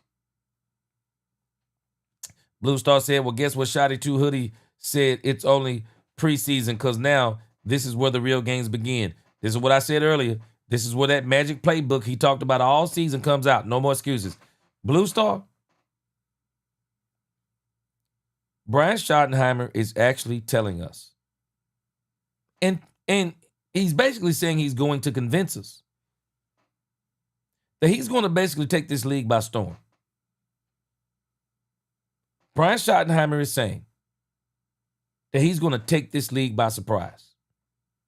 And so if that means that if Brian Schottenheimer takes this league by surprise, then that actually means, at least my expectation is, if he's going to take the league by storm, my expectation is then we're going to beat the Eagles, we're going to beat the Bears, we're going to beat the Packers. The Cowboys are going to come out 4-0. The Cowboys are going to come out 4-0. Because basically, Brian Schottenheimer, I'm telling this man, everything this man has been saying in the grand scheme of things, it's rehearsal. He's been talking about second and now third team. Well, none of that stuff counts. It's just rehearsal. We need to hear what you say now after the real games. That's what we waiting on. What are you going to be saying after the real game? And I'm telling you now, if Brian beats the Philadelphia Eagles in his first game, he's going to look like a genius. He's going to look like a genius. Energy plug, this team is already looking past winning without Micah. I believe so too. I think Micah's going to find out something. Just like a lot of people figure out. This is a football business, man. There is nobody going out on that field throwing no games for a player. Dak Prescott is not throwing a game for a player. CeeDee Lamb is not going to throw a game for a player. Nobody on this team is going to throw a game for a player. They're not going to boycott a game for a player. This is a business. They all got their own contracts to worry about that's coming up. They got their own contracts coming up. If it's not here, it's somewhere else. This is a football business. And I'm telling you, boy, David Mulugeta and David Mulugeta, boy, he is playing a dangerous game. He playing a dangerous game. And y'all, and some of y'all who've been here from the beginning, I said this a long time ago. There is going to come a point where Jerry and the Cowboys are going to have to stand up against one of these agents. Because the word is out on the Dallas Cowboys. Yeah, man, they play hard ball, and the only thing they do is cave in. All they do is cave in. And when you get that reputation, man, you find out you got that reputation, you get tired of it. You do. You get tired of it. And eventually you finally say, enough's enough. We're going to see, though. The Big Rumbowski, he said the grievance filed over a lost paycheck would be separate from one dealing with Jerry, dealing with Michael without his agent present. Those are two different cases. And there's nothing illegal against Jerry dealing with his agent. I mean, dealing with Michael without his agent present. There's actually nothing wrong with it. The agent works for Micah Parsons. Micah Parsons has the right to broker his own deal. The agent, if he brokers Michael's deal, he's the one that has to be certified as an agent. But Michael can broker his own deal. He can represent himself. Because I'm telling you, if he couldn't, the NFLPA would have already came out and said something about this. The NFLPA is not saying anything about this because they know that Michael did something that he shouldn't have done. Now, Jerry can't hold him legally to whatever they worked out. But what Jerry can do as an owner is say, but what I'm not going to do is I'm not going to go past what we talked about. Nobody can stop Jerry from doing that. Can't stop him. Gabe said, yes, in relationship terms, it's like man telling his girl to choose between him and her bestie. Either way, her or me. Yeah. I think this is where this is going. I think Jerry is literally trying to tell Michael, you're agent of the Cowboys. And Twan said, Unc, you ever see that guy at the park not dribbling, shooting nothing but getting in the game and go off? He said, that's Michael. Yeah, for sure. Yep, for sure. Dagan said, gee, Jerry Stephen hold all the cards, not Michael. It's true. Plus him removing his Cowboy stuff on social media is child's play and horrible poker move. I don't understand why he's doing all that stuff. I don't. I just don't understand why he's doing it. It don't make sense to me. Gabe said, yes, the case will be predicated by the court and judge opponent and assigned to a case of Jerry versus Michael. Yeah, and Michael wouldn't win. There's nothing illegal about what Jerry is doing. There's actually nothing illegal. The worst thing they could do is tell Jerry that Micah don't have to go by, that Micah is not bound by a verbal agreement between you and him. Okay. Yeah, okay, he's not bound by that. But what he is bound by is the contract that he's already signed. And that Jerry has 2 more franchise tags. And he has 3 years of Michael Parsons. That part he can't hold him to. And what they can't stop Jerry from doing is trading him to the worst team in the league. Can't stop him from doing that either. Can't stop him. I mean, I just don't see the only leverage that Michael Parsons has over Jerry Jones is that if they go into the season and they can't win a game without Michael Parsons, that's the only leverage that he has. But here's the issue. But I don't believe that to be true. Troy Aikman says that the Cowboys can't win without Michael Parsons. That's a bold-faced lie. Michael Parsons don't throw the ball. He don't run the ball. He don't catch the ball. He does nothing to where he impacts a game on offense. And last time I checked on defense, he's not Deion Sanders. And what I mean by Deion Sanders was always a threat to score. Deion was going to either score on defense, punt returns, kick returns, or playing as a wide receiver.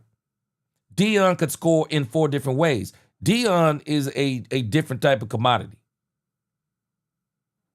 There is no way somebody could tell me the Cowboys couldn't win without Michael Parsons. They can win without Michael Parsons. And the way they would win without Michael Parsons is outscore teams. Just outscore them. And it don't mean that James Houston, Donovan Ezeraku, Dante Fowler, Sam Williams, Marshawn Nealon, that don't mean they're better than Michael Parsons. But you can't tell me they're not all collectively better than Michael Parsons. Collectively? You can't tell me that Michael Parsons is better than Dante Fowler rushing from the left and Donovan Ezeraku rushing from the right. That's crazy work. That is absolute crazy work. Surely Matt Eberflus can figure out how to get to the passer without Michael Parsons. You know how I know? Because other teams are doing it already. Other teams are winning without Michael Parsons. They're winning big without Michael Parsons. They're winning big without a pass rusher as good as Michael Parsons. They're winning. Man, we got to be great. We got to be careful saying stuff like you can't win without. The only player I feel like the Cowboys can't win without is Dak Prescott. He's the only player I believe they can't win without. And it's not that they can't win without him. They can't win a lot without him because they've already proven it. They can't win enough without him to get them to the playoffs. They couldn't do it. Cooper Rush, as much as people were talking about the magical unicorn, he couldn't do it. Antoine Jones said Michael will have 2 sacks against the Eagles. He won't miss a game. I don't think he is either. But I'm gonna reserve to say that this could go anywhere. Really, this could go anywhere. If Jerry is serious about what he's saying about David Mulugeta, well, and Michael Parsons, he's already telling us the card he's going to play. My back is tight. My back is tight. And I'm going to tell you this. I think Michael Parsons is playing a dangerous game with his team. If you going to tell me that your back is tight and I'm on your team, man, I'm looking at you sideways. I'd rather you just say I'm not going to play until I get my extension.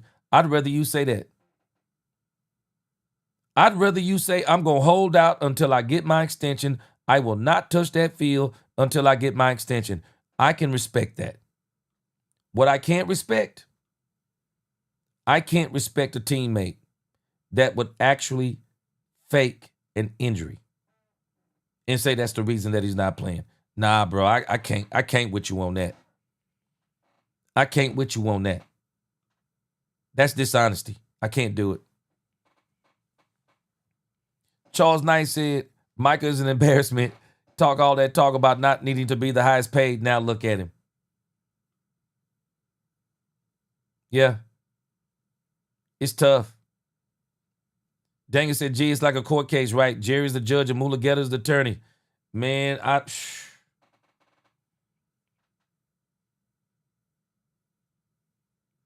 It's a tough one, man. But it's, again, I've already said my piece on it. I already know what Jerry Jones is on it. Now it's just a matter of seeing what happens. But I can tell you this. I'm not going to cry either way. Because I think this Cowboys team is going to be fine either way. I think it's better with Michael Parsons. But I still think it's going to be, I still think it'll be okay. Because they can score points. And the games may be closer than they may want, but I think the Cowboys can score points. And I'm going to tell you something. Jerry has done something that people don't understand. Let me tell you something. Don't you let these players fool you. A player like Donovan Ezeraku, he's probably not really worried about it as much as, let me tell you where I would be. If I'm Dante Fowler. If I'm Dante Fowler, I want Michael Parsons on this team. But if I'm Dante Fowler, let me tell you where you get me going. So you telling me we can't win without Michael Parsons? Oh, I wish I was on that defense. Oh, I wish I was on that defense. You're not going to tell us that one player is the team. No, you're talking about a non-quarterback that don't even control the ball. Nah, bro. I bet you if I'm on that team, we finna have a whole different conversation. We having a whole different conversation if I'm on that team. No, we winning this game, Michael or not. Michael or not. We are a team, and we gonna win as a team. Nah, we winning. We winning. If I'm Dante Fowler and I'm on that team, man, I'm gonna tell you now, I'm going out here and I'm trying my best to rack up 25 sacks this season. If I'm Sam Williams, this is an opportunity for me. If I'm Sam Williams, I'm like, well, this is an opportunity. I'm not gonna be crying about Michael Parsons. This is more reps for me. This is more of an opportunity to show people I'm that man. I'm good. If I'm players on this team, I'm not sulking. No. This is an opportunity for me to say, hey, let me show you what I got. If I'm Sam Williams, I'm finna ball out. I'm Dante Fowler, I'm finna ball out. Sam Williams is trying to get a contract, y'all. If I'm James Houston, shoo. You think I'm crying about this Michael Parsons situation? If I'm James Houston, no, it's my time to shine now. It's my time to shine. I'm playing my butt off. I am going to not only earn me a spot, I'm finna show people I was supposed to be one of them too. Man, people better stop thinking that these players are thinking like, you know, because I guarantee you there are people who are saying, yeah, the players ought to boycott, the players ought to do this. Shoot, I'm Dante Fowler. I'm saying this is my opportunity. Shoot. Boy, this is my opportunity. This is my opportunity.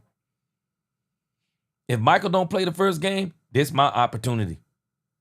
Every chance they give me, I'm getting to the quarterback. If I'm James Houston, every time you put me on that field, I'm getting to the quarterback.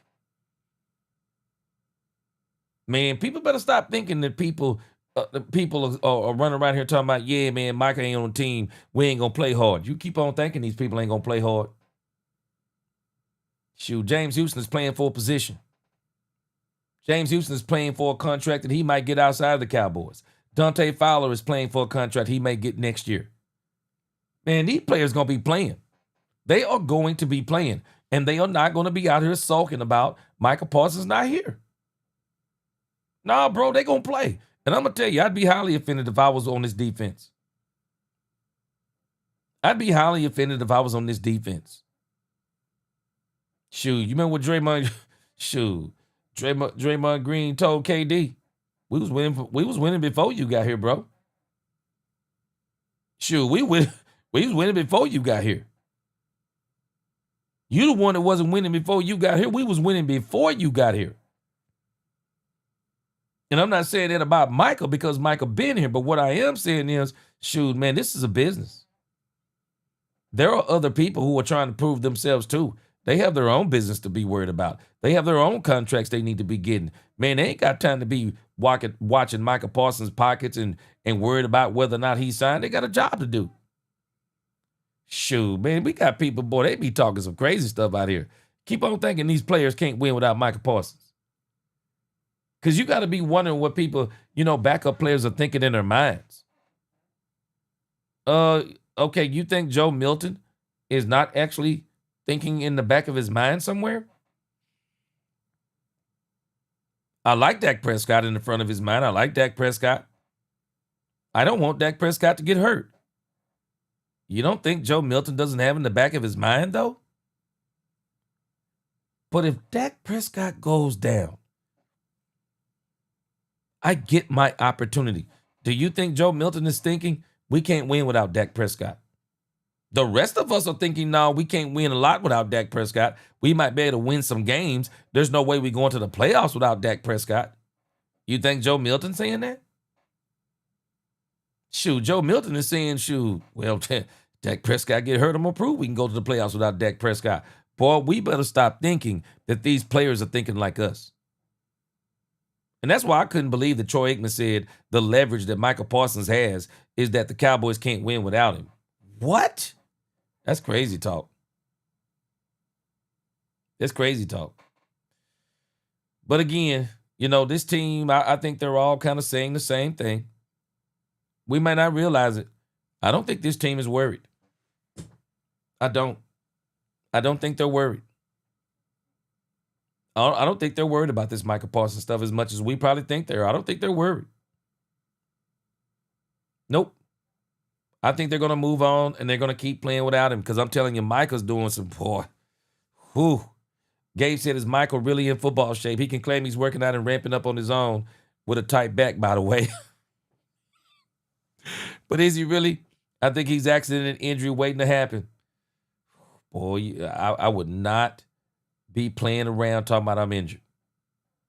I would never do that. Boy, you be messing around talking about you injured, and then you get injured. Yep. And then you get injured. And then you know what people say? That's why you get your money. So nobody's gonna say, and they would probably say Jerry should have paid him early, because if he had to pay him early, he wouldn't have got hurt. Whew. Yeah, it's a ploy. I do too. Tax said Mike is a one-trick pony. He don't even stop the run. Strictly pass rusher. That's all. I'm telling you, I think they can win without Mike. I don't think they want to. I think they know they're better with him. But, man, we better stop thinking these guys won't move on. Chris said Micah's best defense is best defensive, not offensive. I'd say Lamb is best offense. I'd say Lamb is best offense. We'll see what Pickens and Jaden Blue do. Well, the issue is this, Chris Kane. Appreciate the Chris Kane. I appreciate the comment. But the issue is that none of this works without Dak Prescott. CeeDee Lamb can't throw the ball to himself. George Pickens can't throw the ball to himself. And I'm going to tell you right now, Joe Milton looked good tonight because the competition wasn't good. You ramp that competition up against Joe Milton, and he going to fold like a chair at the end of a wedding. He going to revert back to doing the sandlot football stuff. You're not beating these teams we're getting ready to play. These teams we're playing this year, you got to be able to play you got to be able to play quarterback. You're not winning with that junk against these teams we're about to play. These teams got talent. The Denver Broncos got talent. You ain't playing sandlot football against these boys and win. You're not doing it. Dak Prescott is the only player on this team I feel like the Cowboys would have a serious problem with if he went down. But if Dak stays healthy the whole season, we can just outscore teams.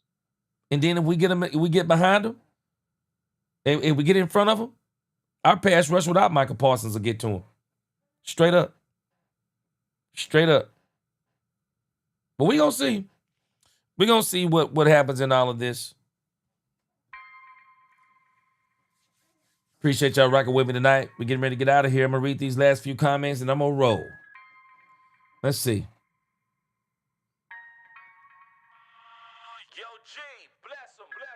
Tax, I said, yes, you're right.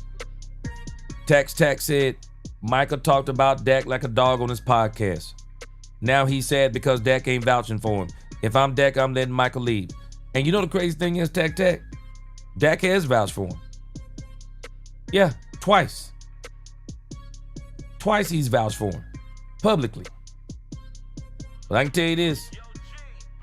That man went on ESPN, looked at the interview and said, you know what they say about the highest paid? He can't put players around him. After the guy just told him that Dak Prescott got the highest contract in history. Paul, you can't make this stuff up. Randy said, the Cowboys are about to play the most important game of the year. I agree. Straight up. I agree. They need all hands on deck, Randy McIntyre. They need all hands on deck. Straight up, I agree with you. They're about to play the most important game of the year, and you got to tell Michael you're the tone setter. This game could mean everything for this year. Randy McIntyre. Not only could it mean everything for this year, it means a lot to Michael Parsons. This is one of them big games, man. This is one of them big games that